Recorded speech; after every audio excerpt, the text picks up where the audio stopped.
legacy that Dr. Singh has left behind and how he would like to be remembered?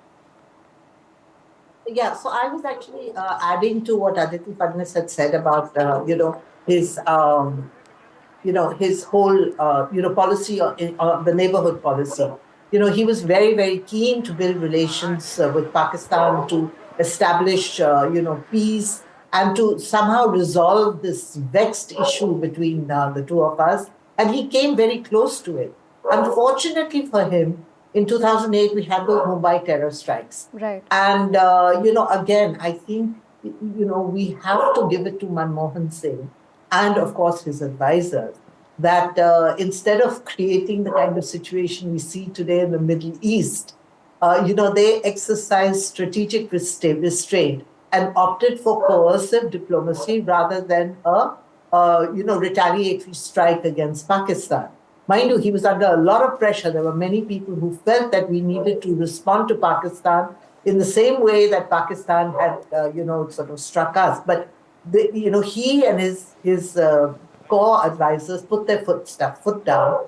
And I think that coercive diplomacy strategy worked really well because the world began to realize what we had been saying for years, that Pakistan is the source of cross-border terrorism in India. And, I think that, this whole sort of process of isolating Pakistan all over and imposing restrictions began with that. Unfortunately for him, when he came back for a second term, and then one of his first foreign visits was to Sharm el-Sheikh, where he signed that agreement with, the then Prime Minister Pakistan Prime Minister Nawaz Sharif. And he came back hoping that agreement would pave the way for a resolution of the dispute between India and Pakistan and convert the LOC into a recognized border. But because of the terror strike that had happened in 2008, emotions were running very high here. And the opposition, of course, was, jumped down his throat on this, but so did people in his own party. And, that was one of the things that Manmohan Singh had to walk back on. Right. He actually had to kind of almost disown that Sharm el-Sheikh agreement. And I think it's something that he felt very, very bad about because, I think he truly believed that for peace and progress in India, we needed to resolve our, problems with Pakistan. We needed to open our borders for trade.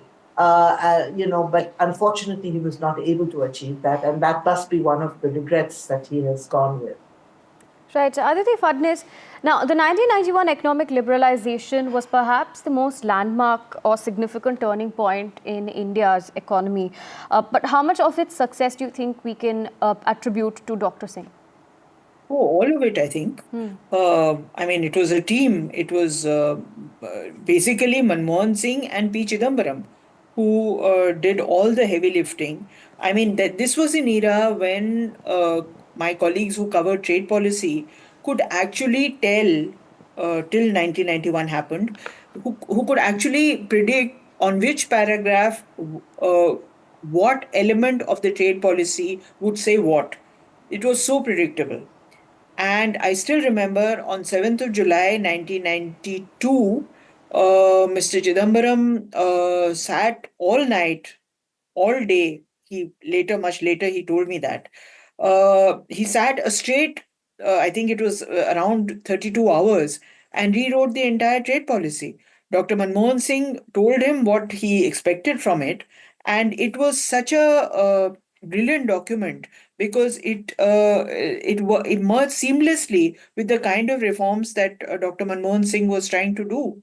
So this kind of synergy is very rare and quite hard to find in a government which is attempting such an important rewriting of India's economic policy. Speaking of India's economic policy as well, when he was finance minister as well as after he became the prime minister, in terms of economic reforms and the momentum that he provided to India's economy, what do you think stands out the most? It's hard to say that any one thing that stands out, but he restored India's credibility in world eyes. I think that included steps to get back gold, which was pledged, which was in popular image and imagination a dreadful, terrible thing to happen. He also organized the devaluation.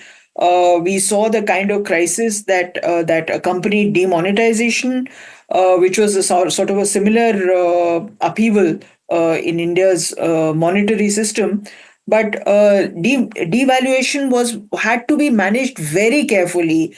Overnight, India's fuel bill would have gone up, everything would have gone up. And I think he put in place things that made sure that at least most of India was cushioned against economic shock. So, for that alone, I think we must be very grateful to his understanding as an economist, as a Reserve Bank governor, and as a trade economist, with a very fine understanding of commerce.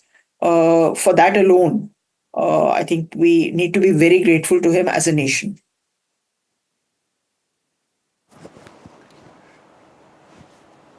All right, it is an end of an era. One of the finest statesmen, one of the finest economists, and one of the finest human beings, Dr. Manmohan Singh. He has passed away. He passed away on Thursday night. The former Prime Minister, Dr. Manmohan Singh, he was widely recognized as the architect of India's economic reform, especially since the early 1990s. He was 92 years of age. A 7-day state mourning has been declared and all flags are flying at half-mast. These are live pictures that you can see from the Nigambodh Ghat. The Congress President, Mallikarjun Kharge, he's paying his final tributes to Dr. Manmohan Singh. You could also see the Prime Minister Narendra Modi, along with the Defence Minister there, and other dignitaries who have arrived to pay their final respects to the former Prime Minister of India, one of the architects of India's economic reforms there. These are the live pictures that you can see of the last rites of Dr. Manmohan Singh. The mortal remains, remember, it was kept at the All India Congress Committee headquarters for an hour from 8:30 a.m. People from all walks of life, Congress workers, everyone, they paid their respects. State funeral is taking place with full military honors. Prime Minister is there. Congress, in fact, had urged the Prime Minister as well as the Home Minister to hold the cremation at a site where a memorial of Dr. Singh could be built. It was a life that Dr. Manmohan Singh lived. It was a life of service and achievement. Dr. Singh was born on September 26, 1932 in Gah in West Punjab, now in Pakistan. And his life, indeed, is a testament to his unwavering commitment to public service. He, in fact, earned his doctorate in economics from Oxford University and went on to serve in various capacities for the country. He was the chief economic advisor. He was the governor of the Reserve Bank of India. He was the head of the Planning Commission. He was the finance minister. He was then the leader of opposition in the Rajya Sabha. He then became the 13th Prime Minister of India in 2004, remained the Prime Minister till 2014. My colleague Shreya Ghosh, she's there at the Nigambodh Ghat. Shreya, just take us through what all is happening there at the moment.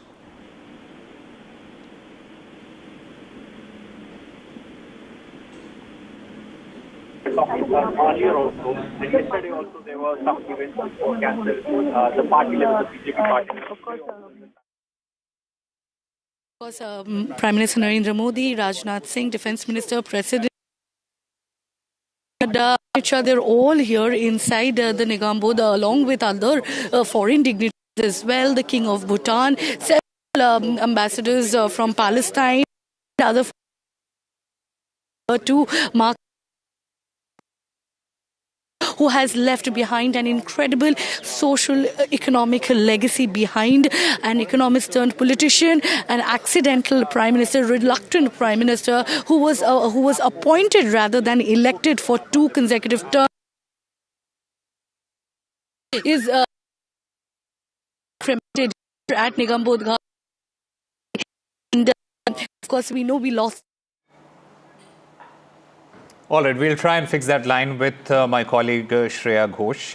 In the meanwhile, Anushka Garg, my colleague, she's outside the All India Congress Committee headquarters. Anushka, just take us through what all happened today as far as Dr. Singh's final journey is concerned. Well, certainly, Osama, and a very emotional day, not just for the Congress party workers, but also for the people across the nation, because what we saw is that not just people from the party, but from across the party lines have in fact participated in the last rites of the former Prime Minister, Mr. Manmohan Singh. Also, around 8:30, his mortal remains were brought to AICC headquarters, where top leaders from the Congress committee, as the CWC core members, participated, to pay tribute to the former Prime Minister. And also, what we saw is a formal procession took place wherein the leaders of army, several army chiefs with all state procession, in fact, took the mortal remains to its last journey. Now remember, after a certain while, Dr. Manmohan Singh would be walking into history, because what we are also seeing is that several people, participated in the formal procession that took place also in Nigambodh Ghat. What we are learning from sources is that several of the, people from outside of India have also participated in this whole procession. Be it the Prime Minister Narendra Modi, President Draupadi Murmu, and also several of the state elects have in fact reached the whole site where the last procession is about to take place at the Nigambodh Ghat. Now remember, a lot of controversy was seen around where the last procession would take place, wherein the Congress at the CWC meeting had in fact accused the centre that the centre is not ready to in fact give us a place that is befitting of the stature of Dr. Manmohan Singh, and that is why the memorial is now taking place at a common crematorium ground, that is the Nigambodh Ghat. Now, regarding all of this matter, the centre had in fact given a press release and had said that the trust is right now being in fact allocated, and also place is to be earmarked for the memorial of Dr. Manmohan Singh. Also, what we are seeing is that but the whole procession is taking place with all the formal army chief are paying their respects to the former Prime Minister Dr. Manmohan Singh. And right now we're outside the AICC headquarters, where a few minutes back the procession took place, and several of the Congress leaders were in fact participating in this whole procession, and participated in the last journey of Dr. Manmohan Singh. Back to you, Osama. Right. I also have my colleague Sunil Prabhu there outside the All India Congress Committee headquarters. Sunil, it has indeed been a very, very emotional day, not just for the Congress workers and as Anushka was mentioning there, for a lot of people who loved Dr. Manmohan Singh, who believed in all the good work that he did. So as we speak, you can see the King of Bhutan, who had a great relationship with Dr. Manmohan Singh and really paying his last respects to the former Prime Minister. As these are the final moments, this is now the state funeral part, where finally, after the tribute that has been given by all dignitaries, finally, the national tricolour will be taken. He will be given a gun salute, and then the religious ceremony will be in. So we are at the last moments of Dr. Manmohan Singh's final journey. It's been a tumultuous last 3 days, I think, across the country, across the world.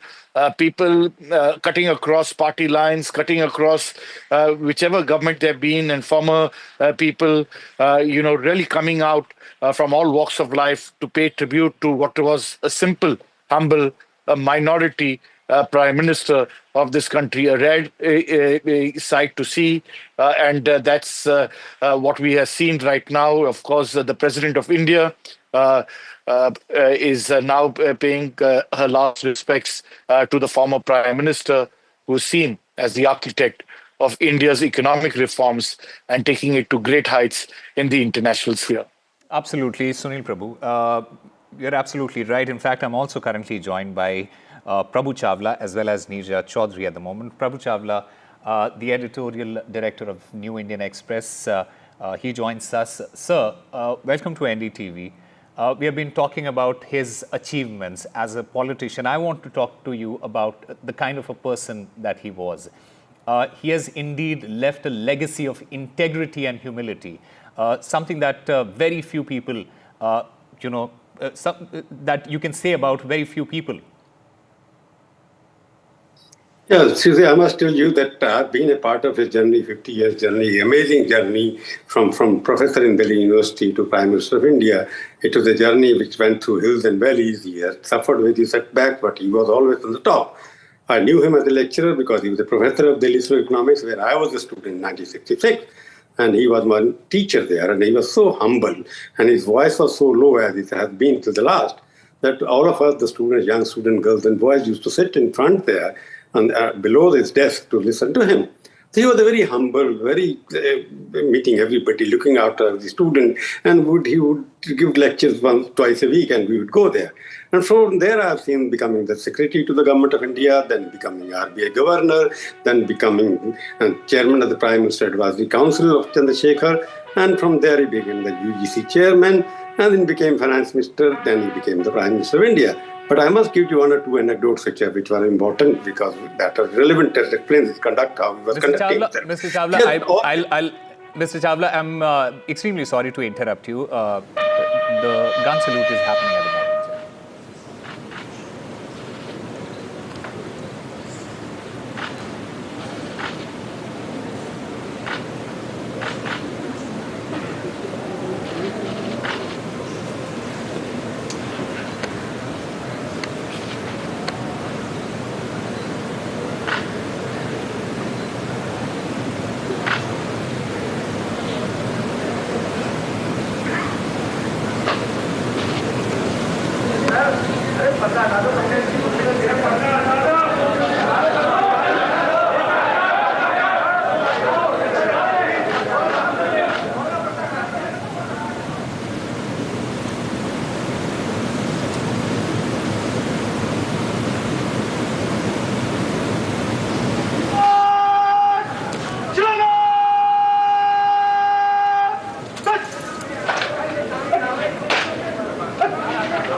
So the state funeral of Dr. Manmohan Singh there taking place with full military honors.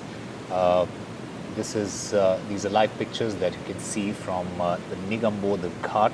You see the President of India, Draupadi Murmu, along with the Prime Minister, Narendra Modi, there paying their last respects to the former Prime Minister of India there. देख सकते हैं कि राष्ट्रपति भी निगमबोध घाट पर मौजूद हैं, जहां उन्होंने श्रद्धा सुमन भावपूर्ण तरीके से अर्पित किए doctor Manmohan. All right, let me go across to Prabhu Chawla.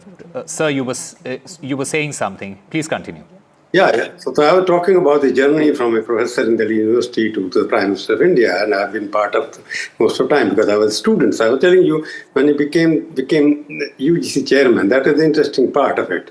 Because he had been always in the government service. And he has been following the discipline of a government servant, that he has to follow the rule book, he has to follow the files, he has to go beyond, he can't go beyond the rules. So he was a very simple person. When he became the UGC chairman, he was at that time Advisory Council chairman of the Prime Minister Chandrasekhar chairman. And when Chandrasekhar resigned, and he went to him, sir, I have been part of the government for many years, almost 40 years, 30 years, and what do I do after this? Because he wanted to have some kind of a responsibility. And I must tell you, because Chandrasekhar, who was otherwise the acting Prime Minister at that time, as a code of conduct, he could not have appointed anybody else. But because it was Dr. Manmohan Singh, who was respected by everybody, who are respected across the party line, which is reflected today in his morning what is happening there across the party. So he went out of the way, only Prime Minister who after resignation made an appointment like UGC chairman. That reflected the acceptability of Dr. Manmohan Singh as a person of high integrity and dependability. When he became finance minister, that is another story, because I was that time Indian Express editor.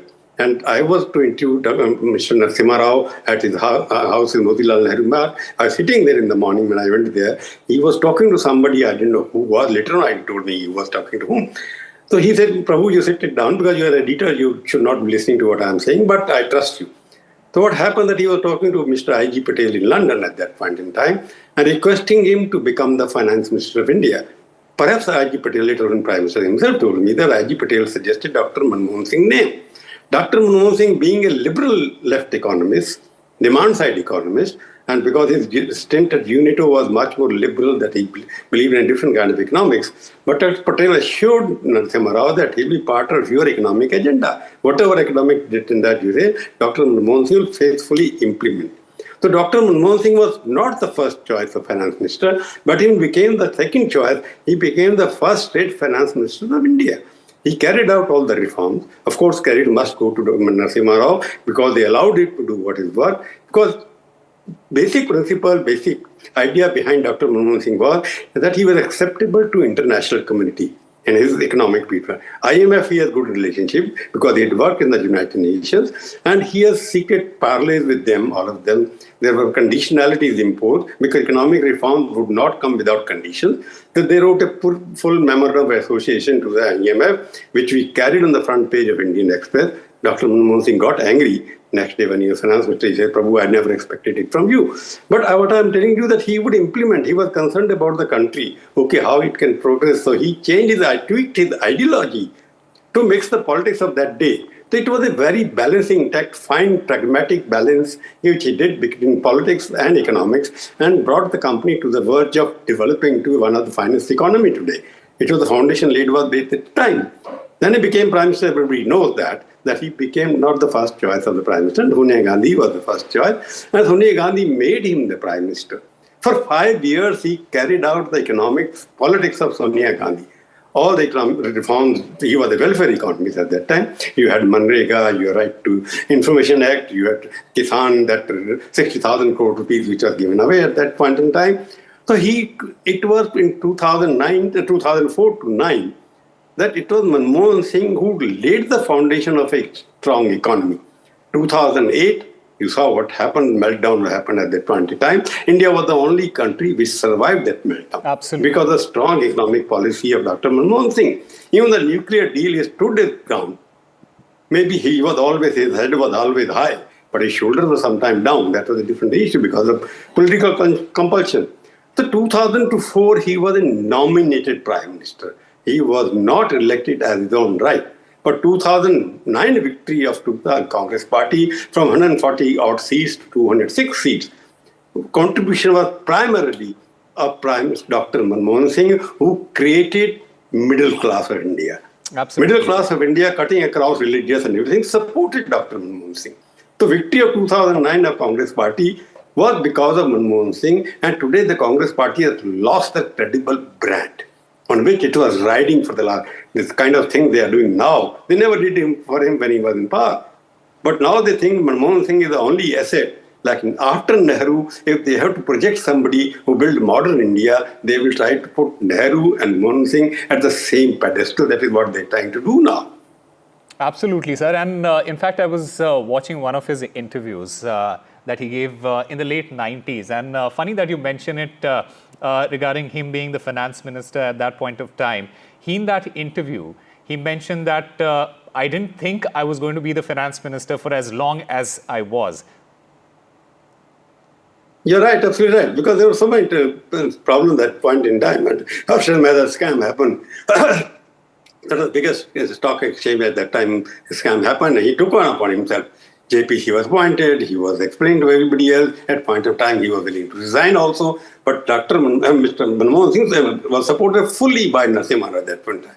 So the entire party was behind him. Narasimha Rao, because Narasimha was not, there was no good relation between Sonia Gandhi and Narasimha Rao, and the Congress party split. People walked it away, but Manmohan Singh did not walk away with Arjun Singh, Sheila Dixit, etc., who left the party. But in spite of that, Sonia Gandhi chose him.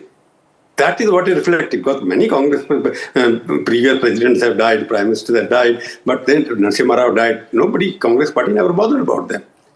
Sitaram Kesi died, Congress president, nothing was done about him. The Congress party gave him this extra going out to the way. And because they know Dr. Manmohan Singh commands respectability, not as a minority person. They're trying to invoke today the minority thing by asking that he's being denied the right to be cremated, the same spot where Atalji and everybody are doing that. But BJP is quite smart. BJP has done, okay, we will do it.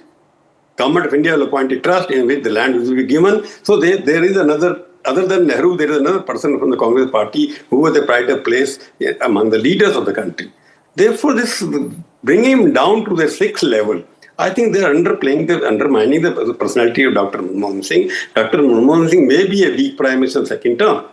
That is tragedy, because people will not forgive him for that he could have asserted himself. He was the person who had a mandate of 2009 behind him, but he did not. Even one of the editors meeting, he told us that he is bound by compulsion of coalition. But compulsion of coalition, he could not appoint his cabinet minister, he could not sack his cabinet minister. Second term, which he could have utilized himself to be, because he had the mandate, he did not do it. But at the end, even today, Manmohan Singh is the brand of the Congress party, which no Congress party doesn't have anything else. So they are therefore celebrating this in that way, playing him at a pedestal which is Nehru, Gandhi, equalizing themselves. And Manmohan Singh was unifier.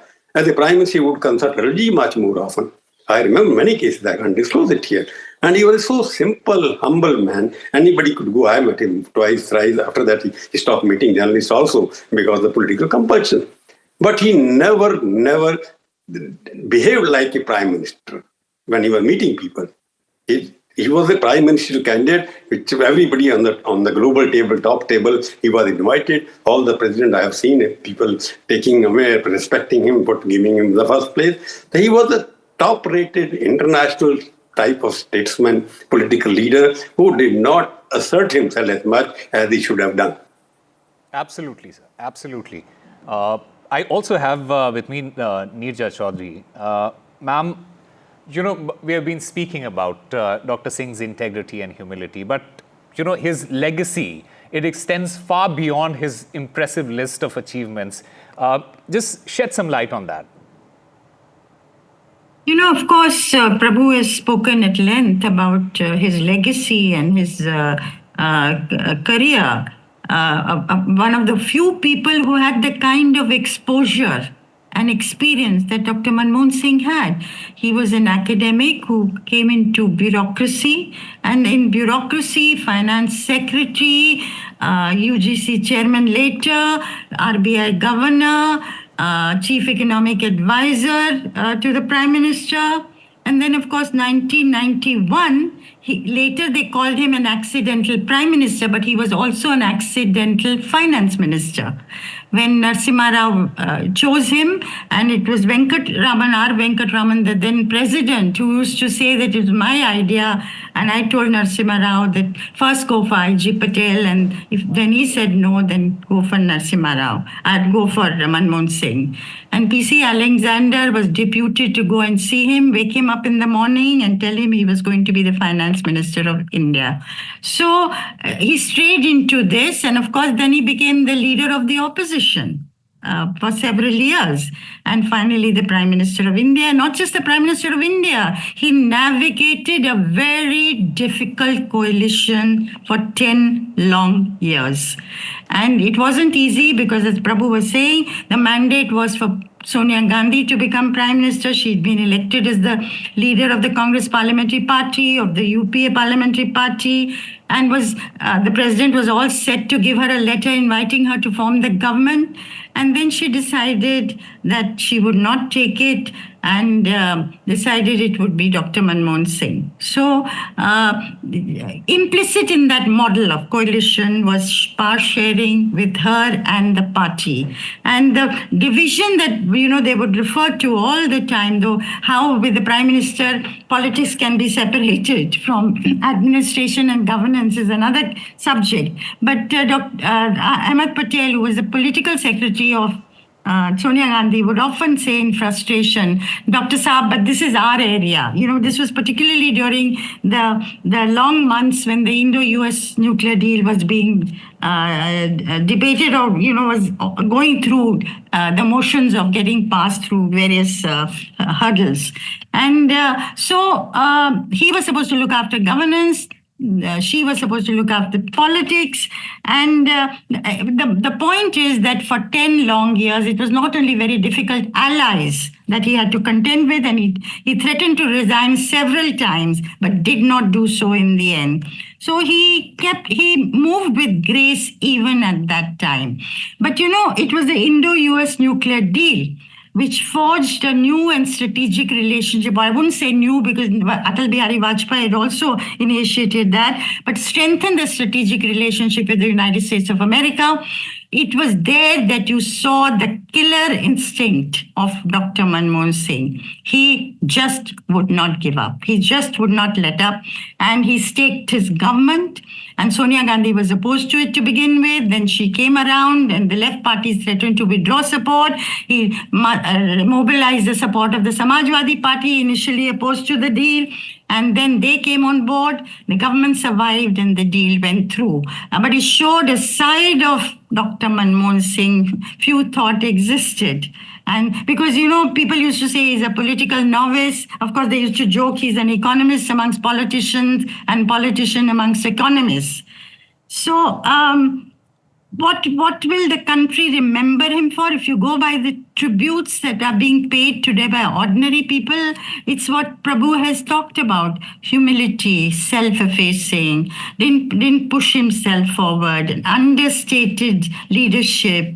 And the question that comes to my mind is, are these qualities that people are now valuing that were associated with Dr. Manmohan Singh, is there a change taking place in the mood of the country?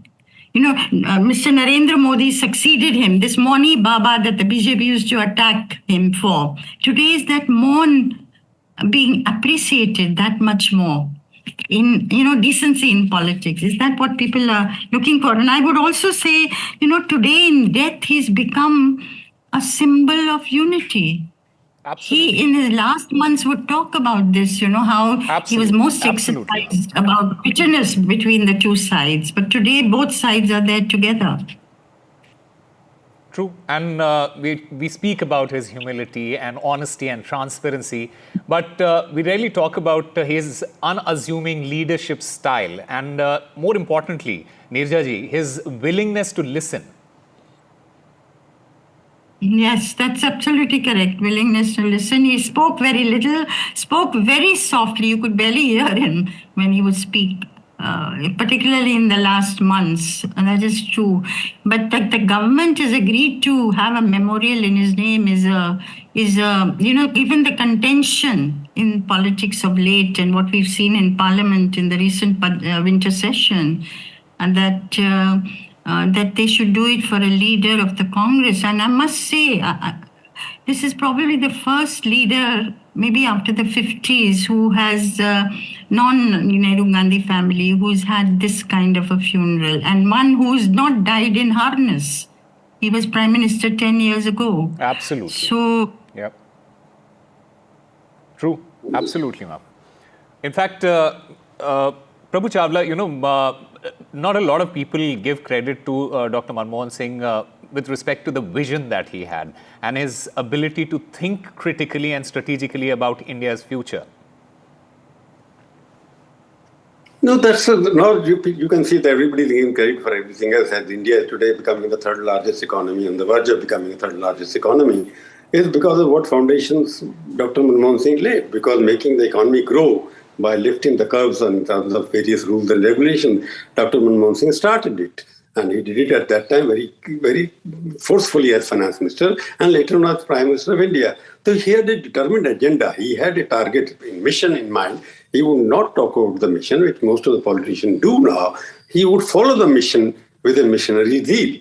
So he was a missionary, quite missionary, who knew what was good for the country. He was mixing welfare economics with market economics. He was expert in that. But at the same time, I said earlier, he created about 150 million strong middle class economy by making them to invest in the market as well, and by giving the tax concessions at the same time.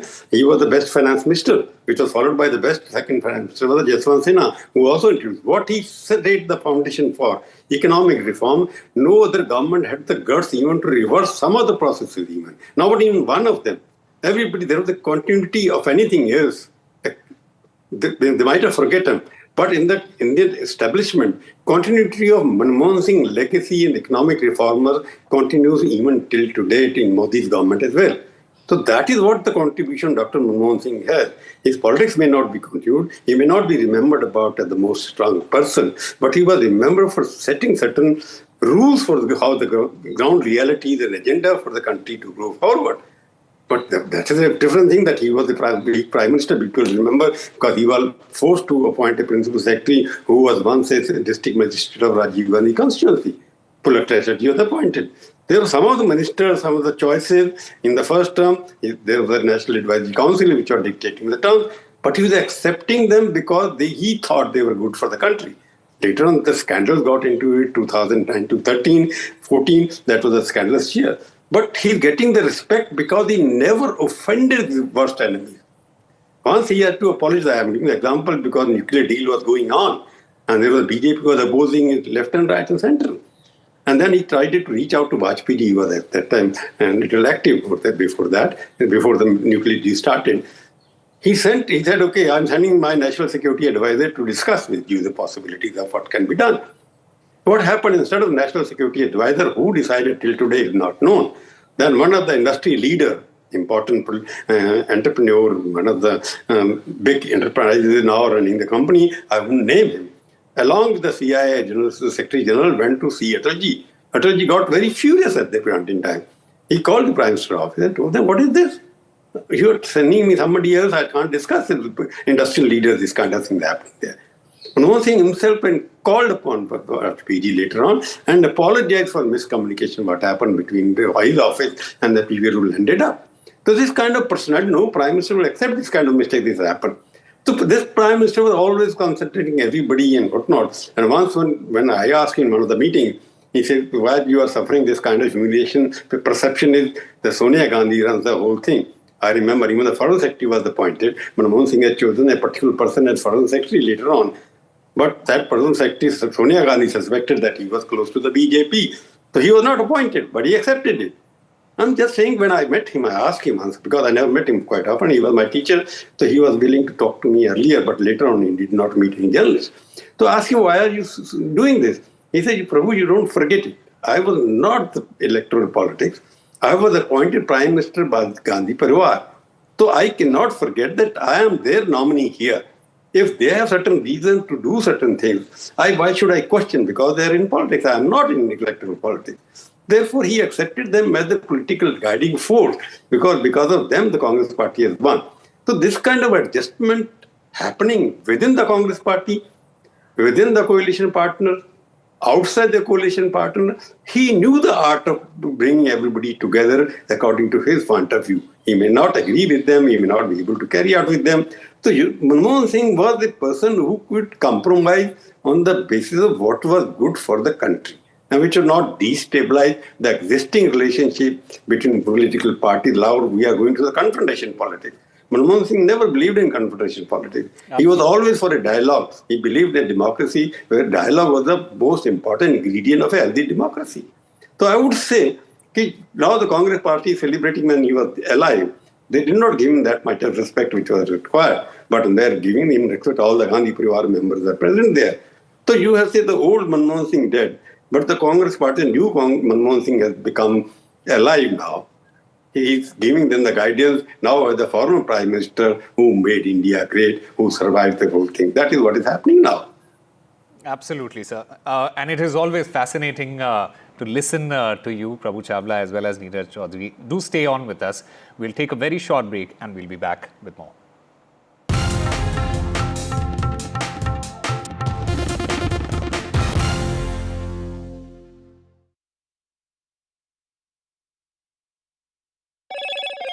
Hello, Moto. Motorola Edge 50 Pro, world's first AI-powered pro-grade camera.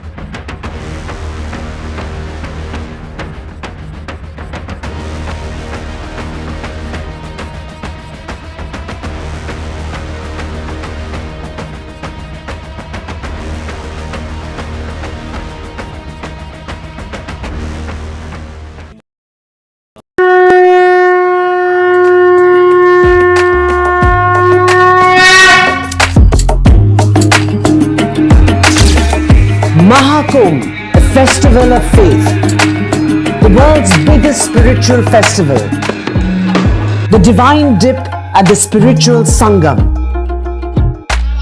a sacred confluence of faith, culture and heritage. NDTV's mega coverage of the Mega Fest. NDTV at Mahakumbh 2025.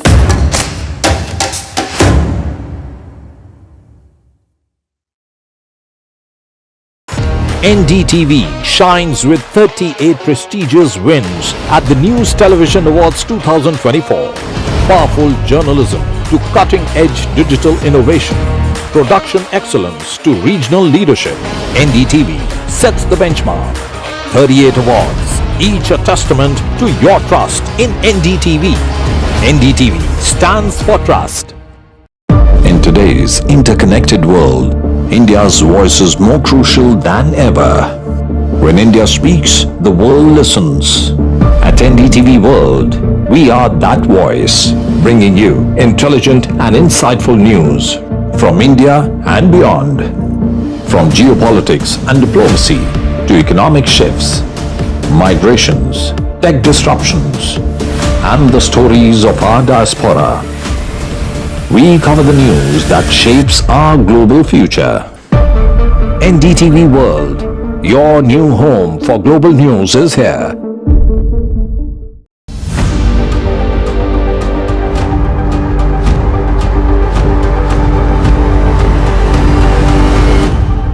This week on India Ascends.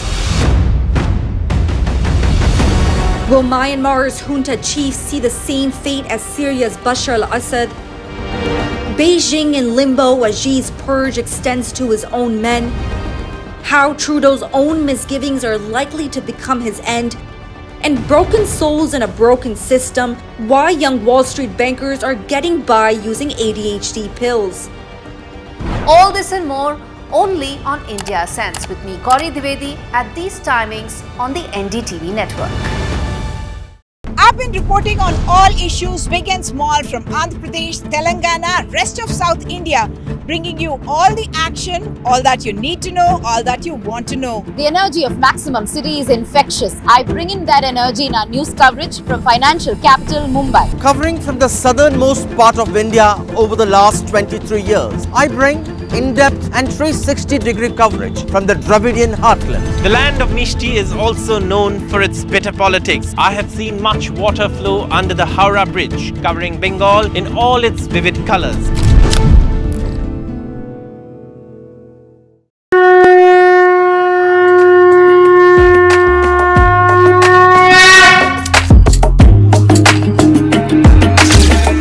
Mahakumbh, a festival of faith, the world's biggest spiritual festival, the divine dip at the spiritual Sangam, a sacred confluence of faith, culture and heritage.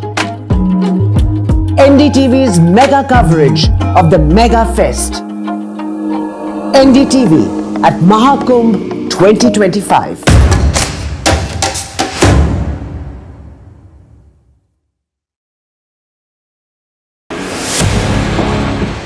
2024, the year that was, when India welcomed Ram.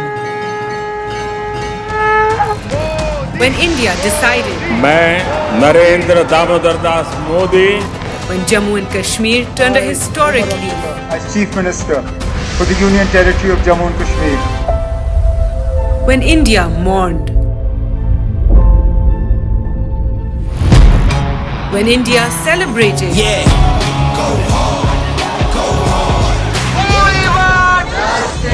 when India protested, when India felt proud, when India scaled new highs. NDTV brought it all to you, your trusted news destination, yesterday, today and tomorrow.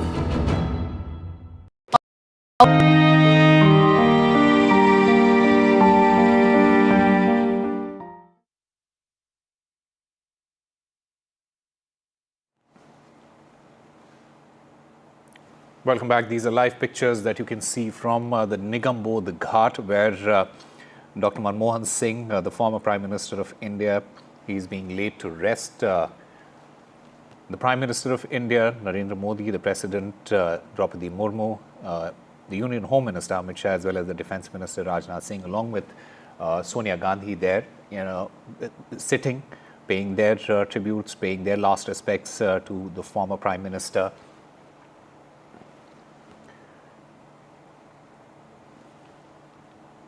And I'm still currently joined by Neerja Chaudhary as well as Prabhu Chawla.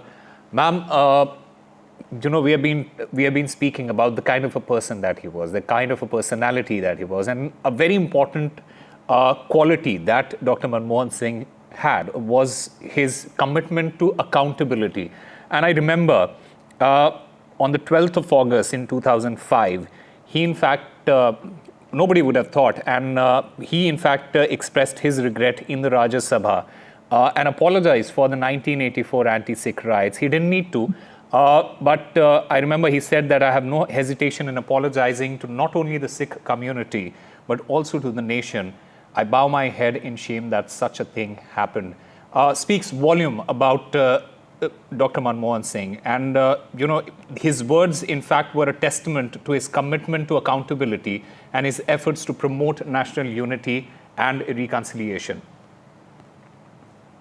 Yeah, this is correct. That statement is something that, the country, the Sikh community and others will remember for a long, long time, because it put to rest something that as a nation we'll take a long time to live down. I saw him last year. And one of the things he said to me was that I have done nothing in my life that I need be ashamed of. Those are big words. And I'd asked him, when Rahul Gandhi tore up that ordinance publicly, why did you not resign? So he said, he thought about it, but he said that Rahul Gandhi came to me afterwards and he apologized.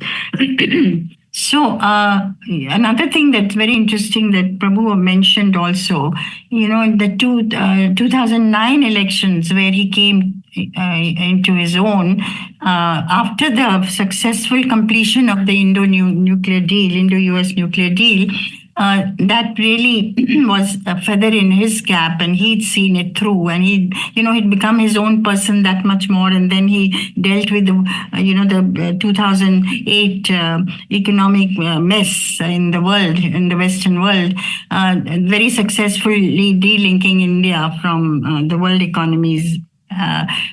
It was actually the 2009 206 tally of Lok Sabha that Congress got was attributed also to Manmohan Singh, that it was because of him also.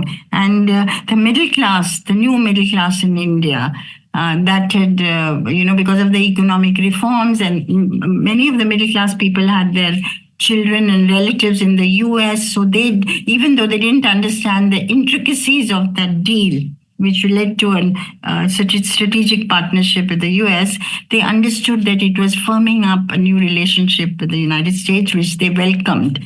And he was, the Congress party had won, and I remember in 54 urban seats.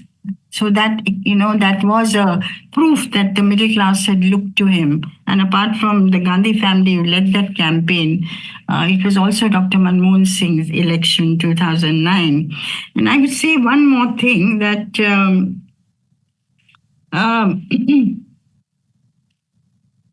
sometimes you wonder, of course, there are two sides of Dr. Manmohan Singh. There is his legacy, economic, foreign policy, navigating the coalition government successfully, though must have been very painfully. He didn't, whether he could have pushed the envelope that much more and asserted more, despite all the constraints, as the Prime Minister of India. That's a question that will hang there unanswered. And another question that comes to your mind is, suppose he'd headed a majority government, what would Dr. Manmohan Singh's rule have been like? True, absolutely, ma'am. In fact, I'm also currently joined by my colleague Nazir Masoodi from Srinagar. Nazir, just give us a sense of Dr. Singh's legacy as far as his relationship with Jammu and Kashmir is concerned, and the kind of work that he did for Jammu and Kashmir. Well, Dr. Singh will be remembered who for 10 years tried his best to ensure peace in Jammu and Kashmir, stability in Jammu and Kashmir, and end the hostility between India and Pakistan and ensure Kashmir remains free from terror and uncertainty. And I remember in 2005 when Srinagar Muzaffarabad bus was launched, there was a major terror attack near the rally site where he addressed a rally before launching that bus. But nothing deviated him from the path of pursuing peace, because he never wanted terrorists to dictate terms or derail the peace process. So whether it was Srinagar Muzaffarabad bus service, whether it was cross LOC trade, and in fact, when it comes to return of Kashmiri Pandits, most substantial initiative which were launched, which were actually carried, was by Dr. Manmohan Singh. He announced this employment, Prime Minister special employment package for Kashmiri displaced Pandits.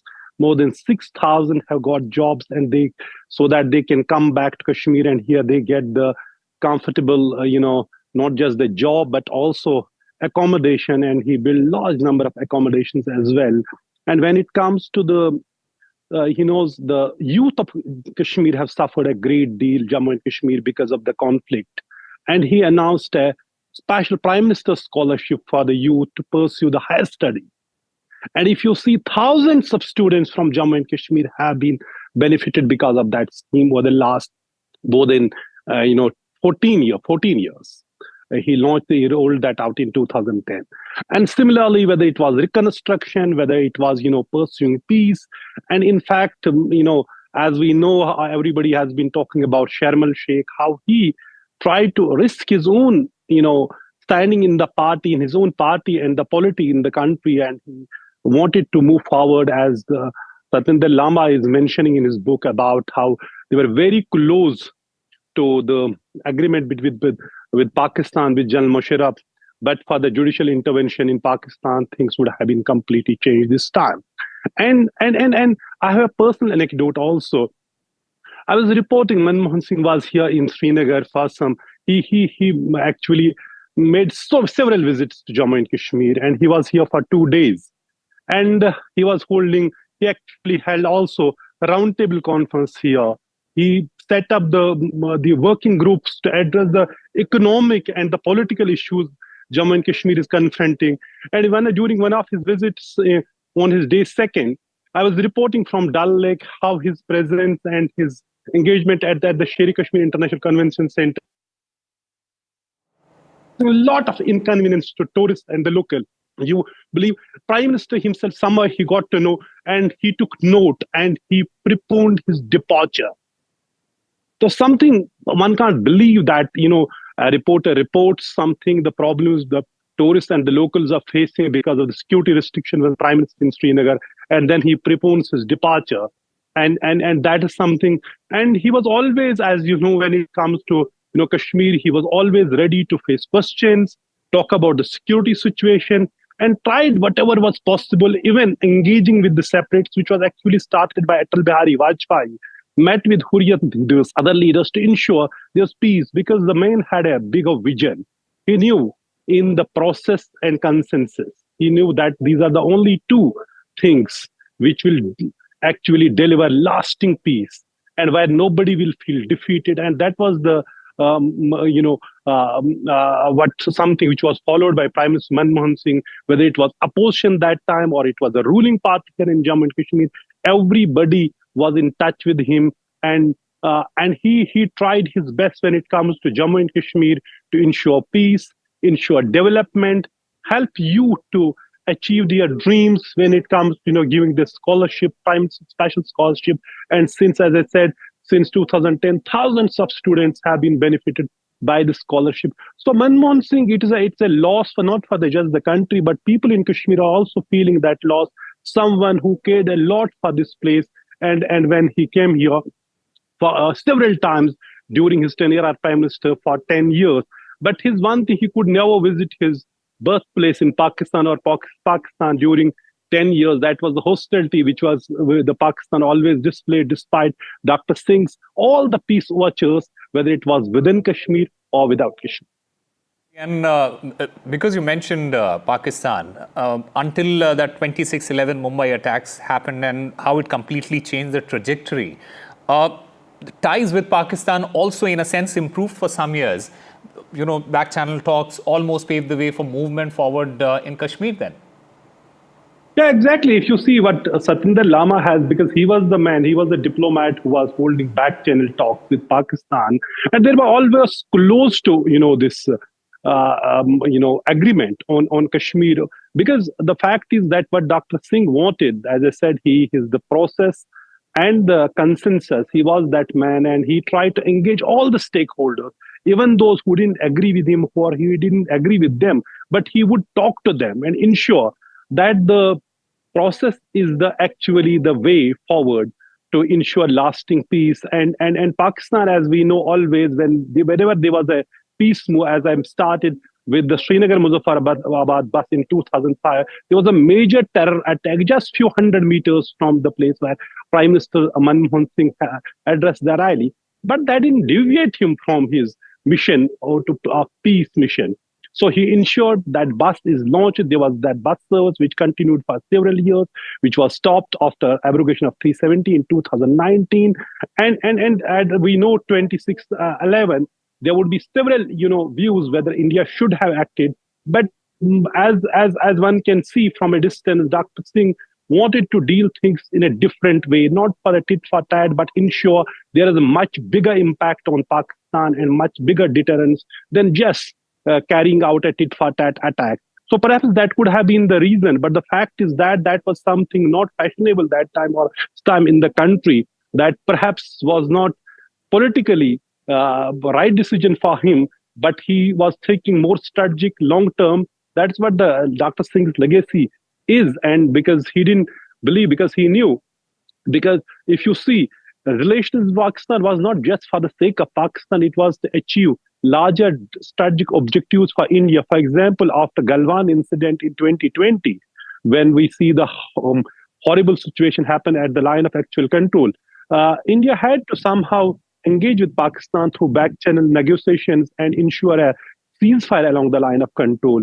since February 2021, because you can't have a two-front war and two-and-a-half-front war in Jammu and Kashmir along the LOC and the LAC as well. So Dr. Singh knew those challenges, that if there is a challenge of China, you can't have a confrontation with the Pakistan at the same time. Perhaps that was the reason he always wanted some kind of reconciliation with Pakistan, at the same time not to compromise India's national interest. Absolutely. And you rightly mentioned, in fact, there was that famous Manmohan Musharraf four-step formula as well. Just shed some light on that as well, Nazir. Well, 4-point formula, which was Musharraf formula, and it as I said, this Satyendra Lamba has been talking in great detail in his book, because he was the man who was dealing with Pakistan and holding back channel talks with Pakistan.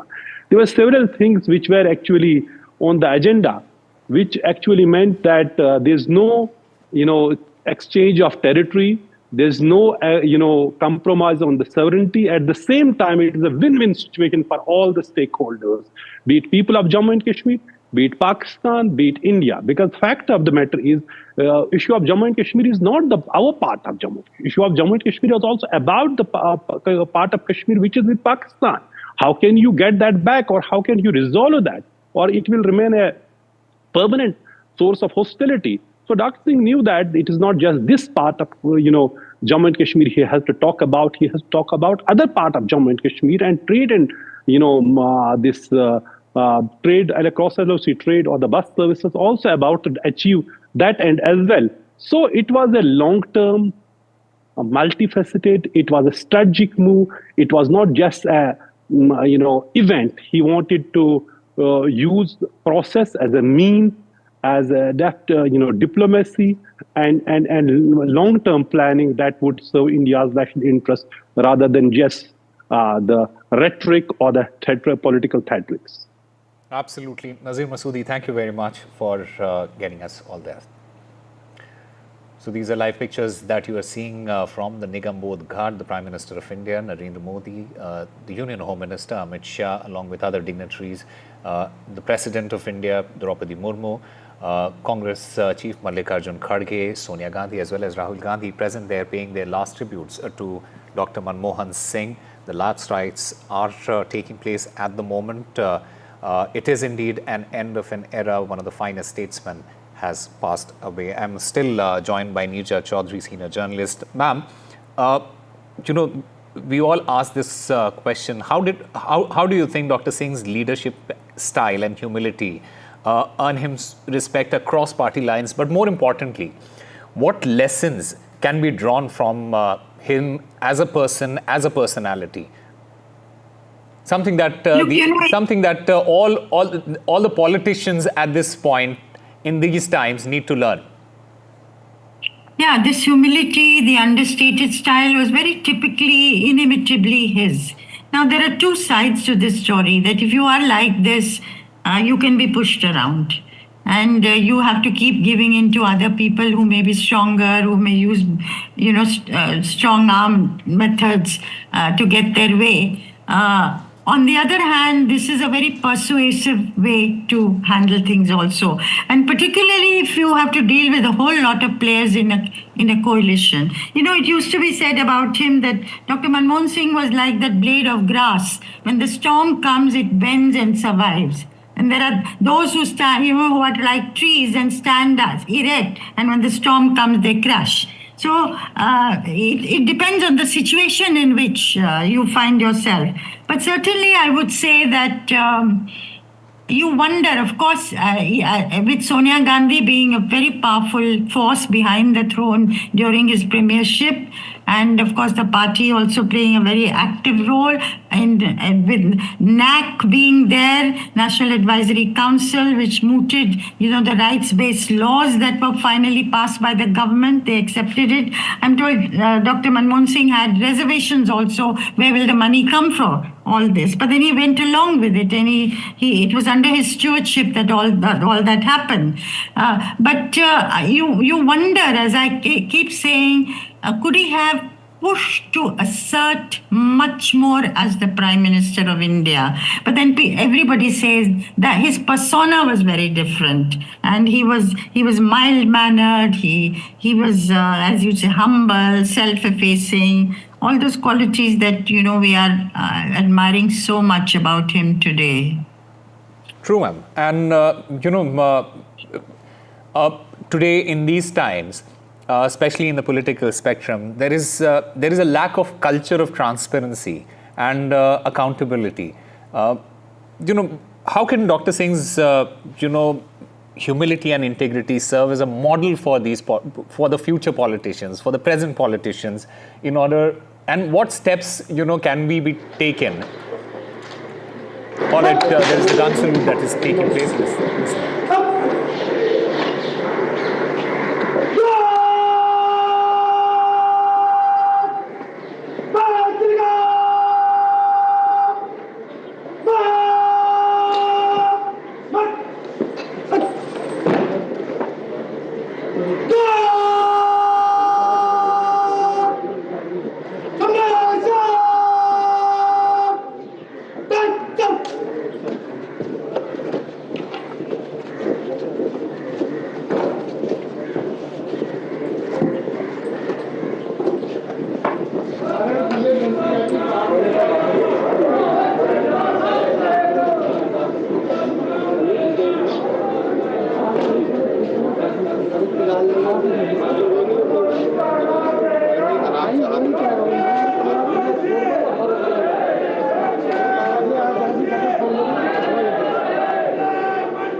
In order to honor Dr. Manmohan Singh there. Neerja Chaudhary, I was speaking about how we lack a culture of transparency in these times and accountability in Indian politics. How can Dr. Singh's humility. And humility, absolutely. Absolutely. In fact, ma'am, just give us a sense of how can Dr. Singh's life be a model for future politicians and the way politics should be done? I think, what was his unique selling point, as they say, his USP. He reached out across the political divide, and people across the political divide came to him. And what pained him in his last months was the immense bitterness, katuta and all that they talked about between the ruling side and the opposition side. And I think this is what the ability to have a dialogue with even your opponent, your adversary, without personal bitterness creeping in, is what democracy is all about. And if there is deadlock there, then there's going to be an impasse, there's going to be a standoff, you're not going to be able to move forward to resolve issues. So I think today, with huge aggression, I would say even viciousness creeping into political relationships between the two sides, I think Dr. Singh and what he stood for and what he wanted and what exercised him in the last months of his life is truly, truly relevant. I think, and a beginning, I feel, even for a few hours, where the entire top political leadership is present to give him a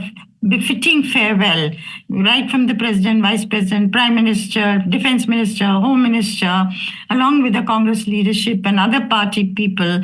I think it is a befitting farewell because, as I said earlier also, ironically, in his death, he has become a symbol of unity, even for those hours. I hope it will not only be just those few hours. Absolutely, ma'am. I also want to talk about a little bit of his tenureship as the Prime Minister. When he took over as the Prime Minister of this country,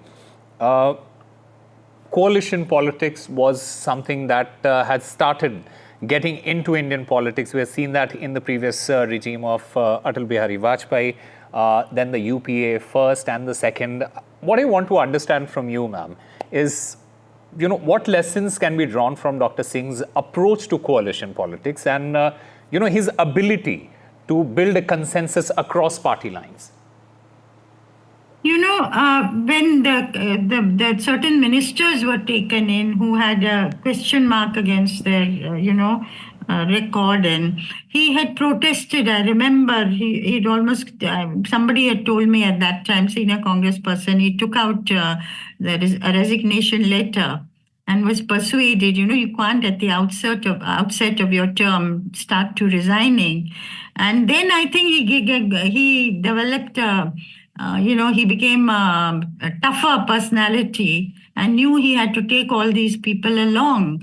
And therefore, he depended a lot on the party, he depended a lot on Pranab Mukherjee to do things, and how to deal with Sonia Gandhi on the one hand, how to deal with with Pranab Mukherjee on the other hand, who used to address as Sir before he became Prime Minister and continued to address him as Sir even in private till Pranab Mukherjee told him not to do so.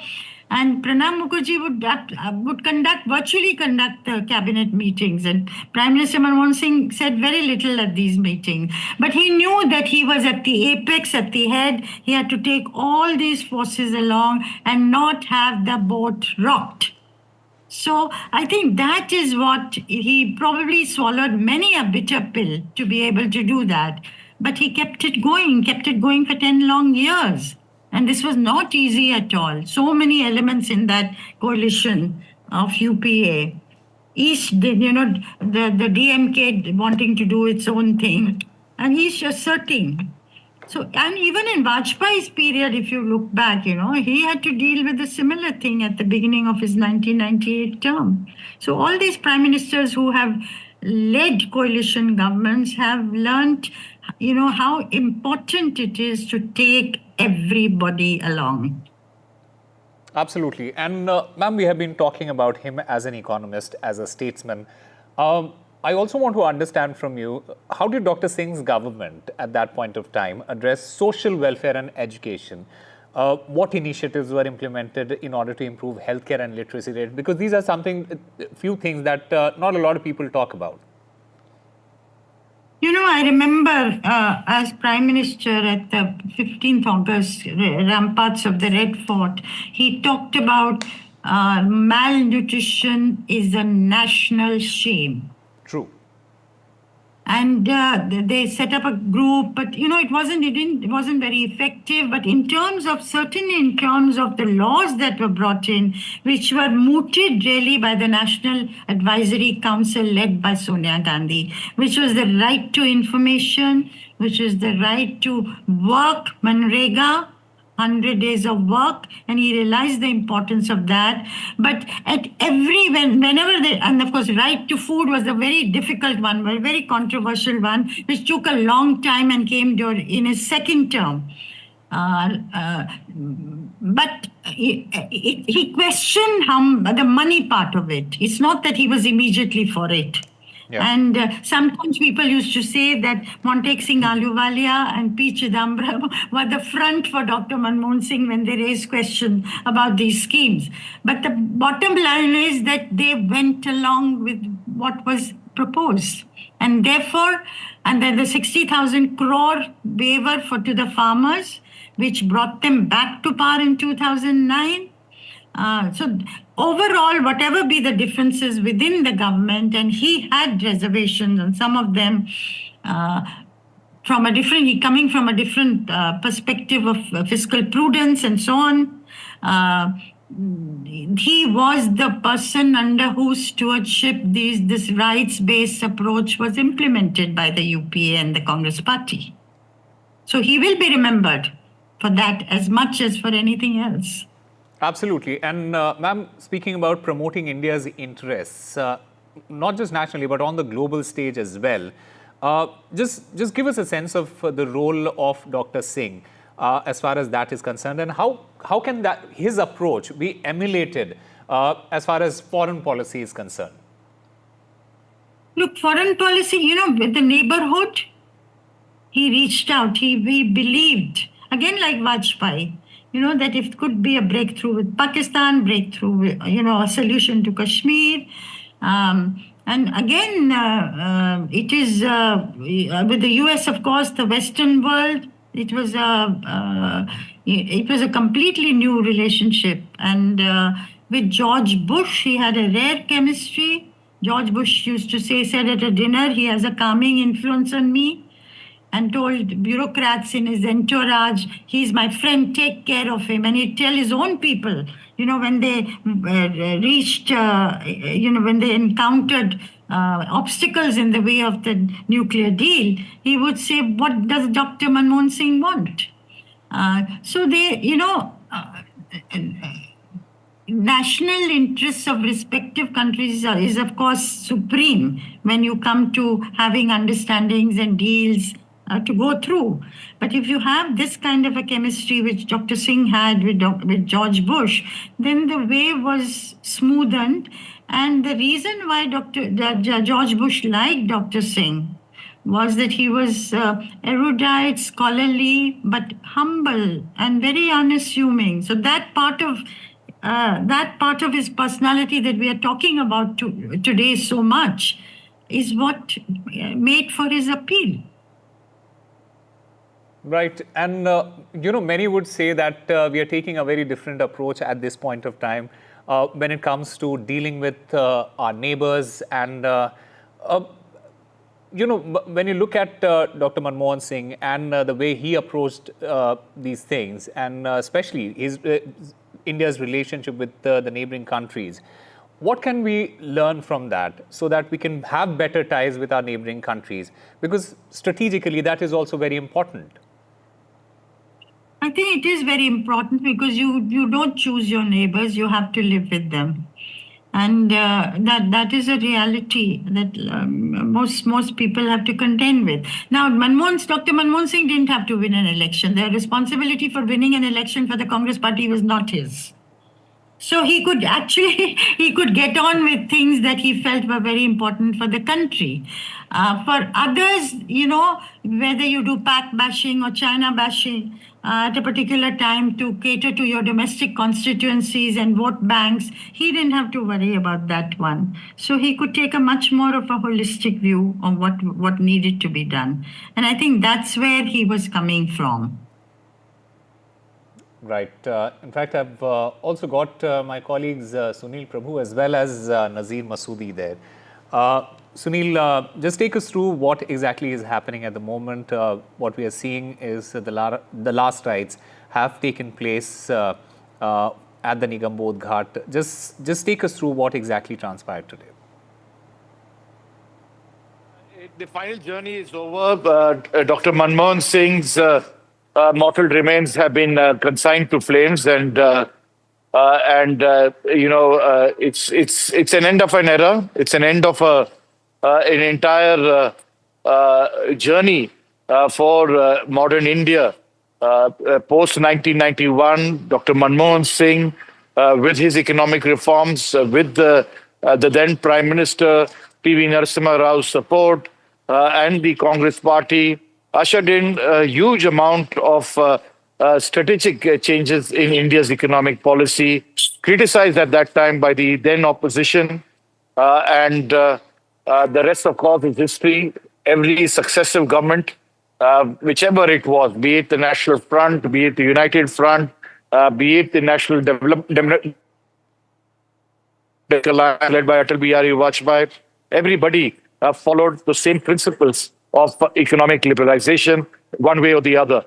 In fact, I think Dr. Manmohan Singh's the UPA one was to even take along and deal with very important developments in terms of economic liberalization during the first tenure, 2004 to 2009, which helped modern India to carry on forward the entire economic liberalization movement and that entire process. So it's in that backdrop that not only did he concentrate on giving us a great GDP in those years, overall nearly 7.8, which is something commendable. It's clearly something that he started off in terms of ensuring India's space in the international arena, be it the nuclear suppliers group or the Indo-US nuclear deal. He was able to get those waivers to ensure that India's future, power requirements would be met, and that India's nuclear winter, apartheid, as I would call it, in those years from foreign countries would be lifted. So it's been a long road, and as you could see in those visuals, there were neighboring countries, the King of Bhutan coming down specially for this, as well as the Prime Minister of Mauritius and others. This is the Finance Minister. They are cutting across, as we saw somebody from Malaysia, wish him, Dr. Manmohan Singh has been in the helm of affairs from 1991. There are many finance ministers who he helped, who he saw go through troubles, and they even offered, support to them. So for them, it's clearly somebody who really was able to negotiate a very critical aspects of India's economic policy. More importantly, as India and the world faced the 2008, the Lehman Brothers crash, and the entire issue and the emergence of G20 at that time, the world looked at Dr. Manmohan Singh for his stellar, stewardship and his statesmanship on how to revive and to tackle that important aspect. In fact, no less than the former president of the United States of America, Barack Obama, calling him my guru. So that's the kind of standing that Dr. Manmohan Singh had, not only internationally, but within nationally, cutting across party lines. Whatever the views that he got from various political people, all of them understand that here was a man who was simple, humble, extremely polite, and rare to find in Indian politics. He would never lose his shirt or lose his cool. He knew what needs to be done and how it should be done, and that was the man that he was. Absolutely, and this is something that you can say is a rarity in Indian politics at this point of time. Nazir, we saw people from all walks of life, people from all different political parties coming together to pay their last respects to Dr. Singh. Speaks a lot about his ability to build that consensus across party lines. Exactly, and his motto remains, may have been consigned to flames, but his legacy will live on. And the way everybody is paying homage, paying respect, remembering his contributions, immense contributions to the country and every part of the country, every person who knows about him or who personally knows him, talking about, even when he was Prime Minister, there was a touch of humility, decency. And that is something that sets him apart. And when it comes to Jammu and Kashmir, and then by extension, relations with Pakistan, for 10 years, Dr. Singh did whatever was possible to ensure lasting peace. Because it was not any love for any country or person, but he knew it's India's national interest. Because for him, as Nirja was talking about, that he was not a career politician, and for him the whole interest was about the country, nation, how it will help India in the long run, besides the political theatrics. So he did whatever was possible, made some important initiatives within the Jammu and Kashmir, and outside Jammu and Kashmir. He knows the situation here has external influences, and he wanted to address them. He also knew that the whole discourse may be about resolving Kashmir issue is the gist part of Jammu and Kashmir. He also knew that it's also the other part of Kashmir which is under the control of Pakistan, right. And there needs to be a negotiation, talks on that, how to resolve that as well. So that's why we know that 4-point formula. Right. We also know that what Satinder Lama has been talking about, they had reached this final agreement as well. So Dr. Singh would be remembered for so many things when it comes to Kashmir, whether it was return of Kashmiri Pandits, giving them employment under Prime Minister's special employment package. It was helping youth of Jammu and Kashmir to pursue higher studies by ensuring special Prime Minister's scholarship scheme, which has helped thousands of students from Jammu and Kashmir. So that's how Dr. Singh would be remembered in Jammu and Kashmir. Absolutely. In fact, while India is paying homage to Dr. Manmohan Singh and paying their condolences and tributes to Dr. Manmohan Singh, politics has emerged over the memorial. It is BJP versus Congress over Manmohan Singh's memorial. BJP says that the government has agreed for the memorial request and that Congress is now playing politics. The centre also said that the memorial space will be allocated. The government has in fact released a fact sheet regarding the memorial. The Congress, in the meanwhile, and the Punjab leaders said that the cremation at Nigambodh Ghat was a shocking practice that was ended by the UPA government in 2013. In fact, Dr. Singh led the UPA government, blocked separate memorial demands. Remember, in 2013, UPA cabinet decided to set up common memorial ground, the Rashtriya Smriti Sthal at the Rajghat. Let's listen in to some of the reactions. Point, I mean, unnecessary controversy about the memorial. Well, this is avoidable, and I think the onus of avoiding these controversies lies at the doorstep of the government. You feel that the memorial... Obviously, I mean, he's the greatest, one of the greatest sons of India. Congress party की नेहरू गांधी वाड्रा परिवार को ये जवाब देना चाहिए कि doctor Manmohan Singh का जब वो देश के प्रधानमंत्री थे तो एनएसी के तहत क्यों कांग्रेस पार्टी की सोनिया गांधी जी ने अपमान किया था। कांग्रेस पार्टी को ये जवाब देना चाहिए कि सरदार पटेल के स्टैचू का उसने क्यों विरोध किया था। गांधी वाड्रा परिवार ये डाइजेस्ट नहीं कर सकता कि कांग्रेस पार्टी से कोई भी दूसरे व्यक्ति को या किसी भी दूसरे नेता को उतना सर्वोच्च सम्मान मिले जितना कि नेहरू गांधी वाड्रा परिवार खुद को देना चाहता है।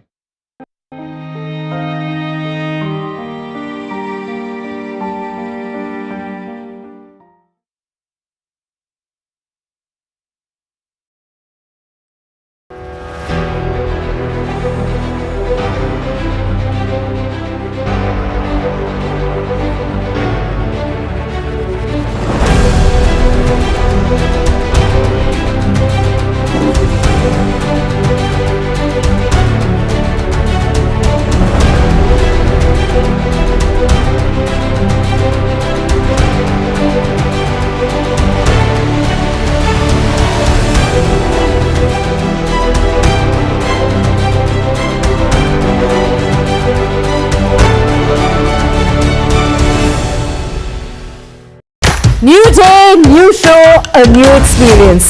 Start your day with the news, not views. We bring you stories that matter and impact your lives. News that informs and keeps you ahead. From Maximum City, Mumbai, To the seat of governance, Delhi, NDTV brings to you the best breakfast show. The breakfast show only on NDTV 24/7 every morning at 8 a.m. NDTV proudly upholds its legacy of trust and credibility. According to the prestigious Reuters Institute's Digital News Report 2024, NDTV is the top-most news platform in the country. Number one in both online and offline reach in India. Beating all its competition, NDTV stands for trust.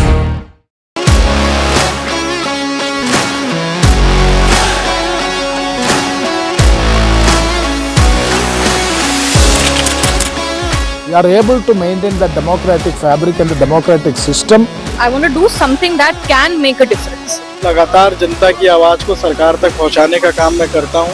I was a student up until very recently. I really want to work and do something for my people because they have given me this opportunity. They have elected me. सोचा नहीं था कि राज्यसभा सांसद बनूंगी।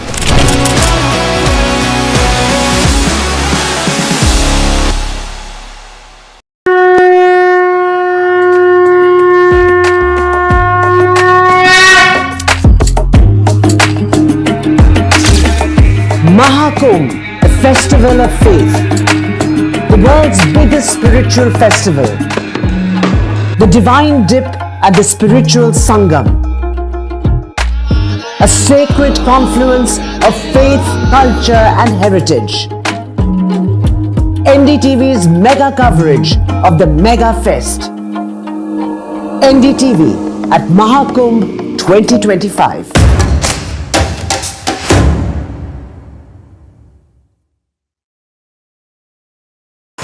NDTV shines with 38 prestigious wins at the News Television Awards 2024. Powerful journalism to cutting-edge digital innovation. Production excellence to regional leadership. NDTV sets the benchmark. 38 awards, each a testament to your trust in NDTV. NDTV stands for trust. today's interconnected world, India's voice is more crucial than ever. When India speaks, the world listens. At NDTV World, we are that voice, bringing you intelligent and insightful news from India and beyond. From geopolitics and diplomacy to economic shifts, migrations, tech disruptions, and the stories of our diaspora. We cover the news that shapes our global future. NDTV World, your new home for global news, is here.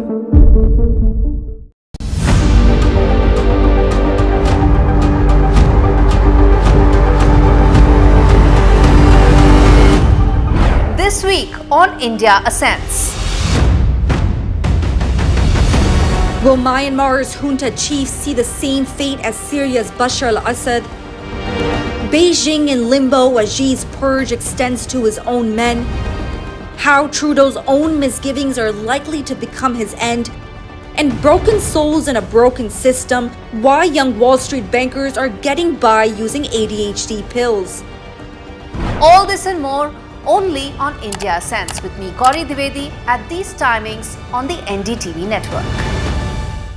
I've been reporting on all issues big and small from Andhra Pradesh, Telangana, rest of South India, bringing you all the action, all that you need to know, all that you want to know. The energy of maximum city is infectious. I bring in that energy in our news coverage from financial capital Mumbai. Covering from the southernmost part of India over the last 23 years, I bring in-depth and 360-degree coverage from the Dravidian heartland. The land of Mishti is also known for its bitter politics. I have seen much water flow under the Howrah Bridge, covering Bengal in all its vivid colors.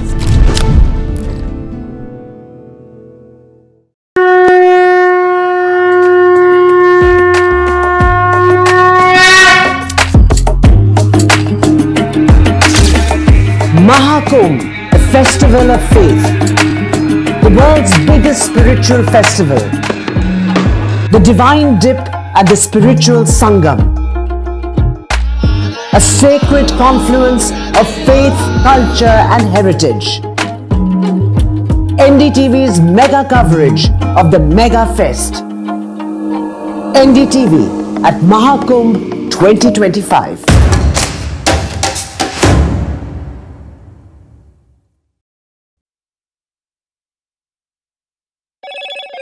Hello, Moto. Motorola Edge 50 Pro, world's first AI-powered pro-grade camera.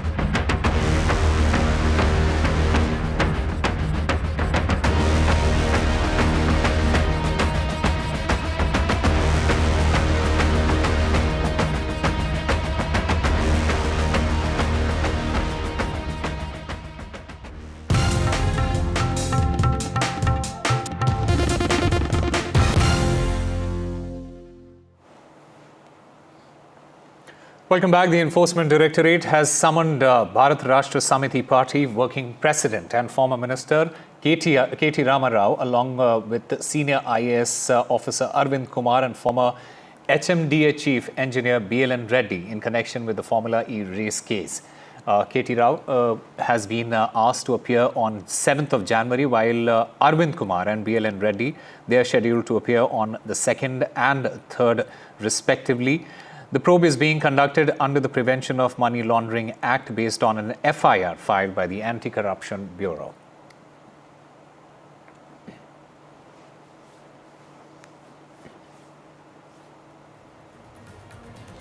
Time for a very short break. More news and updates on the other side.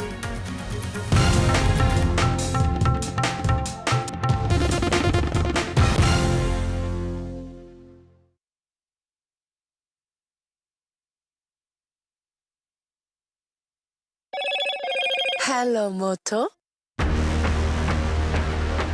Motorola Edge 50 Pro, world's first AI-powered pro-grade camera.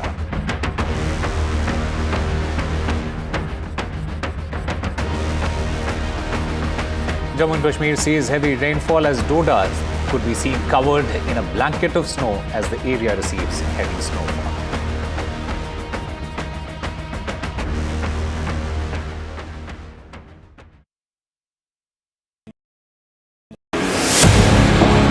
2024, the year that was, when India welcomed Ram. When India decided, मैं Narendra Damodar Das Modi, when Jammu and Kashmir turned a historic leaf, as Chief Minister for the Union Territory of Jammu and Kashmir, when India mourned,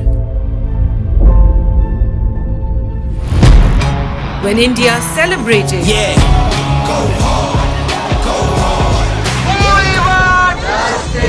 when India protested, when India felt proud, when India scaled new highs, NDTV brought it all to you, your trusted news destination, yesterday, today and tomorrow. A very warm welcome to the first edition of the NDTV Emerging Business Conclave 2024. MSME विभाग एक महत्वपूर्ण विभाग है. We have to think about what is brand India. India will always stand for democracy. We will always be one of the largest investors in the world. It is also very, very important that these MSMEs grow. We are seeing that women are coming up in many other sectors apart from the traditional sectors.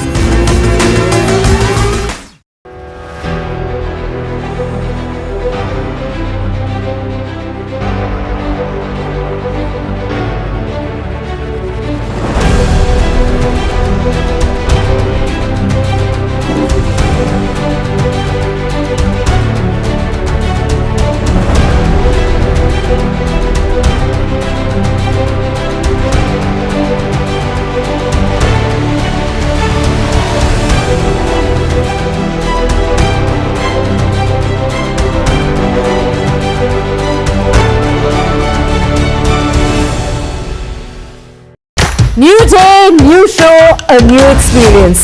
Start your day with the news, not views. We bring you stories that matter and impact your lives. News that informs and keeps you ahead.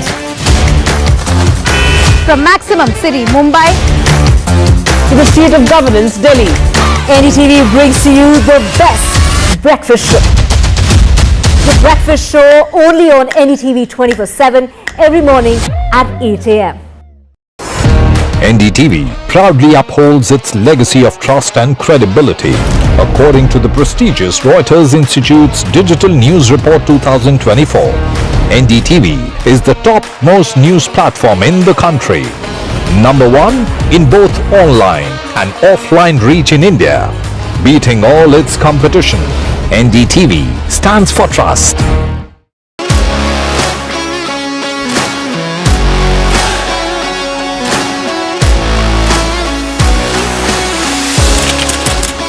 We are able to maintain the democratic fabric and the democratic system.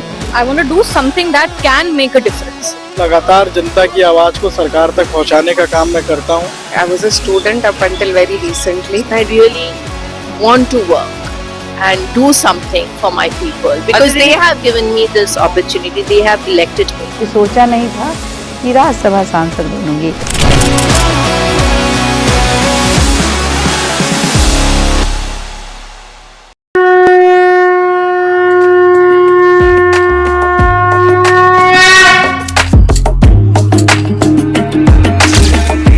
Mahakumbh, a festival of faith, the world's biggest spiritual festival, the divine dip at the spiritual Sangam, a sacred confluence of faith, culture and heritage. NDTV's mega coverage of the Mega Fest. NDTV at Mahakumbh 2025.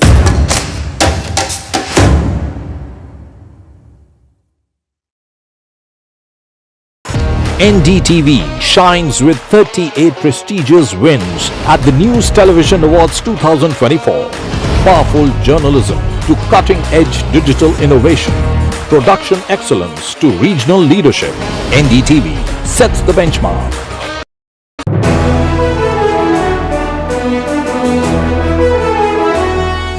Ladies and gentlemen, taking the flow of this event forward, of course, we have two visionary leaders here with us. An extraordinary journey, a true testament of coming together of values and vision. And I think this is just the perfect note for me to invite onto this dais the chairman of Hero Enterprise, Shri Sunil Kant Munjal, to deliver the welcome address at the 17th edition of BML Munjal Awards. Let me add my welcome to all of you for this special evening, especially to Piyush Ji, Minister for Commerce and Industry, Government of India. I also want to thank our guest of honor, Shri Amitabh Kant, India's Sherpa to the G20. Thank you very much, Mr. Kant, for making the time. You have been both an ideas man for India and an actions man for India. As you just heard, the BML Munjal Award started in 2006, when we had 25 companies apply for the awards. Over a period of time, it has become truly a highly coveted award. And we have hundreds of companies every year who make a pitch to be considered for the award. So these awards from day one were designed to pick companies which focus on people as a part of their main strategy of the business and whose business ends up benefiting from this. So we have two different events we are trying to achieve in a short period of time this evening. One is to give away these awards to companies who have been shortlisted and selected. And second is to release a book that I had written some years ago. 2019, I wrote the book, The Making of Hero. And that book became a bestseller in week one and won the Tata Litfest Award 2 years later. Because of COVID, everything else stopped. So the communication around the book also had to be done remotely. Last year was my father's centennial of his birthday. So we published the book, other than in Hindi, also in Gujarati and Marathi. Today, we would like you to release the book in Braille, for the Hindi version of Braille, for those who are unable otherwise to get access to knowledge of this nature. So unlike the other books which were sold, this book will only be given as a gift to any institution, any library, any organization that works with or focuses on those who are visually challenged or completely blind. Ladies and gentlemen, it's time for this very special unveiling.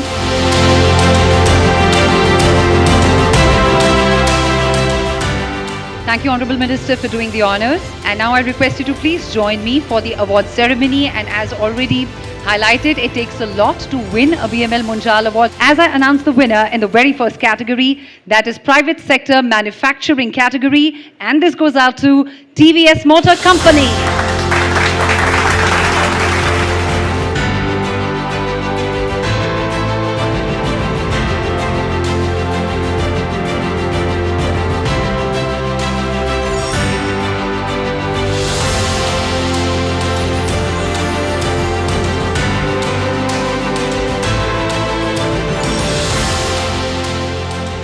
And we have a runners-up in the public sector category. Ladies and gentlemen, please keep your applause going as we have Hutco coming on stage to win the prize in the public sector category.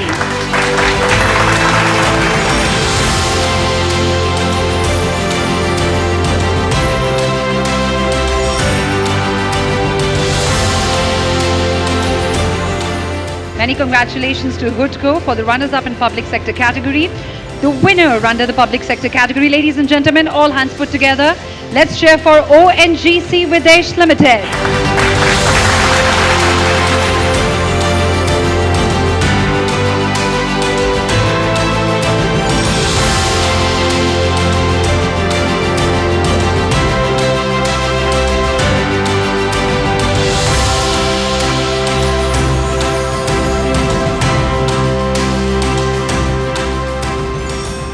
Next, we're moving to the category of emerging stars, and this one goes out to Oyo.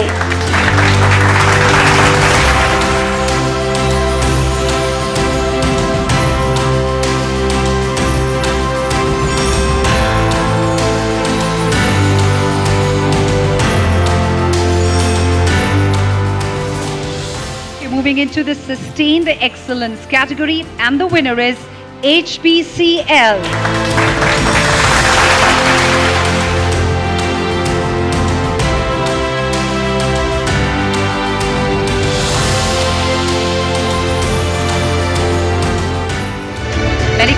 congratulations to HPCL for bagging Sustained Excellence category.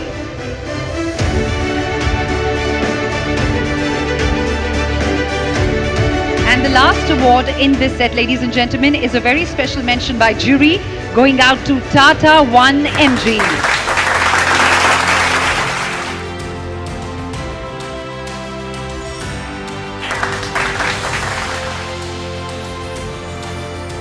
Ladies and gentlemen, with a generous round of applause, let's welcome onto the stage the G20 Sherpa of India and the ex-CEO of Niti Aayog, Shri Amitabh Kant.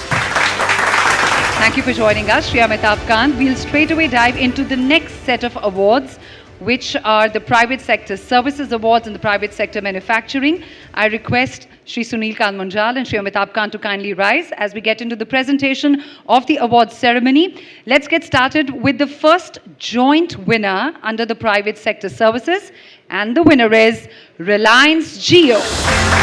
As we said that we have two winners in the Private Sector Services category. The first joint winner is Reliance Jio. Many, many congratulations.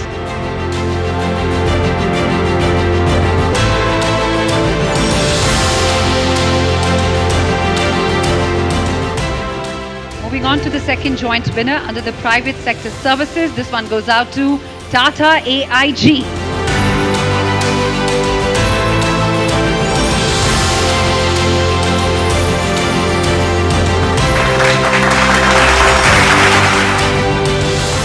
And now, ladies and gentlemen, it's time for the last award of this evening. That's the runners-up in the Private Sector Manufacturing. And the winner is Hindustan Unilever.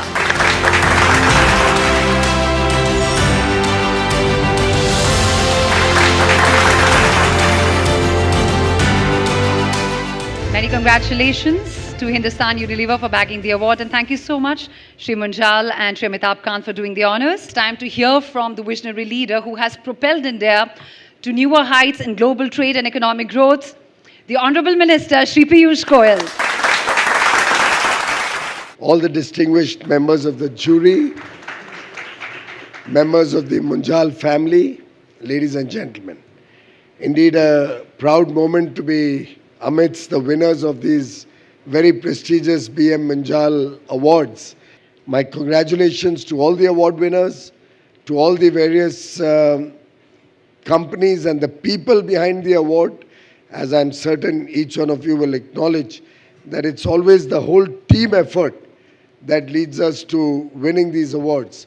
I'm sure the legacy that Mr. Munjal has left behind, the learnings that each one of us are privileged to enjoy from the journey of our hero, Mr. Munjal, and his brothers, will certainly encourage some of us in this room and many beyond to also contribute to nation building, also work to make India a developed, a prosperous nation, and Atmanirbhar Bharat, being vocal for local, being proud about India, being proud about our achievements, and taking the growth story and the wonderful offerings that India has to the rest of the world.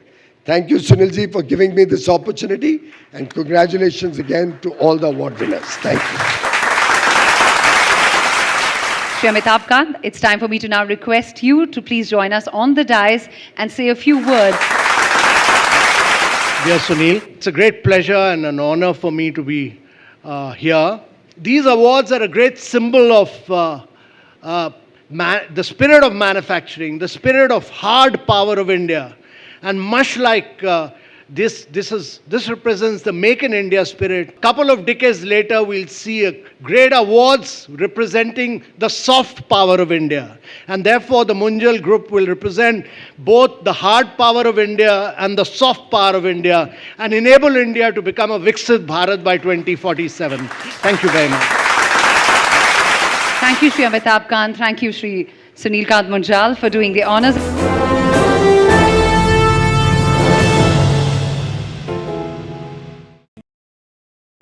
In today's interconnected world, India's voice is more crucial than ever. When India speaks, the world listens. At NDTV World, we are that voice, bringing you intelligent and insightful news from India and beyond. From geopolitics and diplomacy to economic shifts, migrations, tech disruptions, and the stories of our diaspora, we cover the news that shapes our global future. NDTV World, your new home for global news is here.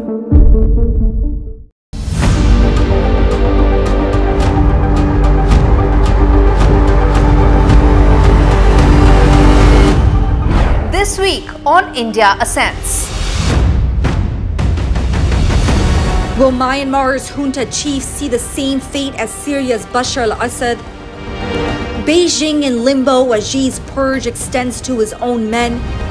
How Trudeau's own misgivings are likely to become his end? And broken souls in a broken system, why young Wall Street bankers are getting by using ADHD pills. All this and more only on India Ascends with me, Gauri Dwivedi, at these timings on the NDTV network. I've been reporting on all issues big and small from Andhra Pradesh, Telangana, rest of South India, bringing you all the action, all that you need to know, all that you want to know. The energy of Maximum City is infectious. I bring in that energy in our news coverage from financial capital Mumbai. Covering from the southernmost part of India over the last 23 years, I bring in-depth and 360-degree coverage from the Dravidian heartland. The land of Mishti is also known for its bitter politics. I have seen much water flow under the Howrah Bridge, covering Bengal in all its vivid colors.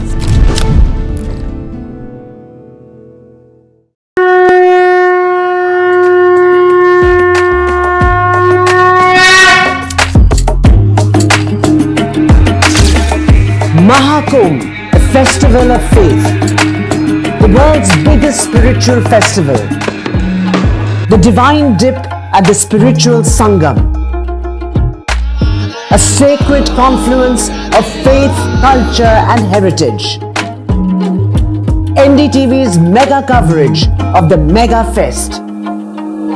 NDTV at Mahakumbh 2025.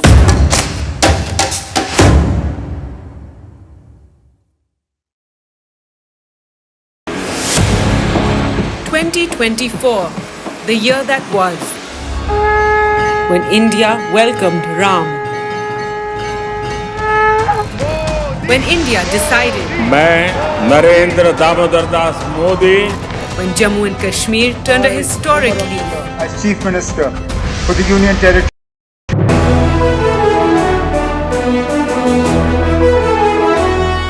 Ladies and gentlemen, to give this evening a befitting start, we would like to start with a thought-provoking panel discussion on a topic which is about the business of doing good. Please put your hands together as I invite onto the stage Mr. Jayen Mehta, Managing Director of Amul. Please keep your applause going as we welcome onto the stage the Managing Director of ONGC Videsh Limited, Mr. Rajarshi Gupta. And finally, we have on the panel Mr. Vineet Rai, Founder and Chairman of Avishkar Group, a pioneer in driving impact investments and change lives in communities. For the moderator of the panel, Senior Editor and Senior Anchor from NDTV, Ms. Sikta Dio, who will unpack the insights and help us understand what all more can be done to drive profits and bring about meaningful change at the same time. We're here to talk about this because it's redefining and reshaping the industries worldwide. Mr. Mehta, let me start by asking you, the Amul story. It inspires us all, isn't it? So what is doing good for Amul right now? Talking about Amul, as you know, it's a cooperative which started with just 2 village societies and 250 liters of milk way back in 1946. And that led to what is India's white revolution, making India the largest producer of milk in the world. So in its span of 80 years, with a simple objective of doing good to prevent the exploitation of the small and marginal farmers of the society, leading into a movement which made milk India's largest agricultural crop, is a journey that Amul as a brand has taken, this cooperative as an organization has taken. And when we are talking of doing good, not just for the milk, but across variety of sectors, this is a model which is now being implemented. Mr. Gupta, how has the global push influenced sustainability and social impact in your industry and in your sector? India is the fastest growing large economy.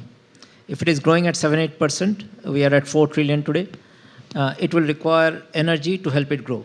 In India, every day, across 90,000 retail outlets, 70 million people go to these retail outlets across the country with the hope that they will get the product in gasoline, diesel, or CNG at an affordable price for their usage. So, making this available across to every Indian is the biggest task of the national oil companies and the oil marketing companies. I tell my people that the definition of organization is a going concern. And going concern means it should transcend generations. Therefore, our motto is, be there, do good, stay long. Mr. Rai, for a person who's sitting outside the business world, how will you break down the idea of business of doing good for that person? So when I started off with my 5,000 rupees, I was obsessed with the idea of taking capital. I started writing emails. Email had arrived by that time. One of the emails went to a gentleman called Anant Nageshwan, who called me out of the blue and said, so if I give you money, what will you do? I said, I'll give this money to a lot of rural entrepreneurs. They might build business.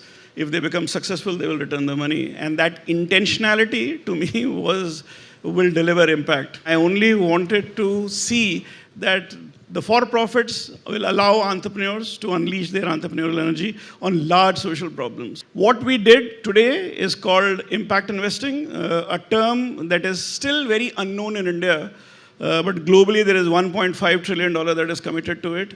But it was actually invented in this country. Nothing before. The term impact investing was coined in 2008, 7 years after Avishkar started. Mr. Gupta, let me ask you. Profit and social good go hand in hand, and government and public sector companies have actually shown the path. But has it been easy for the machinery to understand the change, the government system to understand the change? Not because I'm on this platform, but I'll be very frank. I'm in my 36th years of the corporate world. I have never ever seen any government machinery stopping me from thinking big. Never ever seen any rule regulation which can stop you. There are rules, regulations which you have to buy. You are using taxpayers' money. You have to give the returns. You have to follow certain procedures, but it doesn't stop you. So if you want to get entangled, you look at rules and regulations, but if you want to think big, there will always be a way. It is not government alone, the national oil companies alone, the private sector. This is not the time for competition. This is my another personal belief. It is more about collaboration and cooperation. The more the risks are high, the more we collaborate and cooperate, it's better. It's from the private sector, from the multinationals, from the majors, and the public sector and the government sector, which can work together, because no one party can do this alone. CSR activities once upon a time were perceived as a marketing strategy or to create this outlook for a company. But that perception, that myth has been broken. Much effort has gone by the industry. A lot of efforts have been put to break that myth, break that perception. Is that correct? That's very much true. And actually, cooperatives have given an answer to that. The CSR law doesn't apply to us because whatever we do is 100% CSR, because you are owned by the farmers, working for the farmers, for their benefit. And still, as I mentioned earlier, if you pass on 85% share of a consumer's rupee, it is what you are benefiting to the smallest producer that we have in our case. And cooperative also is now recognized as a tool for development. I mean, you can imagine after 75 years of India's independence, you have a new Ministry of Cooperation at the central level. All this while it was thought cooperatives are a state subject. But now if the government realizes that the power of doing good can actually be translated in form of a cooperative as an enterprise, Sahkar se Samruddhi sounds like a slogan, but actually it's a very, very powerful way of delivering and uplifting to all those whom the government cannot reach, the private sector cannot reach. And that's where cooperatives have been identified as a tool for development. Mr. Gupta, Prime Minister says that हम प्रतिबद्ध हैं clean or green future के लिए. और you represent energy sector. What are the biggest challenges for the energy sector? Declared goals of India under the climate change, UNDCs as we call them, all have been met by India, each of them. And only the forest area part is probably something that more needs to be done. We have achieved our renewable targets. And you know what? In India today, solar electricity is cheaper than even coal. It's cheaper than gas. So it is no longer that renewable needs a viability gap funding, needs a commercial issue of being more expensive. Solar today has reached that level. The others, the wind is also competing, the hydrogen is coming up. So what I believe is all sources of energy will coexist. Oil and gas will be there, but as we produce more oil and gas, we need to also ensure that we do more with less. So with lesser emissions, with lesser energy that we use for producing oil and gas, and with more efficiency. That we are doing. Mr. Rai, how do you achieve profit with purpose? Well, by focusing on talent and entrepreneur and actually telling them that if you do it for the people, chances are you will have sustainable profit. Making money only for yourself doesn't help. If you make the money for everyone, so it's not just paying taxes, but if you can actually share the wealth that you are creating, which is essentially the motto around which venture capital has been built. It's not just me, everybody. You have to distribute wealth.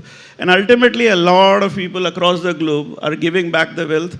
We need to participate back. CSR is one way, but that's only 2%. Can we actually encourage people to participate with 50% of their wealth, maybe 70% of their wealth?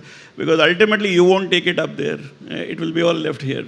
Mr. Mehta, what can a common man do to be a big support for businesses, for entrepreneurs? This is a very good question, because every housewife or every person who is consuming will first look at his or her own good. So it is not just that you support somebody or you buy a certain product because they are part of a certain set of organizations. You have to be excellent in the product quality. You're excellent in taste, since we are a food product, excellent in availability, value for money in pricing, and more importantly, a brand that a 6-year-old to a 86-year-old would identify as his or her brand. Right, market and consumer always comes first. Mr. Gupta, as a citizen, as a consumer, how can we measure the success of a socially responsible steps or measures taken by the industry or the businesses?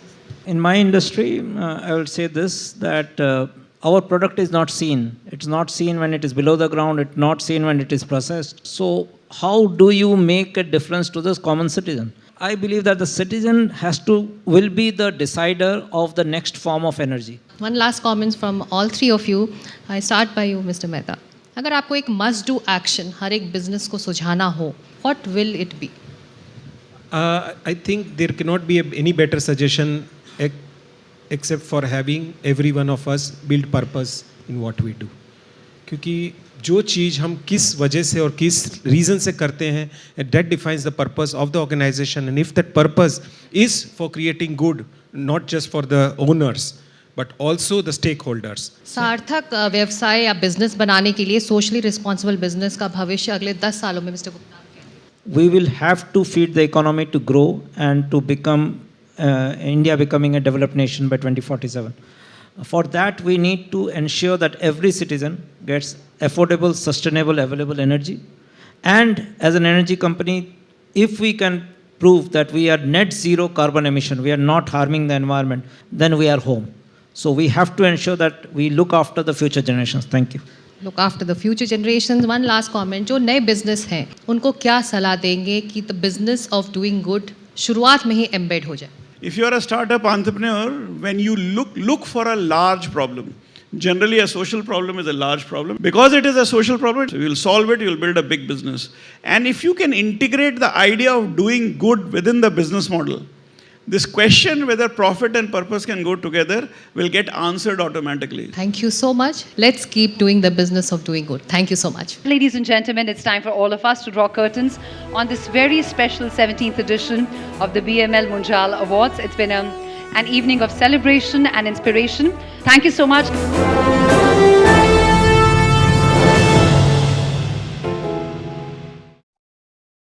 A very warm welcome to the first edition of the NDTV Emerging Business Conclave 2024. MSME विभाग एक महत्वपूर्ण विभाग है. We have to think about what is brand India. India will always stand for democracy. We will always be one of the largest investors in the world. It is also very, very important that these MSMEs grow. We are seeing that women are coming up in many other sectors apart from the traditional sectors.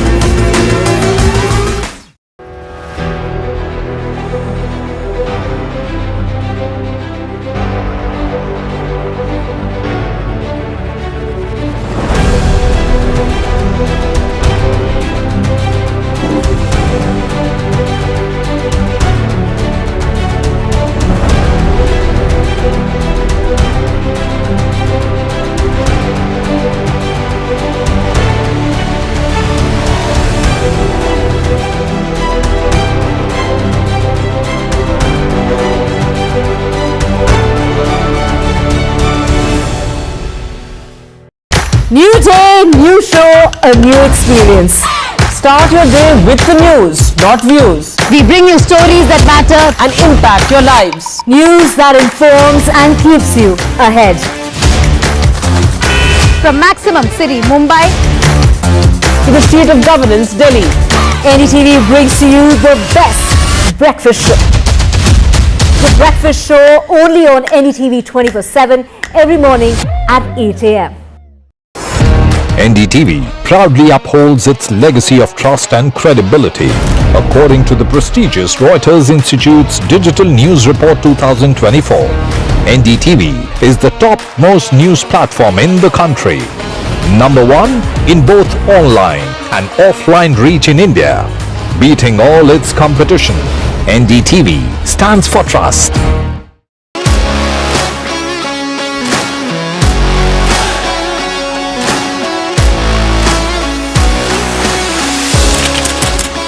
We are able to maintain the democratic fabric and the democratic system. I want to do something that can make a difference. लगातार जनता की आवाज को सरकार तक पहुंचाने का काम मैं करता हूं. I was a student up until very recently. I really want to work and do something for my people because they have given me this opportunity. They have elected me. सोचा नहीं था कि राज्यसभा सांसद बनूंगी.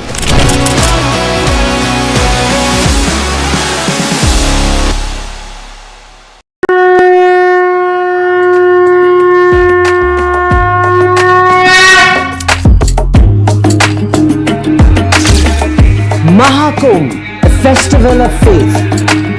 The world's biggest spiritual festival. The divine dip at the spiritual Sangam.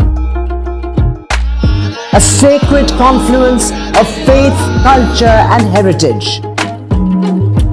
NDTV's mega coverage of the Mega Fest. NDTV at Mahakumbh 2025.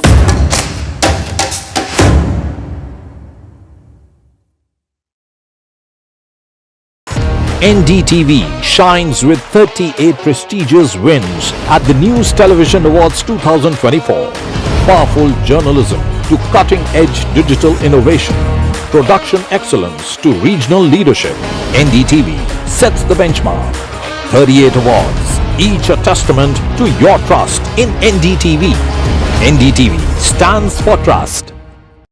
In today's interconnected world, India's voice is more crucial than ever. When India speaks, the world listens. At NDTV World, we are that voice, bringing you intelligent and insightful news from India and beyond. From geopolitics and diplomacy to economic shifts, migrations, tech disruptions, and the stories of our diaspora. We cover the news that shapes our global future. NDTV World, your new home for global news is here.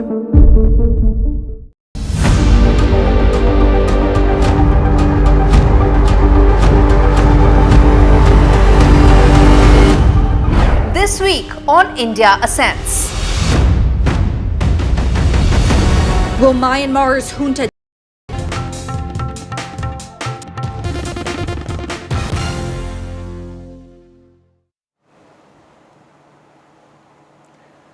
Former Prime Minister of India, Dr. Manmohan Singh, cremated with full state honours. The ex-Prime Minister's daughter lights the funeral pyre.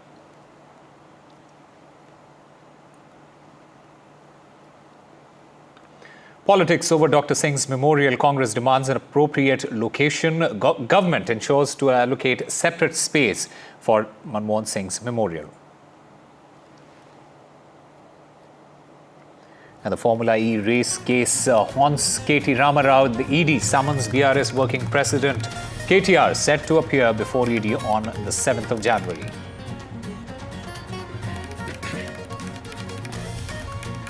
US President-elect Donald Trump has raised concerns about China's expanding influence in the Panama Canal region, criticizing high fees and suggesting a return to US control.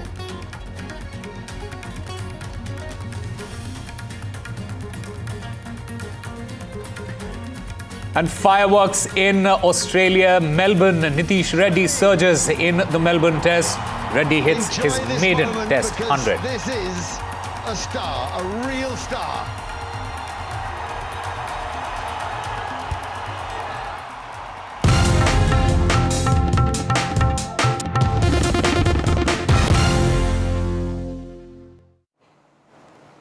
Hello and welcome. You're watching NDTV 24/7. I'm Osama Shah. Dr. Manmohan Singh's last rites were held today with President Draupadi Murmu, Vice President Jagdeep Dhankar, Prime Minister Narendra Modi. There was Bhutanese Prime Minister Tshering Tobgay, Union Home Minister Amit Shah, Congress President Mallikarjun Kharge, Sonia Gandhi and Rahul Gandhi, among others, who attended the ceremony. Dr. Singh's body was first taken to the Congress headquarters in the national capital. The centre has declared a 7-day state mourning throughout the country as a mark of respect to Dr. Singh. During this period, the national flag will be flown at half-mast across India. The Congress has also declared that all official programs of the party, including the Foundation Day celebration, will be cancelled for the next 7 days and will resume on the 3rd of January. In the meanwhile, a row has erupted between the Congress and the centre over the allotment of space for Dr. Singh's memorial on Friday. The Congress condemned the allocation of the Nigambodh Ghat for the final rituals instead of a location where a memorial could be built in his honour. Let's listen in to some of the reactions that have come in. Congress party की नेहरू गांधी वाड्रा परिवार को ये जवाब देना चाहिए कि doctor Manmohan Singh का जब वो देश के प्रधानमंत्री थे तो एनएसी के तहत क्यों कांग्रेस पार्टी की सोनिया गांधी जी ने अपमान किया था। कांग्रेस पार्टी को ये जवाब देना चाहिए कि सरदार पटेल के स्टैचू का उसने क्यों विरोध किया था। गांधी वाड्रा परिवार ये डाइजेस्ट नहीं कर सकता कि कांग्रेस पार्टी से कोई भी दूसरे व्यक्ति को या किसी भी दूसरे नेता को उतना सर्वोच्च सम्मान मिले जितना कि नेहरू गांधी वाड्रा परिवार खुद को देना चाहता है। और उनके जैसे व्यक्तित्व जिन्होंने देश के आर्थिक विकास की एक बड़ी नींव रखी, उनको यथोचित सम्मान देने के लिए भारतीय जनता पार्टी और श्री नरेंद्र मोदी जी के नेतृत्व की एनडीए सरकार भी पूर्णतः प्रतिबद्ध है। और इसी के दृष्टिगत कल कैबिनेट ने अपनी बैठक में यह तय किया कि मनमोहन सिंह जी की स्मृति में एक स्मारक और समाधि स्थल बनाया जाएगा और इसमें जो भी प्रक्रियागत समय होगा कांग्रेस पार्टी को यह कन्वे किया गया। परंतु बहुत दुख की बात है कि कांग्रेस पार्टी जिसने जीवन काल में डॉक्टर मनमोहन सिंह जी को कभी सम्मान नहीं दिया, हमें याद रखना चाहिए कि अंतिम चरण में 2014 में उन्होंने एक राष्ट्रीय स्मृति बनाने का प्रयास किया था, क्योंकि जब उन्हें लगा था कि सरकार जाने वाली है। जिन्होंने अपने जीवन काल में कभी डॉक्टर मनमोहन सिंह को सम्मान नहीं दिया, आज उनकी मृत्यु के बाद भी वह उनके सम्मान के ऊपर सियासत करते नजर आ रहे हैं। यह बहुत दुखद है। प्रधानमंत्री नरेंद्र मोदी जी से मैं पूछना चाहता हूं कि भारत के एक महान अर्थशास्त्री जिनकी पूरी दुनिया में कद्र है, भारत के प्रधानमंत्री के रूप में उन्होंने अपनी जिंदगी के 10 वर्ष इस देश को आगे बढ़ाने के लिए लगाए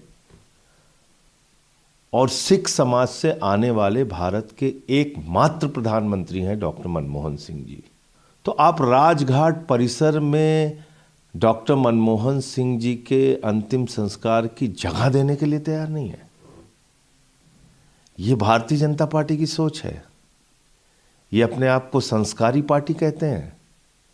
देखिए, हम सब जानते हैं कि हमारे शहर में, हमारी राजधानी में काफ़ी मेमोरियल्स है, तो इसलिए एक और करने में ज़्यादा दिक्कत नहीं होनी चाहिए। मेरे ख्याल में सरकार तो ऐसे कुछ तय करना चाहिए जल्दी कि मनमोहन सिंह जी की याद रखने के लिए कुछ अच्छा, एक अच्छी समाधि बना। All right, I'm currently joined by my colleague Shreya Ghosh there. Shreya, just break it down for us. What is the entire controversy, and what are the reactions that have come in so far as this entire controversy is concerned? Well, Osama, at the very outset, the Congress had demanded that the cremation of former Prime Minister Manmohan Singh should take place, where the memorial can also be built in remembrance of him. But the central government decided that the funeral procession and the final rites will take place, the cremation will take place at the Nigambodh Ghat, which is a public crematory ground. Yesterday itself, the cabinet ministers held a meeting and decided that a separate space will be allocated in the next couple of days. Once the logistics are figured out, they will be allocating a separate space for the memorial of Dr. Manmohan Singh. And the BJP spokesperson also highlighted that this particular decision of the central government has been conveyed to the Congress leadership as well. It was Mallikarjun Kharge who highlighted and wrote to the central government that there should be it should be the same spot where the cremation and the memorial of Dr. Manmohan Singh should take place at the same spot.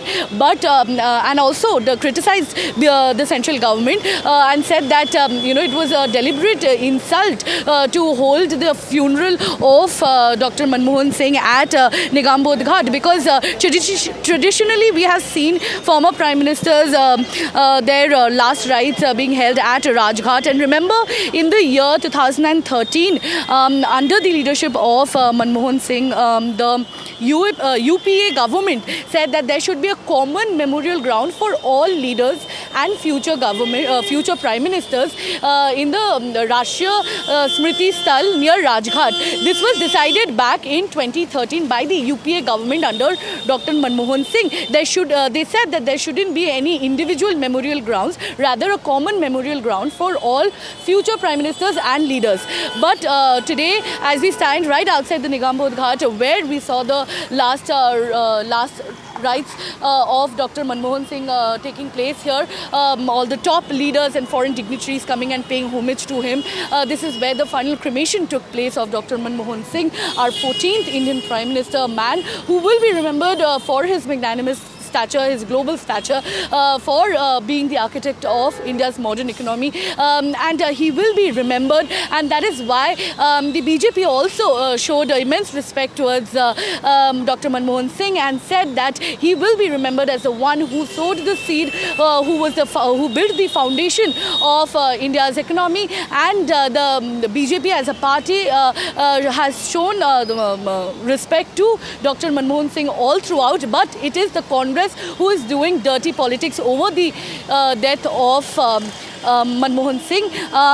But now we know that the central government has in fact said that soon the land acquisition and the trust will be formed and a separate space will be earmarked for the memorial of Dr. Manmohan Singh. Back to you. All right, Shreya Ghosh, thank you very much for getting us all the latest. In fact, we'll try and get some reactions from the Congress as well. I'm currently joined by Kapil Madan, lawyer of the Supreme Court, also a political analyst and supports the Congress. So welcome to NDTV. While India is, bidding goodbye to the former Prime Minister, Dr. Manmohan Singh, tributes have been pouring in from all quarters. An entire controversy has erupted. The BJP is saying that, look, Congress is playing politics. Your reactions to that?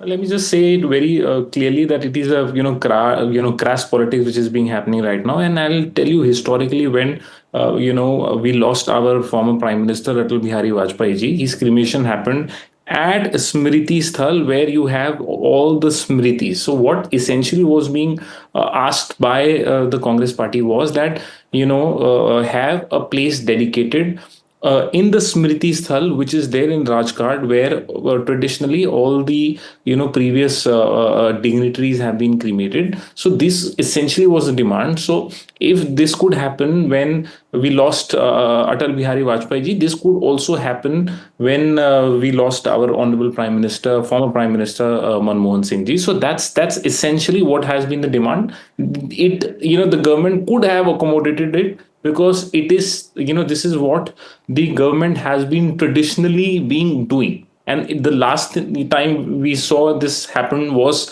when we lost Atal Bihari Vajpayee ji. Right. The BJP and your opponents are basically also citing Dr. Manmohan Singh's, led the UPA government decision to block separate memorial demands. How do you look at that? So let me see, I'll tell you what, I mean, when you want to distort facts, you will have these kind of arguments. If you go back to the facts, when Dr. Manmohan Singh said there can't be a separate memorial. So what happened thereafter was at Rajghat there is Smriti Sthal and they have memorials at that place only. So what essentially was being asked was that, please dedicate space there only so that the last rite of Dr. Singh could have happened at that place, and on that place only you can make the memorial. The similar thing happened when we lost Mr. Atal Bihari Vajpayee ji. Okay. There often have been accusations that the Congress, and this is what we have been hearing from the BJP leaders as well, these accusations that the Congress cannot digest the fact that any other leader outside the Gandhi family gets felicitated. Your reaction to that? Well, I think again, it is a distortion. If you look at the Smriti Sthal historically, last memorial was made for Atal Bihari Vajpayee ji. Before that Indra Kumar Gujral ji, before that Ramaswamy Venkataraman ji, before that Chandrasekhar ji, before that K.R. Narayan ji, before that P.V. Narasimha Rao ji. So, if you look at the list, it is endless. So what happens is that when you don't want to, discuss facts, you end up, giving distorted facts to, the public and the audience. And, distortions will ultimately be exposed one day or the other. Okay. What is your one final message to your opposition, especially the BJP then? No, I don't have a message to give. I think this is a time where we all should, honor our honorable late former Prime Minister who have done so much for the country. It's a loss. It's a sad day for everyone. And I think, we must end, this day remembering him of whatever contributions he has made. All right, Kapil Madan, thank you very much for speaking with NDTV. Thank you. Meanwhile, the national convener of Aam Aadmi Party, Arvind Kejriwal, is holding a press conference on the LG order. Kejriwal, in fact, has said that BJP is against Aam Aadmi Party's schemes and that they are opposing women welfare schemes. Let's listen in. Delhi में आम आदमी party को जिताओ, ये दोनों योजनाएं लागू करूंगा। अब तो बीजेपी की हालत ही हो गई है, ये कांग्रेस के सामने गिड़गिड़ा रहे हैं, हमें बचा लो, हमें बचा लो, हमें बचा लो। बीजेपी की हिम्मत नहीं हुई एलजी को कंप्लेन करने की। संदीप दीक्षित से कंप्लेन कराई है। और बीजेपी और कांग्रेस किस तरह से मिलके आम आदमी पार्टी को और दिल्ली के लोगों को रोक रहे हैं, आप देख रहे हो।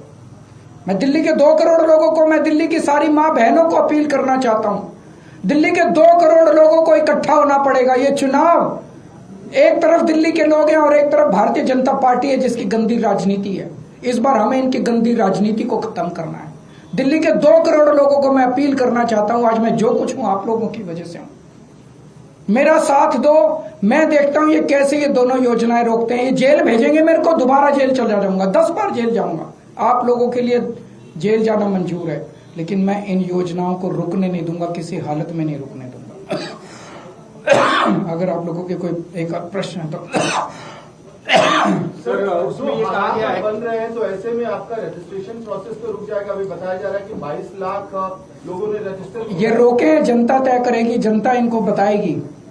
जहां ये रोकेंगे वहां देखना भारी बहुमत से जीतेंगे ये लोग। बीजेपी रोके, रजिस्ट्रेशन रोके, बीजेपी जगह जगह रोके, एलजी साहब रोके, अमित शाह रोके, बीजेपी रोके रजिस्ट्रेशन, जनता इसका जवाब देगी। सर, एलजी साहब ने ये कहा अपने ऑर्डर में जांच। एलजी साहब को जो मर्जी कहने दो अपने ऑर्डर से। कमिश्नर को और डीएसपी को बोला है कि जो कैंप लगा के बैठे हैं उनके खिलाफ भी कार्रवाई करें। ऐसे में लग रहा है कि रजिस्ट्रेशन संभव हो पाएगा। किस चीज के तहत, कौन सी धारा में कार्रवाई हो रही है? डेटा क्या इनकी बपौती है देश का? क्या इनकी बपौती है? कौन सी धारा में? ये उसको क्यों नहीं रोक रहे जो पैसे बांट के और वो खरीद रहा है, वोट खरीद रहा है, खुलेआम वोट खरीद रहा है। सारे चैनलों पे आप सब लोगों ने दिखाया कि वोट खरीद रहा है। उसको क्यों नहीं रोक रहे?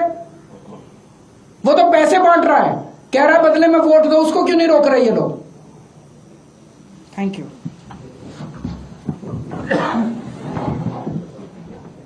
Arvind Kejriwal, along with the Delhi Chief Minister Atishi there, holding a press conference attacking the BJP over their opposition of the women welfare schemes that he is planning to implement in Delhi. He said that due to the policies, the BJP has now got scared. Moving on to our other big story that we are tracking, the Enforcement Directorate has summoned BRS Party Working President and former Minister K.T. Ramarao, along with senior IAS officer Arvind Kumar and former HMDA Chief Engineer BLN Reddy in connection with the Formula E race case.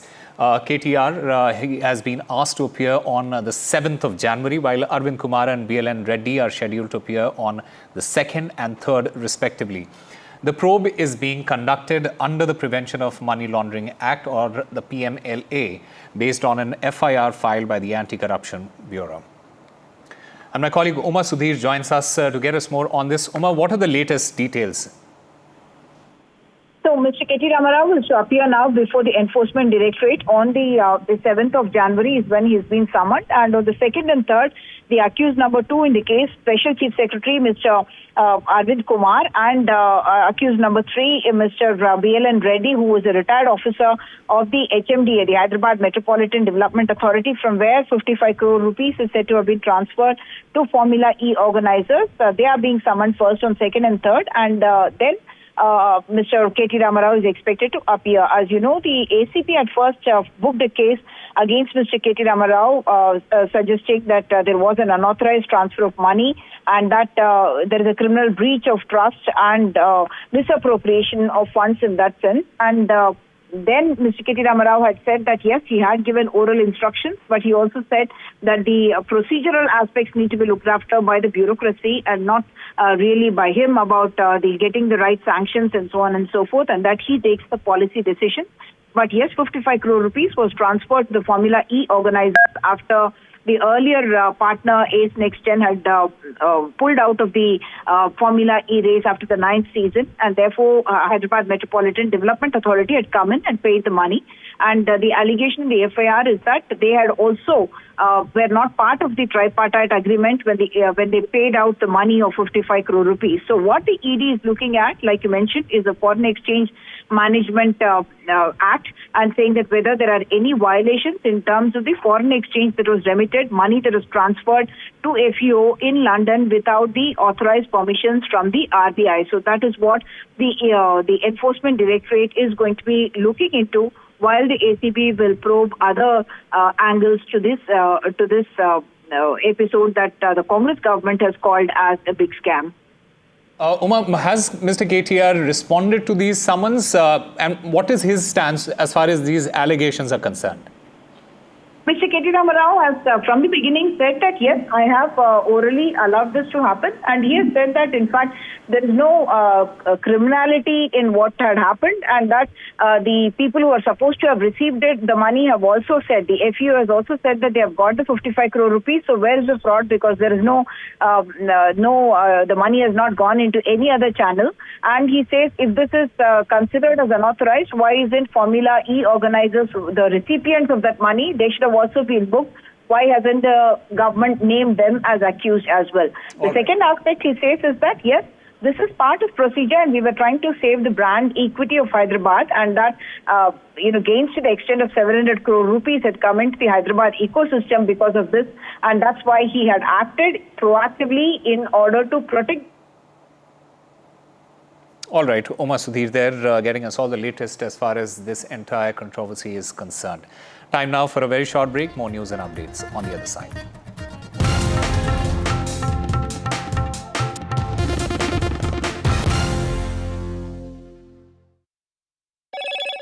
Hello, Moto. Motorola Edge 50 Pro, world's first AI-powered pro-grade camera.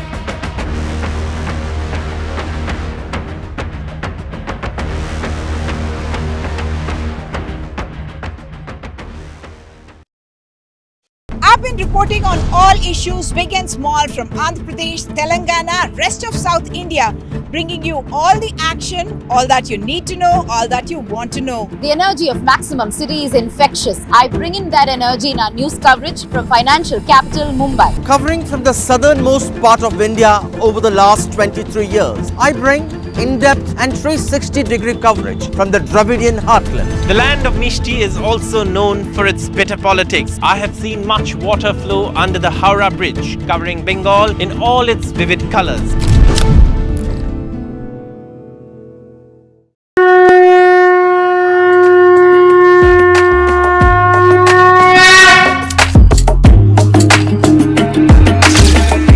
Mahakumbh, a festival of faith, the world's biggest spiritual festival, the divine dip at the spiritual Sangam, a sacred confluence of faith, culture and heritage. NDTV's mega coverage of the Mega Fest. NDTV at Mahakumbh 2025.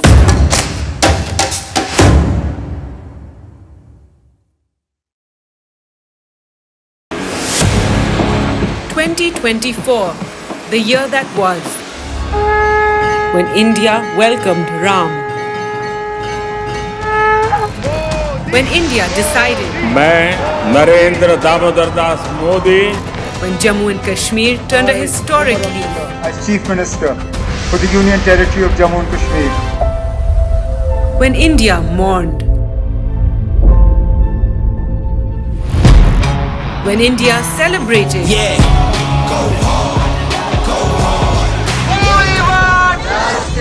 when India protested, when India felt proud, when India scaled new highs, NDTV brought it all to you, your trusted news destination, yesterday, today and tomorrow. A very warm welcome to the first edition of the NDTV Emerging Business Conclave 2024. MSME विभाग एक महत्वपूर्ण विभाग है. We have to think about what is brand India. India will always stand for democracy. We will always be one of the largest investors in the world. It is also very, very important that these MSMEs grow. We are seeing that women are coming up in many, many other sectors apart from the traditional sectors.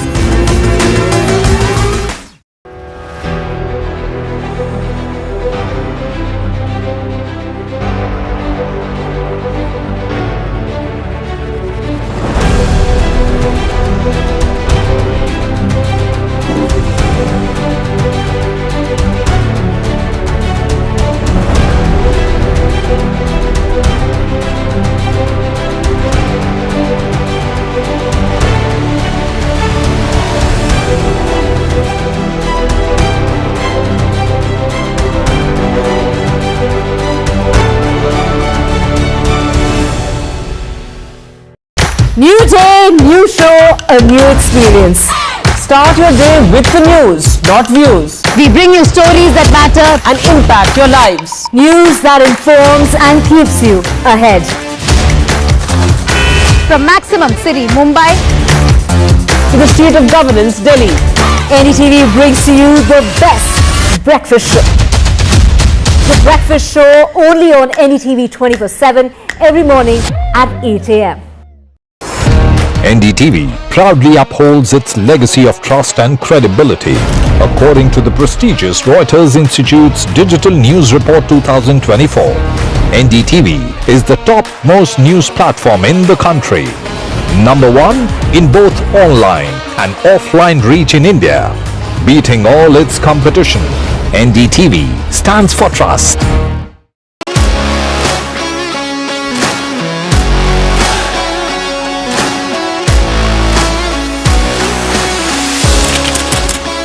We are able to maintain the democratic fabric and the democratic system. I want to do something that can make a difference. लगातार जनता की आवाज को सरकार तक पहुंचाने का काम मैं करता हूं. I was a student up until very recently. I really want to work and do something for my people because they have given me this opportunity. They have elected me. सोचा नहीं था कि राज्यसभा सांसद बनूंगी.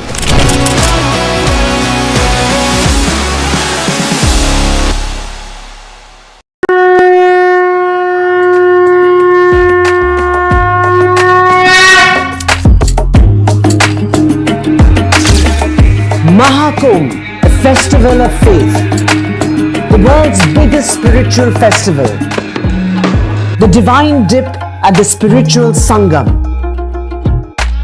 a sacred confluence of faith, culture and heritage. NDTV's mega coverage of the Mega Fest. NDTV at Mahakumbh 2025.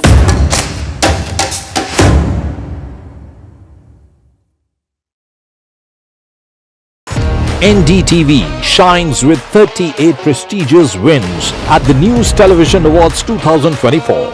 Powerful journalism to cutting-edge digital innovation. Production excellence to regional leadership. NDTV sets the benchmark. 38 awards, each a testament to your trust in NDTV. NDTV stands for trust. In today's interconnected world, India's voice is more crucial than ever. When India speaks, the world listens.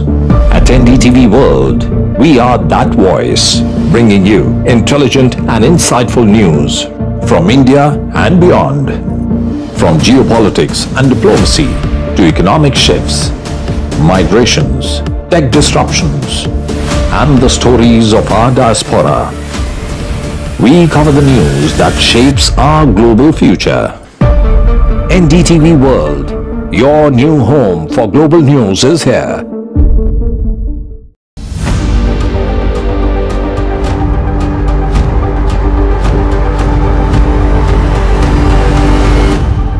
This week on India Ascends. Will Myanmar's junta chiefs see the same fate as Syria's Bashar al-Assad? Beijing in limbo as Xi's purge extends to his own men. How Trudeau's own misgivings are likely to become his end. And broken souls in a broken system, why young Wall Street bankers are getting by using ADHD pills. All this and more only on India Ascends with me, Gauri Dwivedi, at these timings on the NDTV network. I've been reporting on all issues big and small from Andhra Pradesh, Telangana, rest of South India, bringing you all the action, all that you need to know, all that you want to know. The energy of Maximum City is infectious. I bring in that energy in our news coverage from financial capital Mumbai. Covering from the southernmost part of India over the last 23 years, I bring in-depth and 360-degree coverage from the Dravidian heartland. The land of Mishti is also known for its bitter politics. I have seen much water flow under the Howrah Bridge, covering Bengal in all its vivid colors.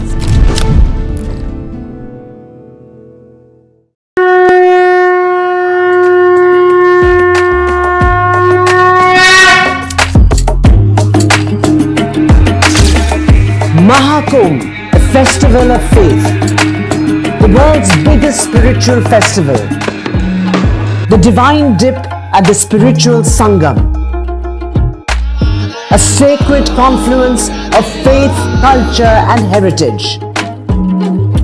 NDTV's mega coverage of the Mega Fest. Hello, Moto. Motorola Edge 50 Pro, world's first AI-powered pro-grade camera.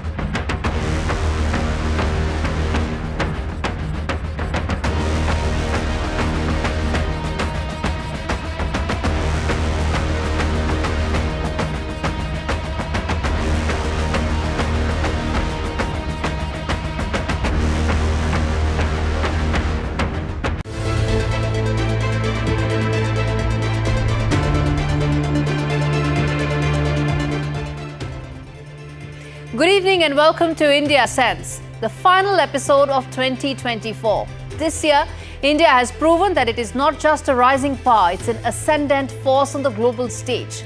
In what is the largest electoral exercise in history, India's democracy has set a new precedent. At a time when several European nations are struggling with their democratic frameworks. 2024 saw Sri Lanka and the Maldives return to India's orbit, while New Delhi's strategic maneuvering in the Gulf Cooperation Council makes it a stronger player. This was also the year when India stands alone as the only major power with communication lines with both Russian president and the Ukrainian president. And there's more. Milestones in defense, a surging economy poised to become the world's fourth largest by 2025, and extraordinary feats in sports from Gukesh's rise to cricket's T20 glory. Tonight, we take you through India's top 10 triumphs in 2024, its ascent. And what better to begin but with underlining the world's biggest democratic exercise. That's correct. India set a staggering record this year, one that no democracy on earth has ever matched before. As the world watched, we pulled off the biggest electoral exercise in human history. 642 million voters cast their votes across 1 million polling stations. That's almost 2 times America's total population, infants and senior citizens included. The process involved 15 million people, 400,000 vehicles, 1,700 air sorties, 135 trains across the country. But this wasn't just an election, but a moment that reaffirmed India's position as the world's largest democracy.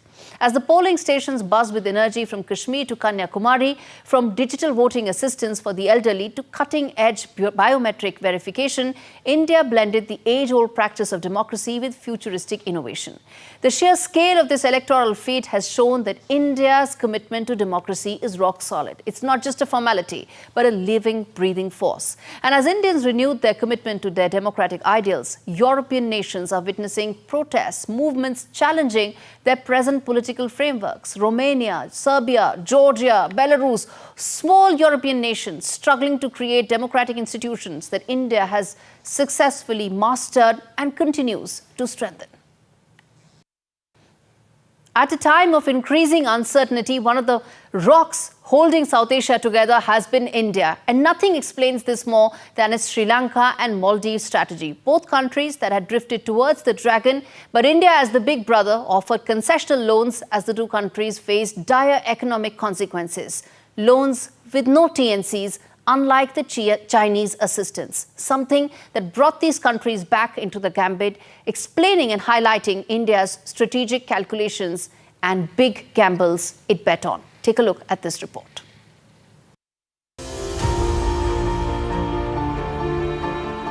In a dramatic geopolitical shift in 2024, 2 Southeast Asian nations have decisively recalibrated their relationships with New Delhi. Even as India ensured normalcy with China on its own terms. The disengagement and de-escalation between India and China followed after 4 years of a standoff initiated by China at the Galwan Valley. The 2 Asian neighbors have finally decided to pursue border resolution as per the 2005 pact, a huge climb down for China and a huge win for India's sustained and consistent China policy. 2024 saw New Delhi also bring back both Sri Lanka and the Maldives back in its orbit. Sri Lankan President Anurakumara Dissanayake has assured India's Prime Minister Modi it will not allow its territory to be used in ways that harms India's security interests. This promise is a direct response to the growing power play in the Indian Ocean, which comes as smaller nations in the region face greater economic uncertainty.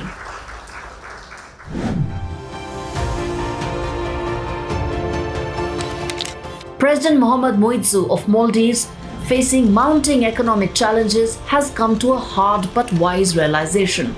When the tides are high, there's no substitute for a trusted ally. After his failed bid to strengthen ties with China earlier this year, Moizu has reset relations with India. And Mali has recognized the economic and strategic balance of power in the Indian Ocean hinges on New Delhi's influence. And what followed are new defense pacts, economic cooperation and infrastructure projects on the table.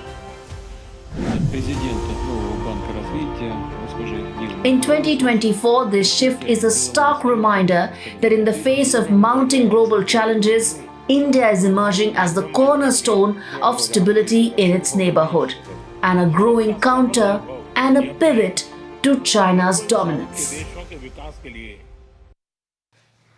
One of the most strategic wins for India has been its focus and continuous engagement of the Gulf cooperation countries. And for years, Indian diplomacy viewed the entire Middle East through the prism of its Pakistan policy, a handicap that doesn't exist anymore. In fact, it was India's internal matter and its Kashmir policy that was once a discussion point for GCC nations.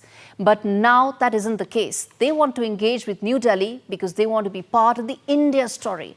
The India-GCC trade stands at $185 billion, expected to cross $200 billion next year.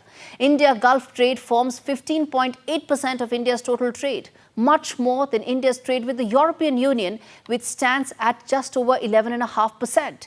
Add to it the 8.8 million Indians who reside in the Gulf region and are a key aspect of India's engagement with this entire region.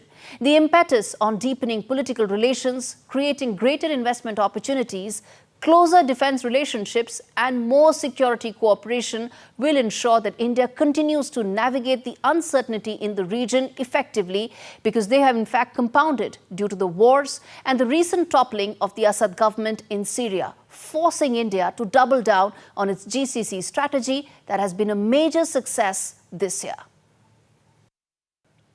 India Ascents has been your one-stop destination for global voices, perspectives and big thinkers from across the spectrum. Big politicians, big thinkers, big foreign policy experts all spoke on India Ascents. Some of those highlights for you. As we speak, there is enough and more that's happening as far as the US-India partnership is concerned. It's evolved, it's seen a huge amount of change and transformation since the Clinton and Bush era. How do you view it now in the backdrop of Modi 3.0 coming to power? And if you look at the Trump administration, one area where there was enormous continuity was on India. And in fact, Trump liked the fact that Modi was as popular as he was, and particularly with Indians abroad. And so really the United States has made a strategic decision over the last 20 years to move closer to India and to try to make India part of the new Asian security system, naturally, largely in response to the rise of China. Mr. Hamza, we are talking because India sees itself to play a significant role in this region, in the Middle East, in West Asia. It's not just about trade, it's about a larger role that India envisages for itself. And for that, AIIMS is extremely important. I want to ask you, what are your thoughts when it comes to the India-Middle East corridor, its significance for the region and for the India-Saudi Arabia relationship as well?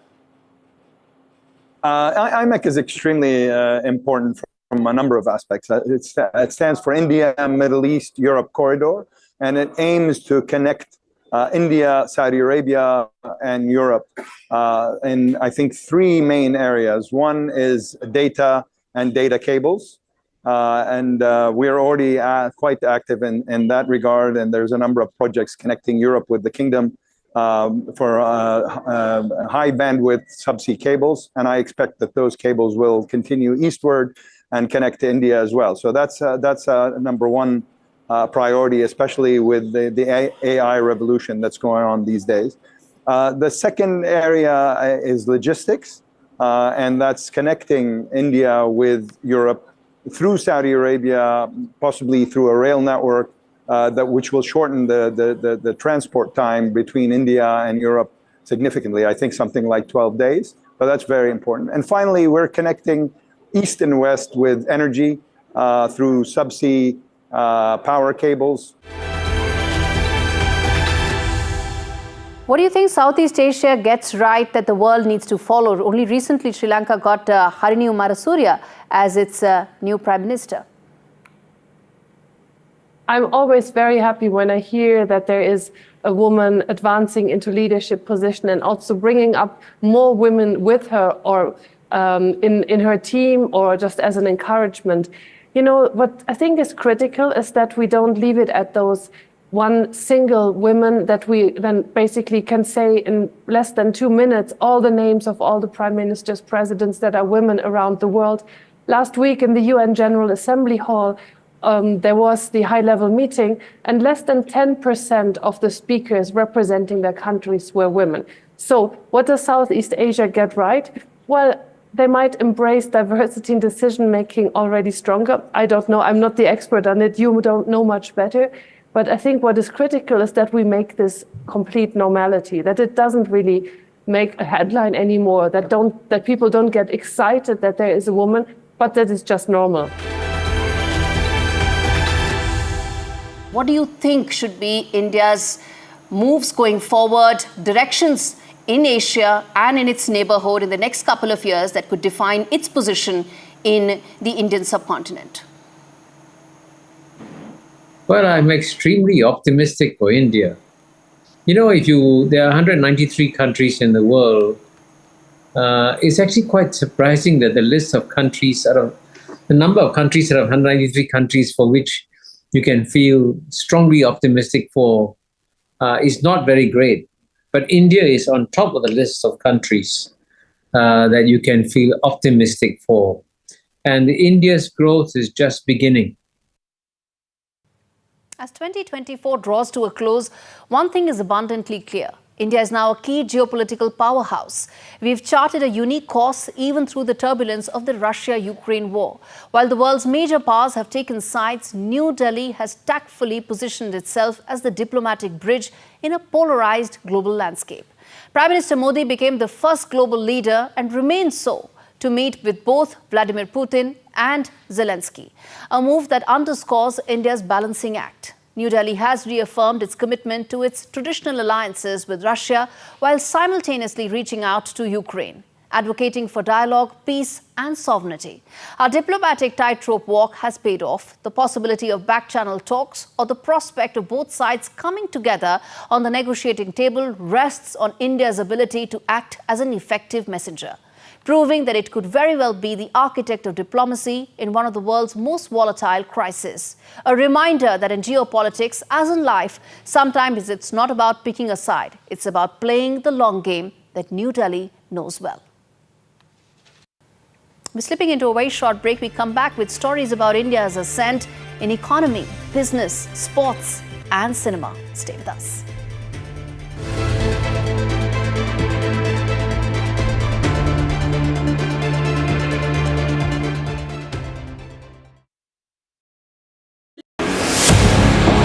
(2024), the year that was, when India welcomed Ram, when India decided, मैं Narendra Damodar Das Modi, when Jammu and Kashmir turned a historic leaf, as Chief Minister for the Union Territory of Jammu and Kashmir, when India mourned, when India celebrated,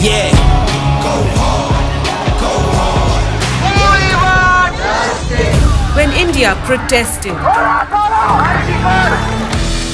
when India felt proud, when India scaled new heights. NDTV brought it all to you, your trusted news destination, yesterday, today and tomorrow. A very warm welcome to the first edition of the NDTV Emerging Business Conclave 2024. MSME विभाग एक महत्वपूर्ण विभाग है. We have to think about what is brand India. India will always stand for democracy. We will always be one of the largest investors in the world. It is also very, very important that these MSMEs grow. We are seeing that women are coming up in many other sectors apart from the traditional sectors.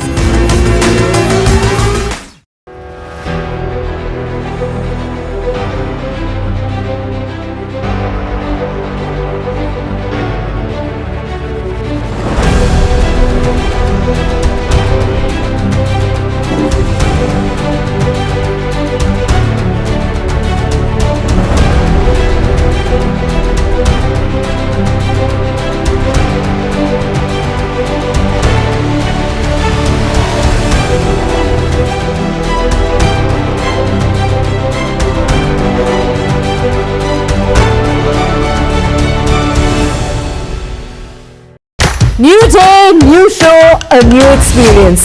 Start your day with the news, not views. We bring you stories that matter and impact your lives. News that informs and keeps you ahead. From Maximum City, Mumbai, to the seat of governance, Delhi. NDTV brings to you the best breakfast show. The breakfast show only on NDTV 24/7 every morning at 8 a.m.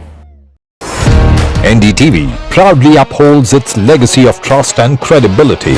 According to the prestigious Reuters Institute's Digital News Report 2024, NDTV is the top-most news platform in the country. Number one in both online and offline reach in India. Beating all its competition, NDTV stands for trust.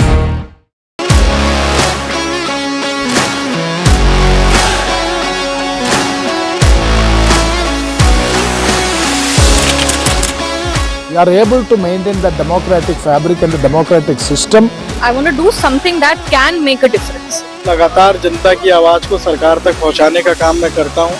I was a student up until very recently. I really want to work and do something for my people because they have given me this opportunity. They have elected me. सोचा नहीं था कि राज्यसभा सांसद बनूंगी.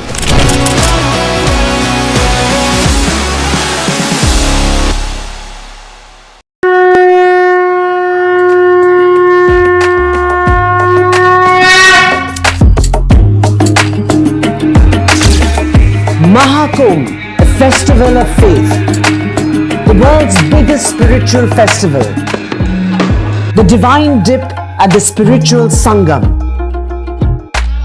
a sacred confluence of faith, culture and heritage.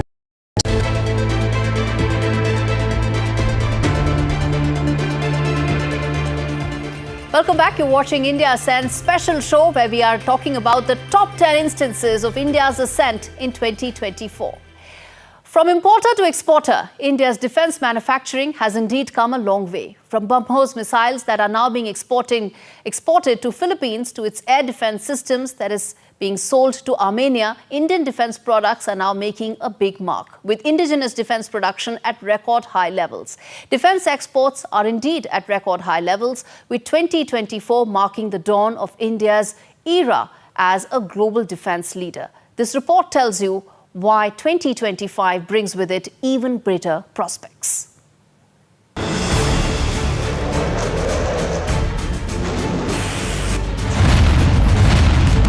In 2024, India's defence revolution is no longer a dream, it's a blazing reality.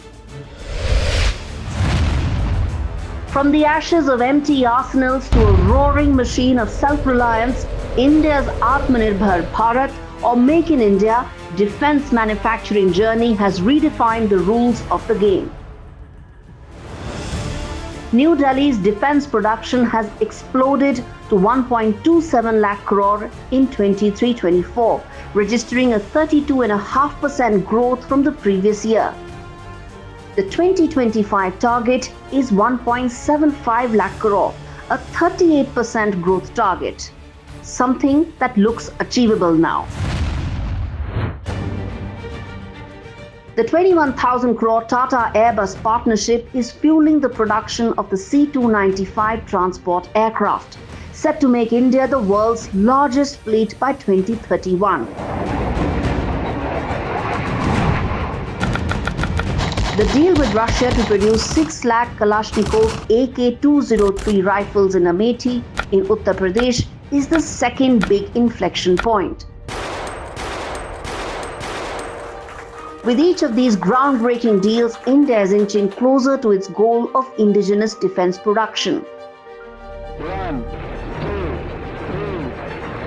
The successful launch of Agni-5 MIRV missile is testimony to what lies ahead in its arsenal.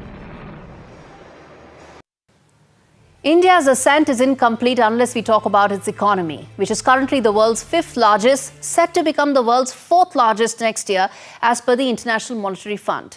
Indian economy is set to surpass Japan, and most experts concur that the disappointing second quarter GDP numbers is an aberration, as the long-term India story remains intact. India's small and micro industries that account for over 45% of GDP have recovered. There is an improvement in the number of salaried employment figures. female labour force participation has gone up from 34.5% in 2018 to just under 40% in 2024. India's services surplus as a percentage of GDP has hit a new high. And in November, India's services trade exports surpassed goods exports, which augurs well for India and its software industry. As India continues to be the economic powerhouse, policymakers must now focus on three key areas: dipping savings, sliding credit growth, and falling private investments. Arresting these three trends will ensure that 2025 will bring with it even greater highs for the Indian economy. And well, if you thought India has set new benchmarks in geopolitics and economy alone this year, well, you've got to think again. From Gukesh's brilliance to Neeraj's golden throw, from Manu Bhakar's Olympic feats to India's T20 triumph, 2024 has proven that India is no longer just a contender, it's now a champion in the world of sports. A year where India ascended to the top, rewriting the rule book of athletic greatness. This report highlights all that India achieved this year in the world of sports.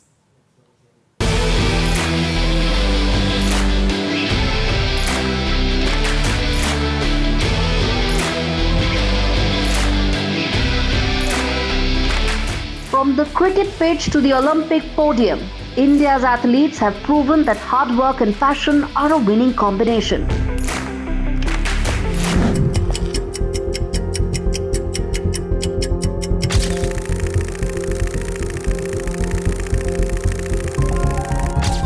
Gukesh, the young chess prodigy, made history by becoming one of the world's youngest grandmasters, checkmating his way to global recognition. His rise, along with other prodigies, shows India is set to end Russian dominance in the game. On the cricket field, India's T20 World Cup win was nothing short of electrifying, clinching their second T20 title, reaffirming India's place as a cricketing superpower. Manu Bhakar's heroics in the Tokyo Olympics proved that India's shooters are on target to take aim at the global stage. And then there's Neeraj Chopra, who threw himself into the history books by becoming a global athletic icon as he bagged the silver medal in this year's Tokyo Olympics. The revival of Indian hockey is the icing on the cake. The Indian hockey team showed a remarkable gold medal performance at the Asian Games, reminding the world that India's legacy in this sport is very much alive.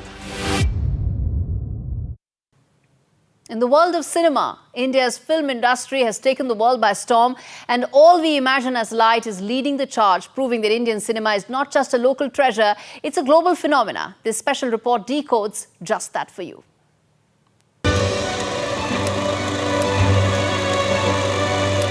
In 2024, India's film industry has made its mark on the global stage, and All We Imagine as Light is leading the way.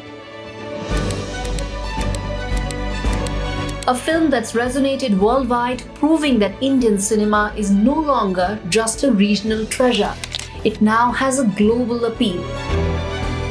Former US President Barack Obama has even named it his top film of the year. The film's success across global awards circuits is a clear sign that India's cinematic influence is only growing and possibly here to stay. From Cannes to Hollywood, critics are now taking notice as the once niche world of Indian cinema moves to the forefront. All We Imagine as Light is a reflection of a new Indian era in storytelling where themes are universal and borders fade away. India's cinematic impact is undeniable and the world is paying attention. This is a new chapter in global cinema, one where the light of Indian film shines brighter than ever before. As we close the curtain on 2024, India Ascends has shown the world that India is not just a rising power, it's an unstoppable force. And as it now becomes a leader in all aspects, there's clamour growing for India to be on the UN Security Council. Nations like the UK are now being termed as has-beens, even as they continue to remain on the P5. The India story is bigger than just P5 and its ascent is just starting. My young team and I thank you for being part of our first year. But remember, our journey has just started, and as India ascends, the game has only just begun. See you on the other side. Wish you a very happy New Year, viewers.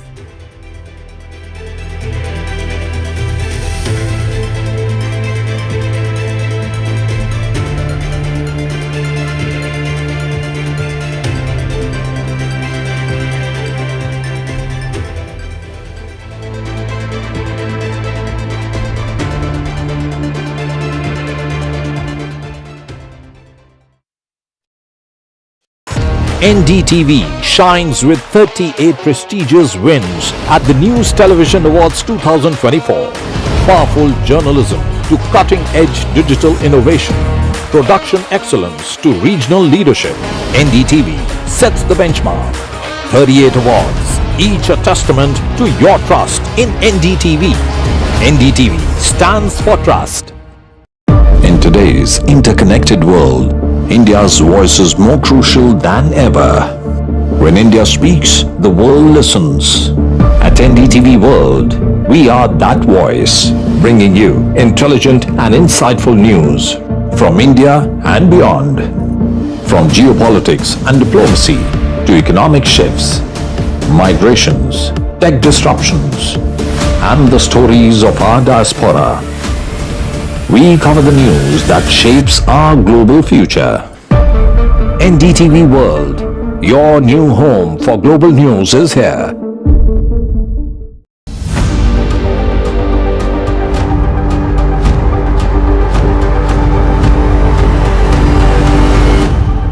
This week on India Ascends.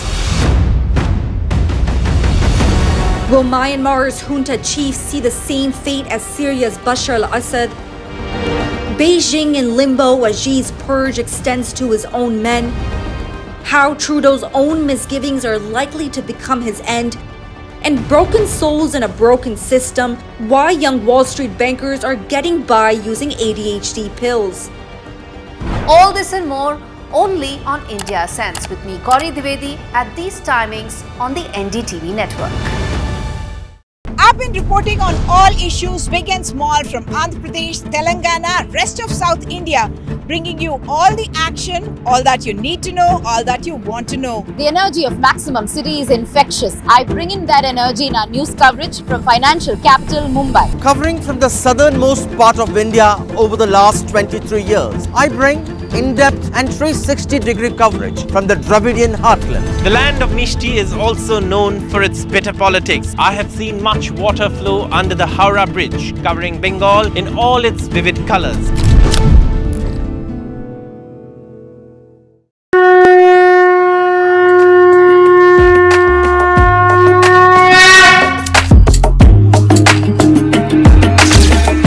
Mahakumbh, a festival of faith.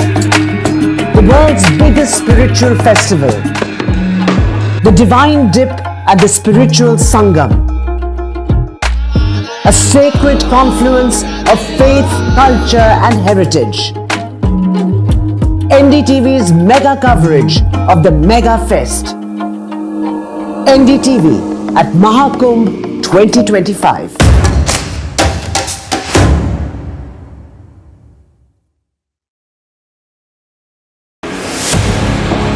2024, the year that was, when India welcomed Ram. When India decided, मैं Narendra Damodar Das Modi, when Jammu and Kashmir turned a historic leaf. As Chief Minister for the Union Territory of Jammu and Kashmir. When India mourned.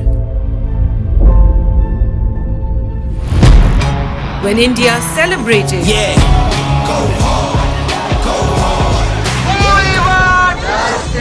When India protested. When India felt proud. When India scaled new heights. NDTV brought it all to you. Your trusted news destination. Yesterday, today and tomorrow.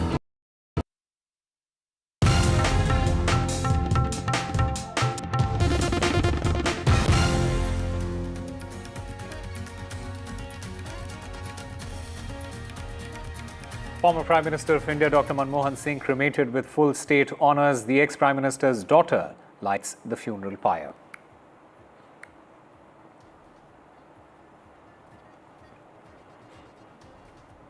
Politics over Dr. Singh's memorial. Congress demands appropriate location. Government ensures to allocate separate space for Dr. Manmohan Singh's memorial.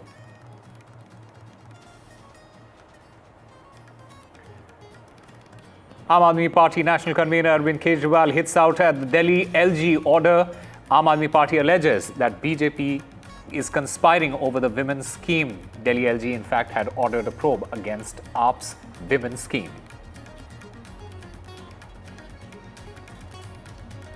Formula E race case haunts KTR. ED summons the BRS working president KT Ramarao set to appear before the ED on the 7th of January.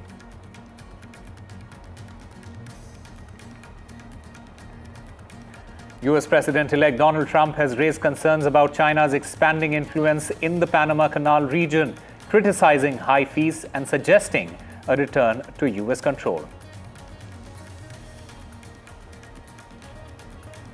And a star is born at the MCG. Nitish Reddy brings up his maiden Test 100 under tough conditions in Melbourne. Enjoy this moment because this is a star, a real star.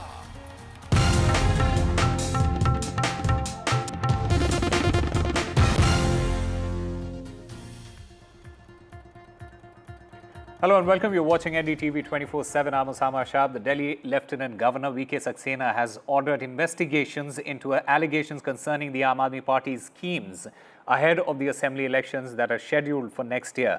The Lieutenant Governor's office has issued separate directives to the Delhi Chief Secretary and the Commissioner of Police based on complaints raised by Congress leader Sandeep Dikshit. Now, these allegations include claims about fraudulent collection of personal data under the guise of AAP's Mahila Samman Yojana, the presence of Punjab intelligence officers near the residence of Congress candidates, and the alleged transfer of cash from Punjab to Delhi to influence the elections. Aam Aadmi Party's national convener Arvind Kejriwal, in the meanwhile, has hit out at the Delhi LG order. Kejriwal says that BJP is against Aam Aadmi Party's schemes and that the BJP is opposing women welfare schemes, and it is due to the Aam Aadmi Party's Yojana that the BJP is now scared. अब तो BJP की हालत ये हो गई है, ये कांग्रेस के सामने गिड़गिड़ा रहे हैं, हमें बचा लो, हमें बचा लो, हमें बचा लो। बीजेपी की हिम्मत नहीं हुई एलजी को कंप्लेन करने की। संदीप दीक्षित से कंप्लेन कराई है। और बीजेपी और कांग्रेस किस तरह से मिलके आम आदमी पार्टी को और दिल्ली के लोगों को रोक रहे हैं, आप देख रहे हो। ये उसको क्यों नहीं रोक रहे जो पैसे बांट के और वो खरीद रहा है, वोट खरीद रहा है, खुलेआम वोट खरीद रहा है, सारे चैनलों पे आप सब लोगों ने दिखाया कि वोट खरीद रहा है, उसको क्यों नहीं रोक रहे। वो तो पैसे बांट रहा है, कह रहा है बदले में वोट दो, उसको क्यों नहीं रोक रहे ये लोग। All right, it is BJP versus the Delhi LG as far as the Aam Aadmi Party's scheme is concerned. This is an entire row that has erupted over Aam Aadmi Party's Mahila Samman Yojana. The Delhi LG has ordered, the Delhi LG has ordered investigation into the allegations concerning the Aam Aadmi Party schemes ahead of the upcoming general elections that are slotted for next year. And I've got Ishika Verma joining us to get us more on this. Ishika, the Delhi elections are just a couple of months away, and it seems as if this is just the beginning of what we are going to witness in the coming months. Well, in fact, as you rightly mentioned, the row over the Mahila Samman Yojana scheme and the Sanjeevani Yojana has now only escalated because now the Lieutenant Governor has given the directions for investigation into this matter as to how, the so-called registration for both of these schemes were happening when this has not been notified by the government. Now, the Lieutenant Governor has issued directions to the Chief Secretary and also to the Police Commissioner of Delhi Police, in fact, to do this investigation. The DCP has been asked to, in fact, investigate and take action against all of those who were, in fact, holding camps for the registration, for the so-called registration of this scheme. And also the chief secretary has been asked to ask the divisional commissioner to do the investigation into this matter. Now, this has only come after the Congress leader and also the Congress candidate from the New Delhi Assembly seat, Sandeep Dixit, has in fact met the lieutenant governor and had complained regarding the registration that was happening under this scheme. Now, we also saw the response that came from the Aam Aadmi Party Supremo Arvind Kejriwal himself, where he said that it is only because the BJP is upset, BJP knows that they are losing election, is why such an investigation order has come from the lieutenant governor. Also, Aam Aadmi Party going ahead to accuse that this has not come from the lieutenant governor's office; it has rather come from the Home Minister Amit Shah's office. So certainly, the political war of words is only intensifying on this matter, especially considering it is the election season. Over to you. Absolutely. In fact, I've also got my colleague Anushka Garg joining us at the moment. Anushka, this is always going to be a three-way fight. We were expecting that there will be a slugfest, and it has now begun with the Congress's complaint against Aam Aadmi Party. Aam Aadmi Party clearly pointing out that BJP is hand in glove with the Congress. How do you assess this entire situation at the moment?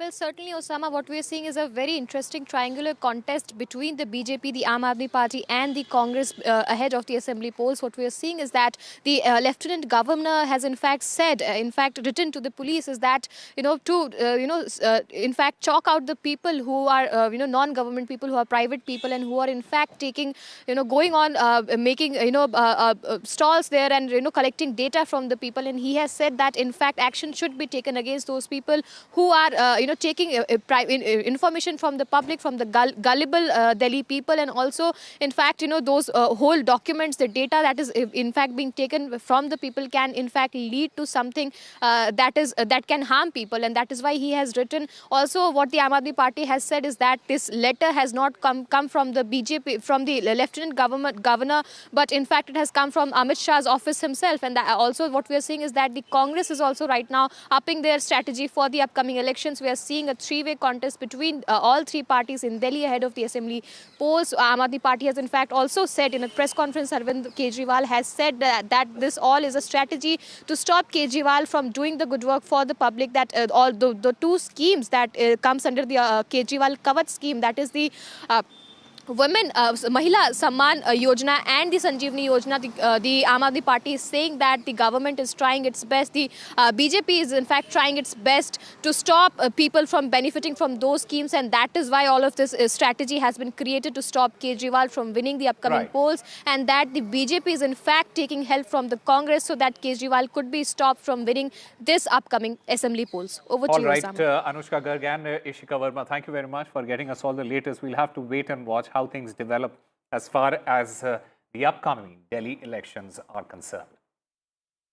Shifting our focus, the Enforcement Directorate has summoned BRS Party Working President and former Minister K.T. Rama Rao along with the senior IAS officer Arvind Kumar and former HMDA Chief Engineer Bilen Reddy in connection with the Formula E race case. K.T. Rama Rao, he has been asked to appear on the 7th of January, while Arvind Kumar and BLN Reddy are scheduled to appear on January 2nd and January 3rd, respectively. The probe is being conducted under the PMLA, that is the Prevention of Money Laundering Act, based on an FIR that was filed by the Anti-Corruption Bureau. So trouble from multiple agencies for former Minister Mr. K.T. Rama Rao. Now the Enforcement Directorate has summoned him to appear before them on the 7th of January. He is the accused number 1, A1 in the Formula E race case that has already been booked by the ACB, and the Enforcement Directorate now looking into whether there are any violations of the Foreign Exchange Management Act. What I must point out is that IAS officer Mr. Arvind Kumar, who was the Special Chief Secretary in the MAUD, the Municipal Administration and Urban Development Department, he is the accused number 2 and he's been summoned on Jan 2, and BLN Reddy, who was an officer now retired from the HMDA, he is accused number 3 and has been summoned on Jan 3. Already, Mr. K.T. Ramarao had filed a quash plea in the High Court on the 21st of December, and that is now to be heard by the court on the 31st of December. Already the High Court has given stay on his arrest by the ACB till the 30th of December, and the ACB is expected to file a counter on that as well as on the quash plea that has been filed by Mr. K.T. Ramarao. So the case per se is that Formula E race that was to take place 9, 10, 11 and 12 seasons. After the 9th season happened, one of the partners in the tripartite agreement had in fact withdrawn ACE Next Gen, and subsequently HMDA had paid out about 55 crore rupees. HMDA is a department or Hyderabad Metropolitan Development Authority, and that fell under the Municipal Administration Ministry, and it was not even part of the agreement with the Formula E organizers when they paid out about 55 crore rupees. So the violations that are being cited is that they were not party to the agreement, that only oral orders were issued, there is no cabinet approval or finance department legal procedure was not followed when that approval was given by the then minister Mr. K.T. Ramarao, and there is also now the look into the foreign exchange violations, because RBI permissions were reportedly not sought when that money was transferred from the HMDA to the Formula E organizers, race organizers in London, and therefore those violations, the unauthorized payments, are now being investigated into specifically by the Enforcement Directorate and the other sections of the law by the ACB. And politics has erupted over the allocation of a memorial place for late Dr. Manmohan Singh. BJP and Congress have locked horns. The BJP says that the government has agreed for the memorial request and that Congress is now playing politics. The centre has said that the memorial space will be allocated. The government has in fact released fact sheet regarding the memorial. Congress in fact has demanded memorial at the Rajghat. Punjab leaders in the meanwhile had said that the cremation at the Nigam Bodh Ghat was shocking, a practice that was ended by the UPA government in 2013. Congress party की नेहरू गांधी वाड्रा परिवार को ये जवाब देना चाहिए कि doctor Manmohan Singh का जब वो देश के प्रधानमंत्री थे तो एनएसी के तहत क्यों कांग्रेस पार्टी की सोनिया गांधी जी ने अपमान किया था। कांग्रेस पार्टी को ये जवाब देना चाहिए कि सरदार पटेल के स्टैचू का उसने क्यों विरोध किया था। गांधी वाड्रा परिवार ये डाइजेस्ट नहीं कर सकता कि कांग्रेस पार्टी से कोई भी दूसरे व्यक्ति को या किसी भी दूसरे नेता को उतना सर्वोच्च सम्मान मिले जितना कि नेहरू गांधी वाड्रा परिवार खुद को देना चाहता है। हम सब जानते हैं कि हमारे शहर में, हमारी राजधानी में काफ़ी मेमोरियल्स है, तो इसलिए एक और करने में ज़्यादा दिक्कत नहीं होनी चाहिए। मेरे ख्याल में सरकार तो ऐसे कुछ तय करना चाहिए जल्दी कि मनमोहन सिंह जी की याद रखने के लिए कुछ अच्छा, एक अच्छी समाधि बना। All right, my colleague Shreya Ghosh joins us to get us more on this. Shreya, really unfortunate that we are witnessing politics after the death of Dr. Manmohan Singh. Firstly, what are the reactions that have come in so far with respect to this entire controversy? And explain it to us. What exactly is this controversy?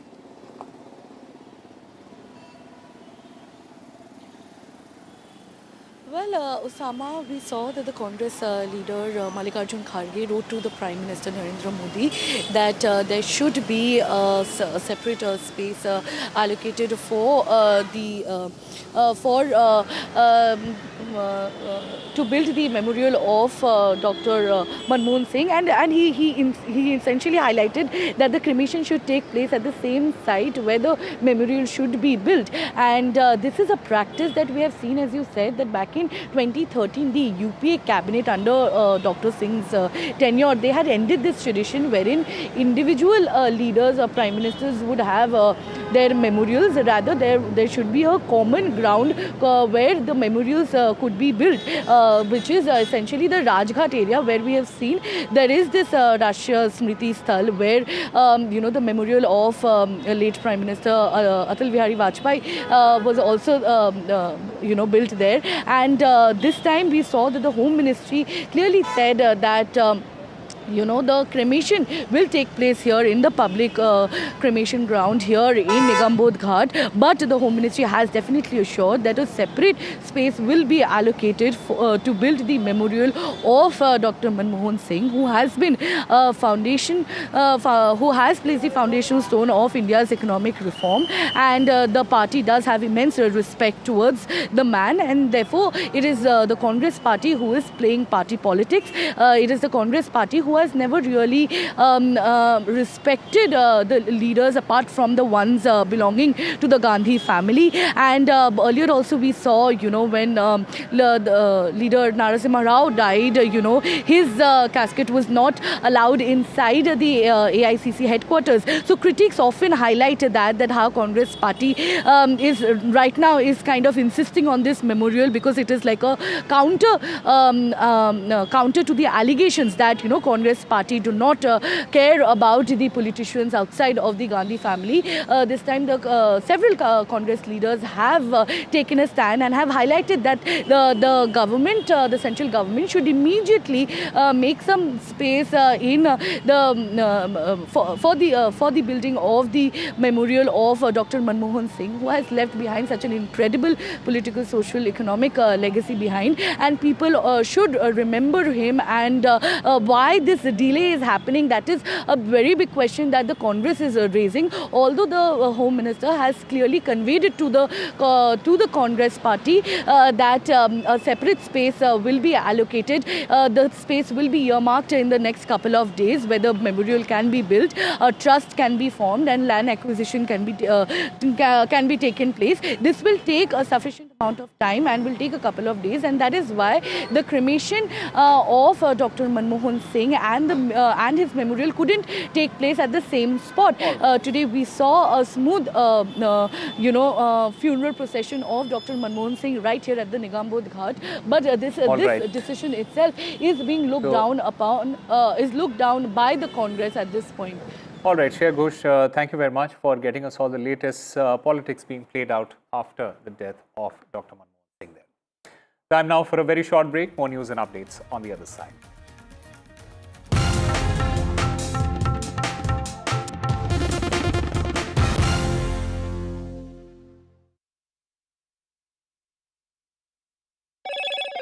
Hello, Moto. Motorola Edge 50 Pro, world's first AI-powered pro-grade camera. A very warm welcome to the first edition of the NDTV Emerging Business Conclave 2024. MSME विभाग एक महत्वपूर्ण विभाग है. We have to think about what is brand India. India will always stand for democracy. We will always be one of the largest investors in the world. It is also very, very important that these MSMEs grow. We are seeing that women are coming up in many other sectors apart from the traditional sectors.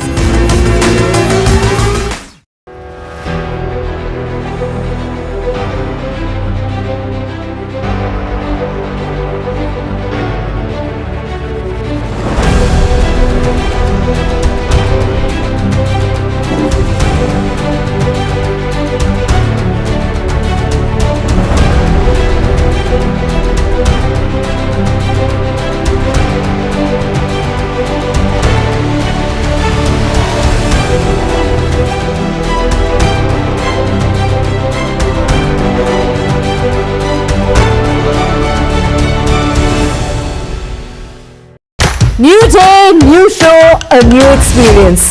Start your day with the news, not views. We bring you stories that matter and impact your lives. News that informs and keeps you ahead. From Maximum City, Mumbai, to the seat of governance, Delhi, NDTV brings to you the best breakfast show. The breakfast show only on NDTV 24/7 every morning at 8 a.m. NDTV proudly upholds its legacy of trust and credibility. According to the prestigious Reuters Institute's Digital News Report 2024, NDTV is the top-most news platform in the country. #1 in both online and offline reach in India. Beating all its competition, NDTV stands for trust.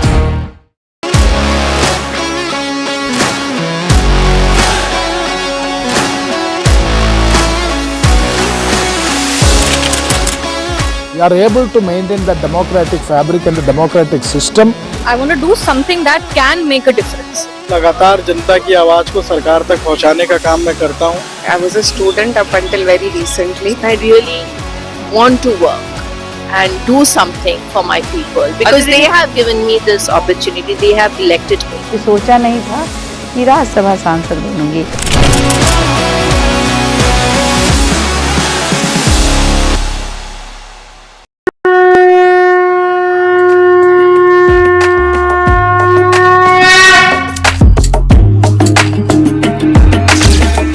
Mahakumbh, a festival of faith, the world's biggest spiritual festival, the divine dip at the spiritual Sangam, a sacred confluence of faith, culture and heritage. NDTV's mega coverage of the Mega Fest. NDTV at Mahakumbh 2025.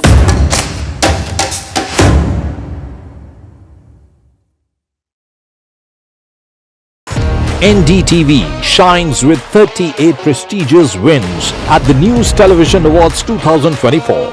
Powerful journalism to cutting-edge digital innovation, production excellence to regional leadership.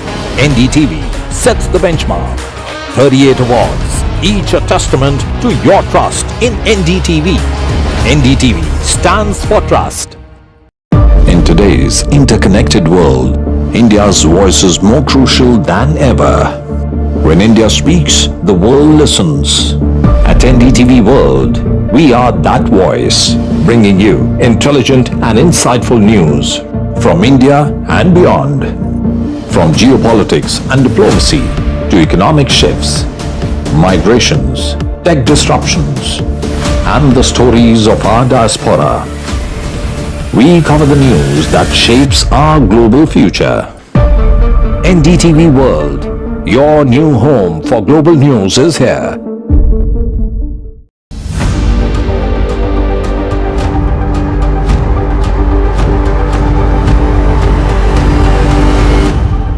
This week on India Ascends.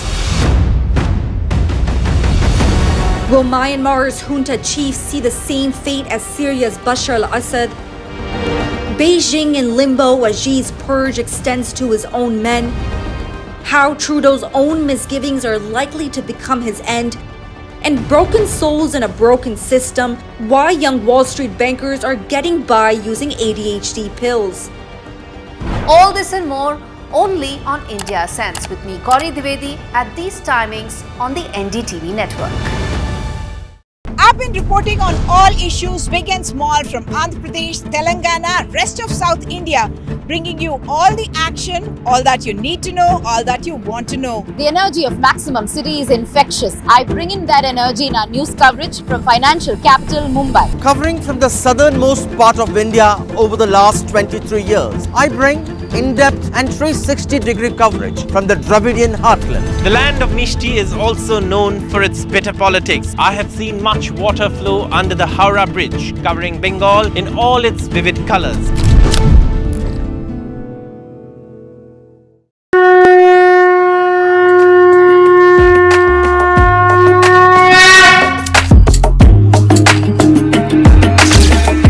Mahakumbh, a festival of faith, the world's biggest spiritual festival, the divine dip at the spiritual Sangam, a sacred confluence of faith, culture and heritage. NDTV's mega coverage of the Mega Fest. NDTV at Mahakumbh 2025.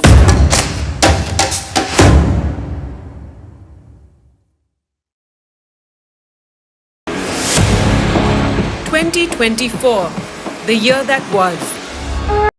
They need 116 runs. They are behind the 116 runs with a wicket to go. Nitish Reddy's ton and Washington Sundar's resistance have ensured that other storylines remain possible. This time he attempted again. Early on day 3, India having started on back foot lost Rishabh Pant to an audacious shot, putting his team in further trouble. It was the time for India's next gen to step up to the plate, and Nitish Reddy did. Coming in at the fall of Pant, India at 191 for 6, he showed the stomach for fight. The Hyderabad youngster copped up body blows and stood tall. Got him under the armpit. Just get his arm. He eventually got to his maiden test half-century and followed it up with Pushpa celebration. But that's what I'm saying, awareness of where the fielders are as well. Pushpa! Washington Sundar hung in at the other end, giving Reddy the support he needed to get India beyond 300 in the first innings. They put on 95 now. The 8th wicket pair not just got India out of follow-on, but they put on a vital 104-run unbeaten stand when early tea was taken due to bad light. And the umpires take players off for bad light and for this long. Washington Sundar got to his test half-century as well and was involved in a record 127-run stand with Nitish Kumar Reddy. There was more drama in the middle after Sundar's wicket. Nitish Reddy on 99, India lost its 9th wicket in the form of Jasprit Bumrah. But it is. 3 balls into Cummins over. A star was born at the Melbourne Cricket Ground. Nitish Kumar Reddy got to his 100 in a spectacular fashion. He lifted the team from massive trouble, scoring 105 not out on day 3. The highest score by an Indian batting at number 8 in Australia. India went to stumps at 358 for 9, 116 runs behind Australia. Incredible innings. I'm sure this first of many to come.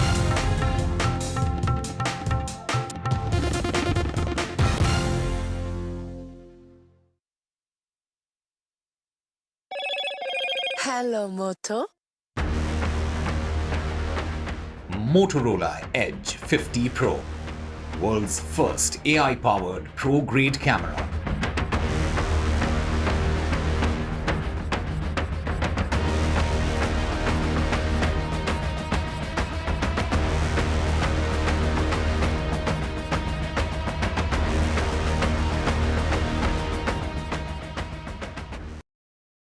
A very warm welcome to the first edition of the NDTV Emerging Business Conclave 2024. MSME विभाग एक महत्वपूर्ण विभाग है. We have to think about what is brand India. India will always stand for democracy. We will always be one of the largest investors in the world. It is also very, very important that these MSMEs grow. We are seeing that women are coming up in many other sectors apart from the traditional sectors.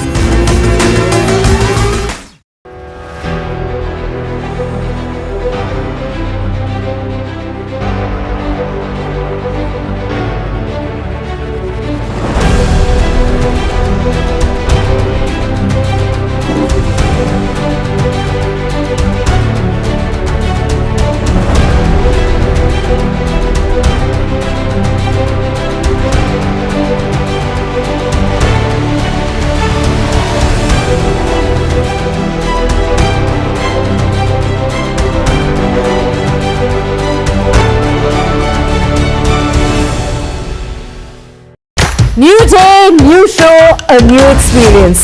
Start your day with the news, not views. We bring you stories that matter and impact your lives. News that informs and keeps you ahead.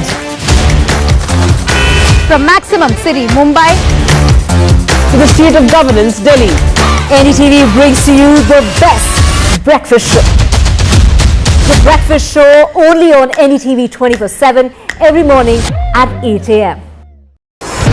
NDTV proudly upholds its legacy of trust and credibility. According to the prestigious Reuters Institute's Digital News Report 2024, NDTV is the top-most news platform in the country. Number 1 in both online and offline reach in India. Beating all its competition, NDTV stands for trust.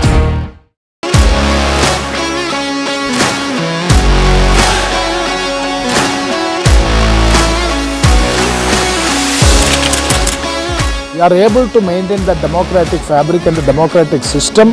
I want to do something that can make a difference. लगातार जनता की आवाज को सरकार तक पहुंचाने का काम मैं करता हूं. I was a student up until very recently. I really want to work and do something for my people because they have given me this opportunity. They have elected me. सोचा नहीं था कि राज्यसभा सांसद बनूंगी.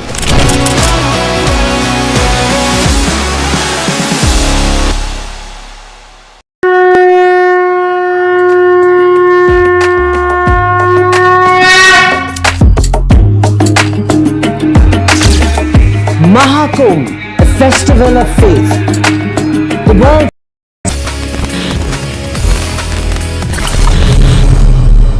Hello friends and welcome back to another fresh episode of your favorite tech show. It's Tech with TG and ये एक ऐसा show है जहां पे हम हमेशा नई नई टेक्नोलॉजीज के बारे में बात करते हैं. Today it's going to be थोड़ा सा different क्योंकि ये है this year's last episode and I thought why not celebrate technology and let's learn more about it. सबसे पहले तो before we start I would want to congratulate each one of you कि we have completed another successful year. All the ups, all the downs, सब चीजें हमने देखी but at the end what we got to enjoy is lots and lots of technology. अभी के लिए guys, just think about it. Talking about 2024 coming to an end. Next 2025, which I am very excited about. काफी ज्यादा excitement इस show में आपके लिए भी है. बहुत मजा आने वाला है. Very unique concept in this special episode. Let's learn थोड़ा सा extra about the tech that we use today on a daily basis. जल्दी से आगे बढ़ते हैं. चलिए शुरू करते हैं.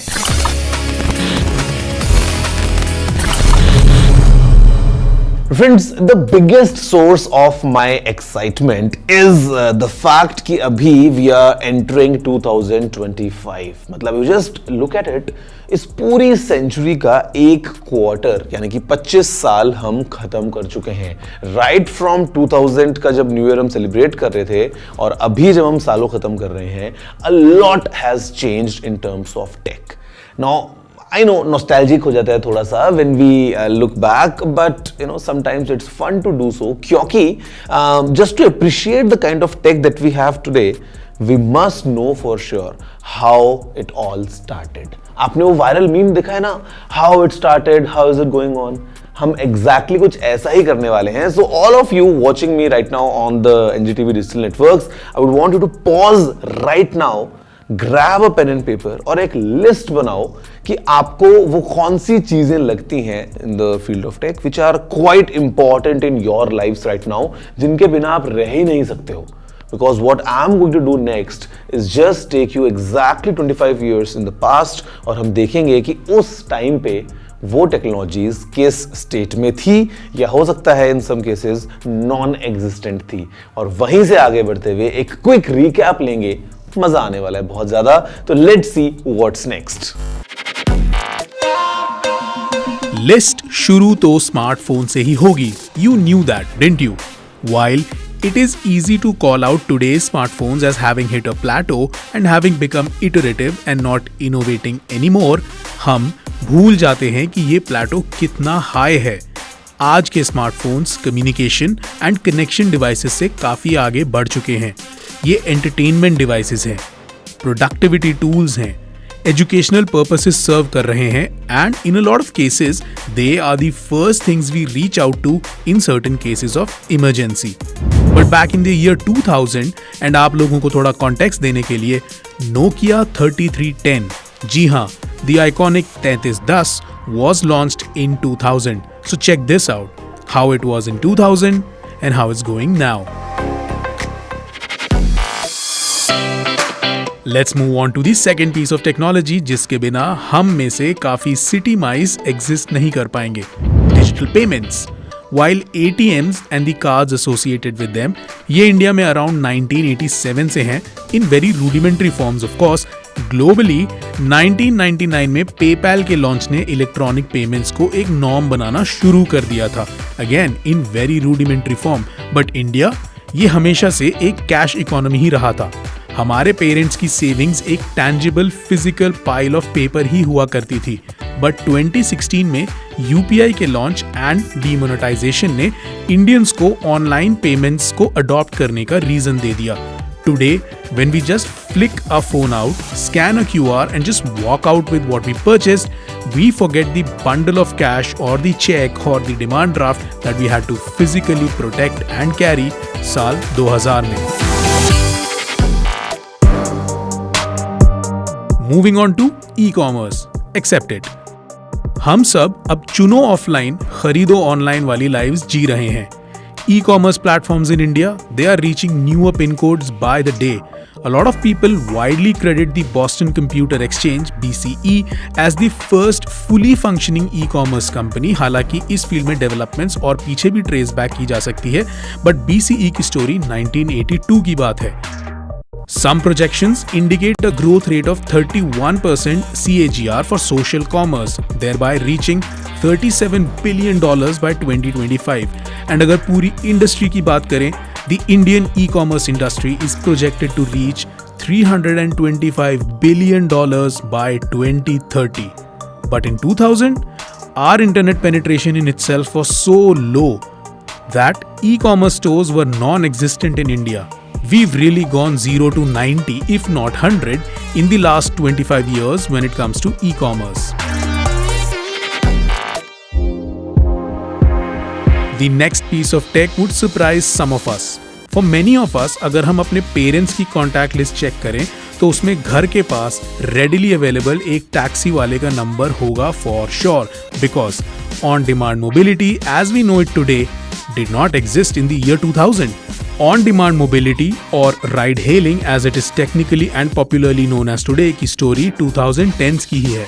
Uber first came to being in the year 2009 and आज इंडिया से ओला है, Rapido है, Meru है, Cars on Rent है, सवारी है and so many more. In fact, we have startups that have launched apps where you can book self-drive or self-ride vehicles जो आप pick from anywhere and drop anywhere model से book कर सकते हैं अपने लिए. An industry that didn't exist globally in the year 2000, India's ride-hailing market was estimated to have generated revenues up to $7.53 billion in 2024. अब बढ़ते हैं अगली टेक्नोलॉजी की तरफ and even though to many of us everyday users of technology this service may not be that out in our faces but it affects almost everyone online. And अगर data की life cycle को holistically देखा जाए तो it even affects people who are not online as much. The technology being referred to here is cloud computing. Reading its history will take you back to the early 1960s when US defense agencies funded research for getting computers of that era to be simultaneously used by two or more people. And through the 90s, there continued being developments and research by companies like Salesforce and Compaq. But credit where due, ये एक talked about phenomena बना after Amazon Web Services started operations in 2006. And how does it touch people जो actively online नहीं भी हैं? Because by 2025, the total amount of data stored in the cloud is projected to reach 100 zettabytes. ये overall globe का 50% data होगा almost. And इसकी projected valuation $165 billion से भी ज़्यादा होगी as claimed by some sources. All our shopping services, हमारी सारी streaming services, काफ़ी हद तक हमारा social media का data, ये सब काफ़ी अच्छे examples हैं of how cloud computing affects our day-to-day life, even if not directly. Friends, 5 done, 5 more to go and I'm sure you are enjoying it so far. और in fact हमने थोड़ा सा shuffle कर दिया है इस लिस्ट को ताकि थोड़ा सा excitement और बढ़ जाए. But अभी इस ब्रेक के बाद let's move to the next 5 important pieces of tech. Let's see कि उधर क्या मिलेगा हमको. But उसके लिए छोटा सा break. I'll see you right on the other side.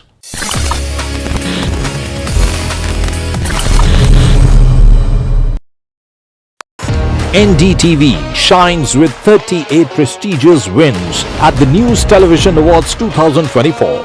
Powerful journalism to cutting-edge digital innovation, production excellence to regional leadership. NDTV sets the benchmark. 38 awards, each a testament to your trust in NDTV. NDTV stands for trust. In today's interconnected world, India's voice is more crucial than ever. When India speaks, the world listens. At NDTV World, We are that voice, bringing you intelligent and insightful news from India and beyond. From geopolitics and diplomacy to economic shifts, migrations, tech disruptions, and the stories of our diaspora. We cover the news that shapes our global future. NDTV World, your new home for global news is here.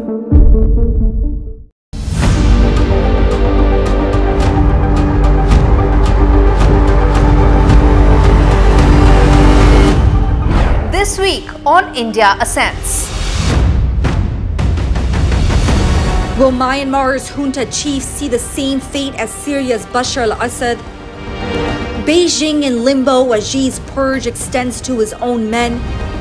How Trudeau's own misgivings are likely to become his end?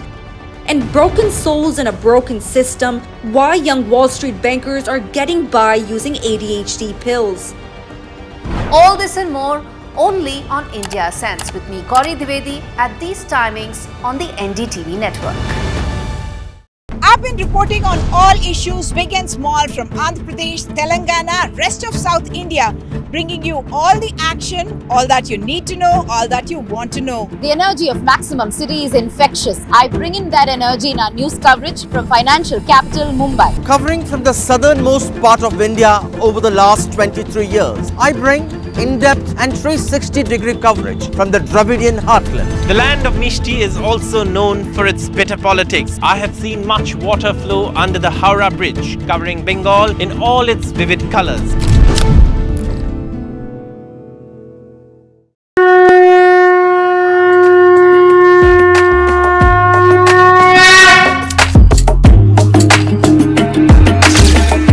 Mahakumbh, a festival of faith.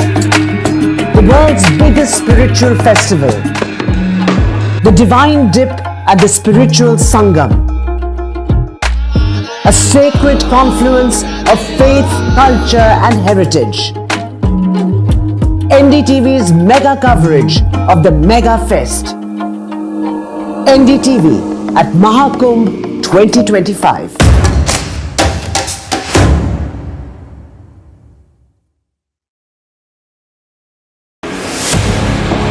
2024, the year that was, when India welcomed Ram. When India decided, मैं Narendra Damodar Das Modi, when Jammu and Kashmir turned a historic leaf. As Chief Minister for the Union Territory of Jammu and Kashmir. When India mourned. When India celebrated. Yeah. Go hard. Go hard. When India protested. When India felt proud. When India scaled new heights. NDTV brought it all to you. Your trusted news destination. Yesterday, today and tomorrow. A very warm welcome to the first edition of the NDTV Emerging Business Conclave 2024. MSME विभाग एक महत्वपूर्ण विभाग है. We have to think about what is brand India. India will always stand for democracy. We will always be one of the largest investors in the world. It is also very, very important that these MSMEs grow. We are seeing that women are coming up in many other sectors apart from the traditional sectors.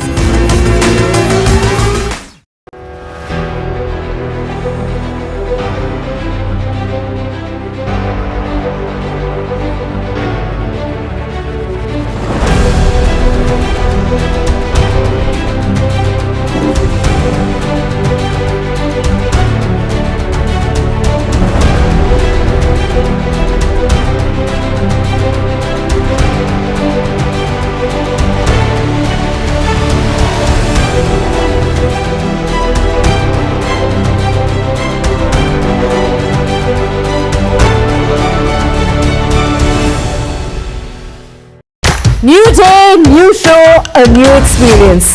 Start your day with the news, not views. We bring you stories that matter and impact your lives. News that informs and keeps you ahead. From Maximum City, Mumbai, to the seat of governance, Delhi, NDTV brings to you the best breakfast show. The breakfast show only on NDTV 24/7 every morning at 8 a.m. NDTV proudly upholds its legacy of trust and credibility.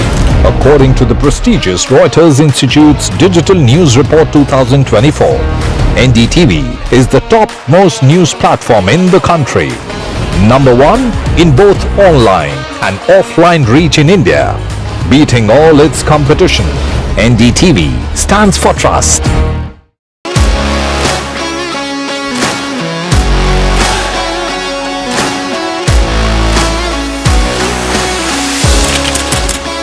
We are able to maintain the democratic fabric and the democratic system. I want to do something that can make a difference. लगातार जनता की आवाज को सरकार तक पहुंचाने का काम मैं करता हूं। I was a student up until very recently. I really want to work and do something for my people because they have given me this opportunity. They have elected me. सोचा नहीं था कि राज्यसभा सांसद बनूंगी।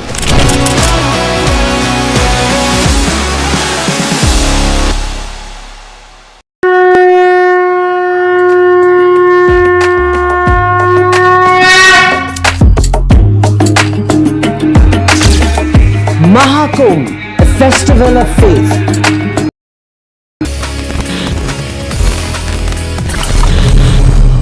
Hello friends, welcome back after the break to your favorite show. It's Tech with TG with me Gaurav aka TG and आज का जो episode है it is very special क्योंकि हम इस ईयर एंडर स्पेशल एपिसोड में बात कर रहे हैं कुछ ऐसी इंपॉर्टेंट टेक्नोलॉजीज के बारे में जो आज हमारे लाइफ के लिए बहुत इंपॉर्टेंट हैं and also we are doing a quick recap कि वो आज से 25 साल पहले in the beginning of this century कहां और किस स्टेट में थी. So keep the tally on and आप देखिए कि जो आपने लिस्ट बनाई थी थोड़ी देर पहले उसमें से कितनी वो चीजें हैं जो इस एपिसोड में हमारी लिस्ट में कॉमन निकल रही है और अगर नहीं भी निकल रही है ना not a big deal. I would want you to write down to me. It's tg@ndtv.com. आप अपने ईमेल से बताइए कि आपके लिए वो 10 चीजों की इंपॉर्टेंट लिस्ट कौन सी है. Let's see what we have in the next 5. We live two lives.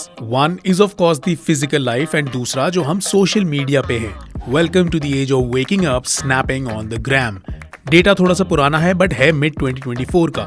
Close to 5.22 billion people use social media worldwide according to estimates. ये हमारी global population का almost 64% है. इसका मतलब है one way or the other 64% of the world's population is connected. इस knowledge को अगर हम अपने ईयर 2000 के स्केल पे रखें तो जिस प्लेटफॉर्म को टेक्निकली सबसे पहला सोशल मीडिया प्लेटफॉर्म माना जाता है 6 डिग्रीज वो 1997 में लॉन्च हुआ था. सोशल मीडिया की India story started in 2004 with Orkut. Of course कुछ ही सालों में फेसबुक पॉपुलर होने लगा जिस वजह से Orkut was shut. But what it means is while in the year 2000 there technically was no social media platform in India an estimated 462 million social media user accounts existed in India when 2024 had begun. Moving on to satellite-based navigation, and while इस technology की history को defence uses में trace किया जा सकता है, that to 1958 में जब ट्रांजिट सैटेलाइट मिशन स्टार्ट हुआ था. उसके बाद GPS global positioning system one that everyone knows of today took over in 1996. Coming to India, civilian usage के लिए 2000 में इंडिया में नो नेविगेशन. ना प्रोडक्ट्स थे to use satellite based navigation, ना ही उसकी need. But let's come to 2025. In fact let's start from 2013 जब इंडिया ने अपने खुद के नेविगेशनल सैटेलाइट सिस्टम को स्पेस में लॉन्च करना शुरू किया, resulting in NAVIC, our very own navigation with Indian constellation.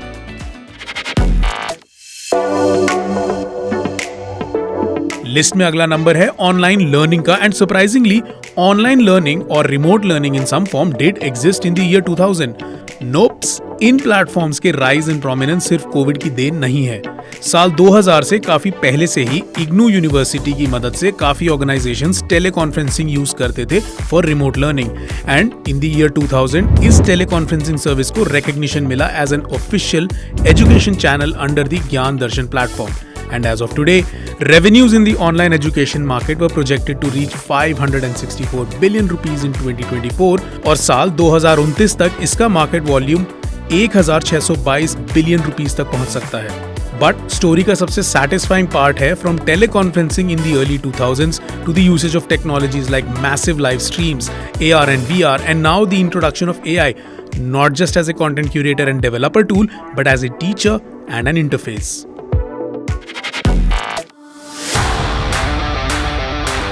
Talking of streaming, ugly technology has streaming and online video on demand.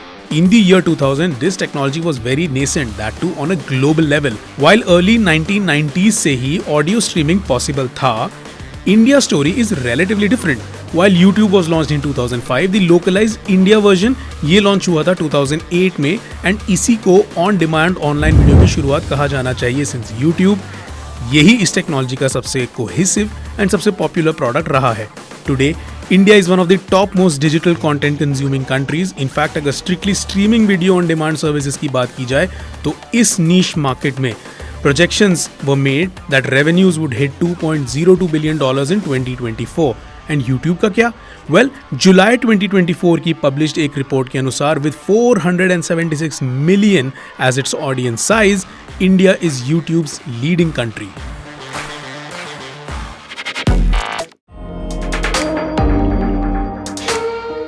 Last but definitely not the least are some of the advancements that we have made in the field of Medicare and medicine. While काफ़ी सारी science fiction sounding technologies हमारे आज के show के theme में fit बैठेंगी, जैसे कि nano technology in medicine, जैसे कि रीजेनरेटिव सेल्स, जैसे कि स्टेम सेल थेरेपी, जैसे कि जीन थेरेपी, जैसे कि CRISPR and genetic editing. But let's talk about the two जो रिलेटिवली ज्यादा यूज हो रही हैं. In the year 2000 watches were watches. वो टाइम बताती थी, वो आपके स्टेप्स नहीं काउंट करती थी, वो आप कब सो रहे हैं, कितनी गहरी नींद सो रहे हैं, कितने कैलोरीज कंज्यूम कर रहे हैं, ये सब नहीं ट्रैक कर रही थी. But today, some of the most budget wearable devices, which are mostly in the form of a smartwatch, come with all such features and more.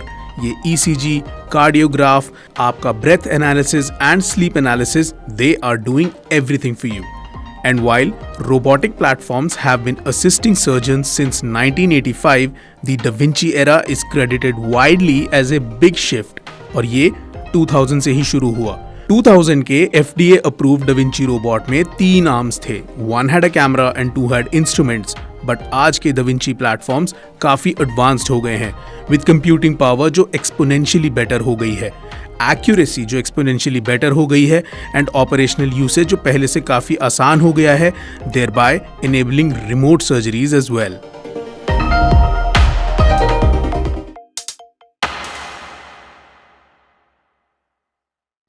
Friends, that's all from my side and I'm sure आपको काफ़ी अच्छा लगा ये पूरी list में technologies के बारे में थोड़ा जानते हुए, थोड़ा सा पुरानी मेमोरीज को ताज़ा करते हुए. Even for me, it's very nostalgic to see that I have used phones जहाँ पे स्क्रीन छोटा था और बटन ज़्यादा थे. एप्स जो हैं वो ऑलमोस्ट होती ही नहीं थी, लेकिन हाँ कनेक्शंस बड़े स्ट्रॉन्ग बनते थे उस टाइम पे. Fast forward today, we are maybe lost sometimes in digital world. In fact, to take it a step further, now we are planning to implant chips. Let's see future कैसा होता है. How are the next 25 years? उसके लिए हमको इंतजार करना पड़ेगा for the year 2050, जहाँ पे एक बार वापस से कुछ ऐसा ही हम रिकैप कर सकते हैं. या if you have any suggestions for the future episode of 2050, let me know. The address is tg@ndtv.com. Me and my entire team is going to read all your emails और उसके बाद मैं आपके पास लेके आऊंगा एक और टेक से भरपूर episode to celebrate the technology that we have all around us. Guys, on that note, wishing all of you a very happy new year. Party आप कीजिए, सेलिब्रेट कीजिए नए साल को और साथ में सेलिब्रेट कीजिए टेक्नोलॉजी को भी. और in fact this episode actually is rightly time because आप उस पार्टी में जो यहाँ से सीख के जा रहे हैं वो किस्से सुना सकते हैं और थोड़ा सा कूल फैक्टर लेके आ सकते हैं. Till then take care, enjoy. I will see you all next episode, same time same place. अभी के लिए इतना ही. Have a good day.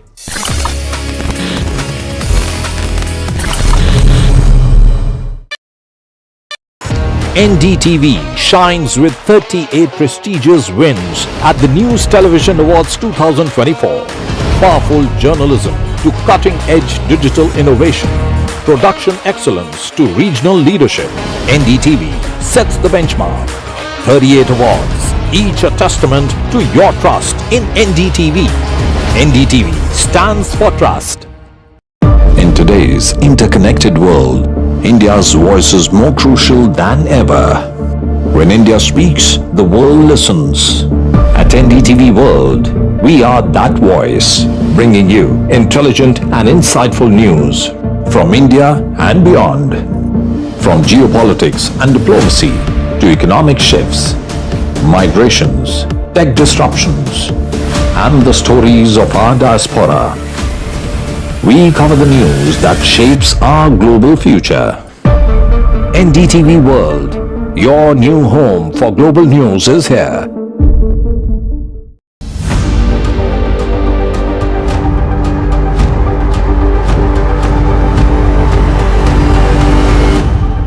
This week on India Ascends. Will Myanmar's junta chiefs see the same fate as Syria's Bashar al-Assad? Beijing in limbo as Xi's purge extends to his own men? How Trudeau's own misgivings are likely to become his end? And broken souls in a broken system, why young Wall Street bankers are getting by using ADHD pills. All this and more only on India Ascends with me, Gauri Dwivedi, at these timings on the NDTV network.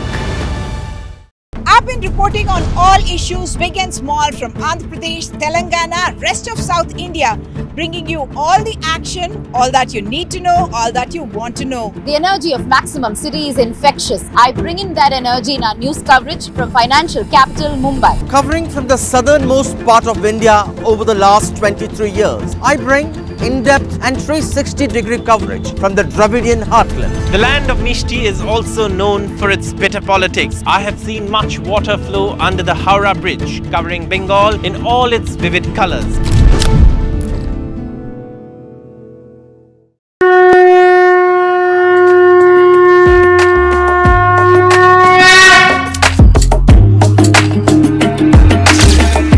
Mahakumbh, a festival of faith.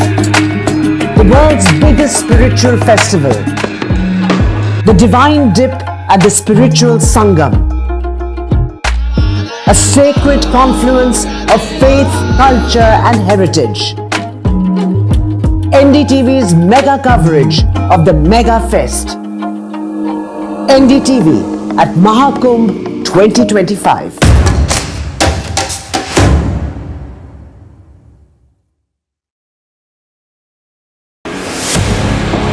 2024, the year that was, when India welcomed Ram.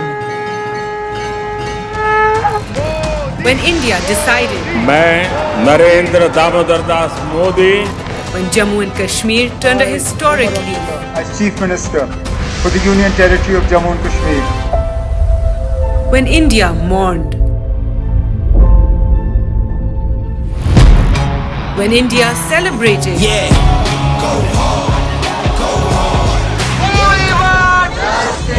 When India protested. When India felt proud. When India scaled new heights. NDTV brought it all to you.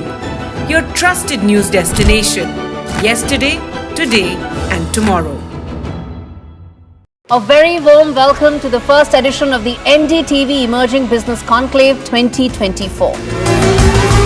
MSME विभाग एक महत्वपूर्ण विभाग है. We have to think about what is brand India. India will always stand for democracy. We will always be one of the largest investors in the world. It is also very, very important that these MSMEs grow. We are seeing that women are coming up in many other sectors apart from the traditional sectors.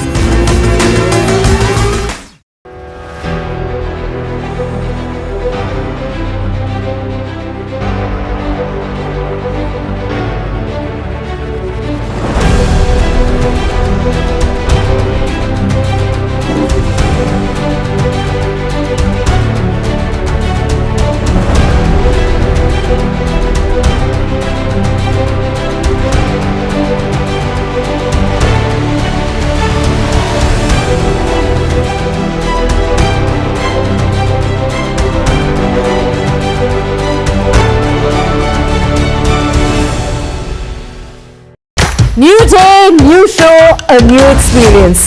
Start your day with the news, not views. We bring you stories that matter and impact your lives.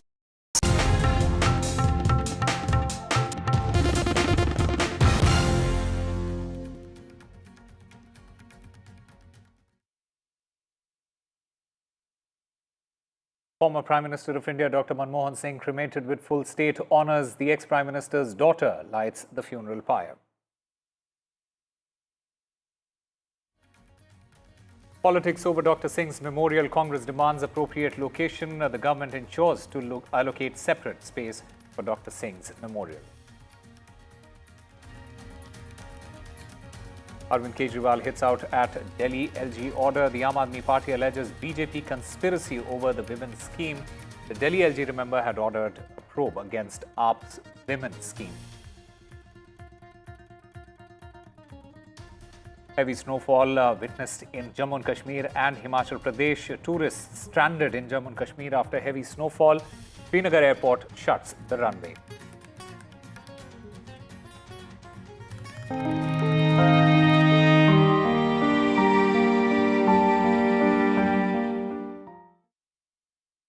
Hello and welcome. You're watching NDTV 24/7. I'm Osama Shab. It is an end of an era. One of the finest statesmen, one of the finest economists, and one of the finest human beings, Dr. Manmohan Singh, has passed away at the age of 92.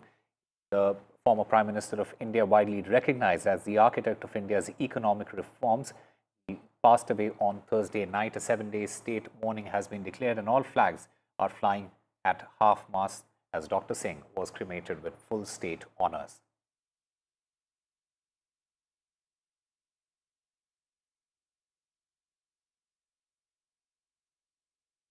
We are being joined by Congress MP Mr. Gaurav Gogoi. Sir, how do you see now the last rites are being performed today?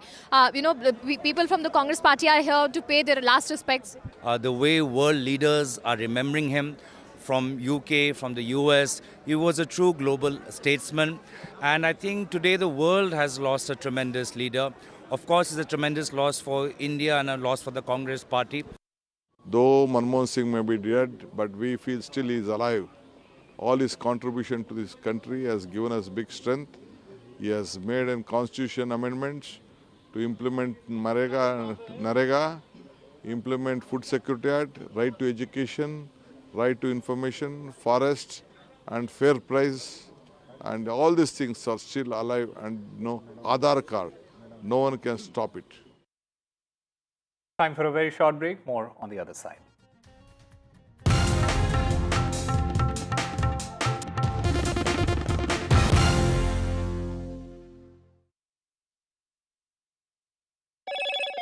Hello, Moto.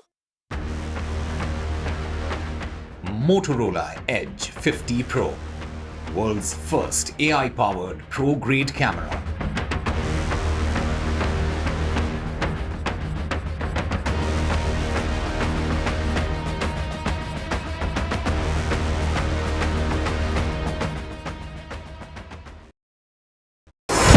NDTV proudly upholds its legacy of trust and credibility, according to the prestigious Reuters Institute's Digital News Report 2024.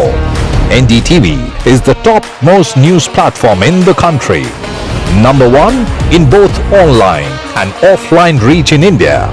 Beating all its competition, NDTV stands for trust.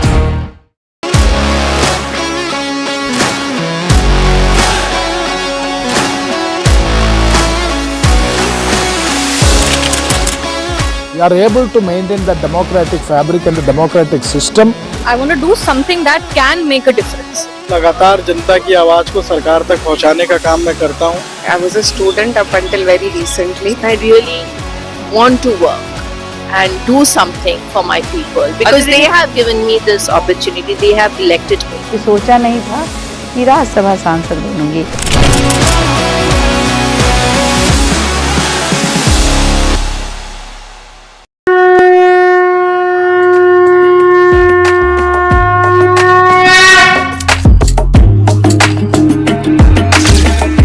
Mahakumbh, a festival of faith, the world's biggest spiritual festival.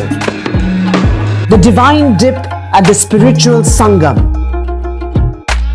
a sacred confluence of faith, culture and heritage. NDTV's mega coverage of the Mega Fest. NDTV at Mahakumbh 2025.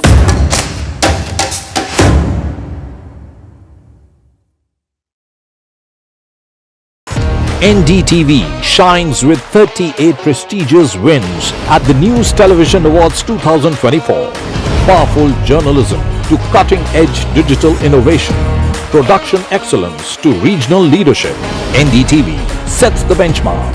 38 awards, each a testament to your trust in NDTV. NDTV stands for trust. In today's interconnected world, India's voice is more crucial than ever. When India speaks, the world listens. At NDTV World, we are that voice, bringing you intelligent and insightful news from India and beyond. From geopolitics and diplomacy to economic shifts, migrations, tech disruptions, and the stories of our diaspora. We cover the news that shapes our global future. NDTV World, your new home for global news is here.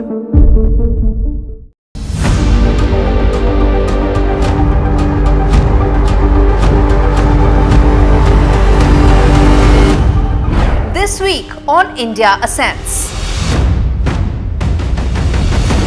Will Myanmar's junta chiefs see the same fate as Syria's Bashar al-Assad? Beijing in limbo as Xi's purge extends to his own men. How Trudeau's own misgivings are likely to become his end. And broken souls in a broken system, why young Wall Street bankers are getting by using ADHD.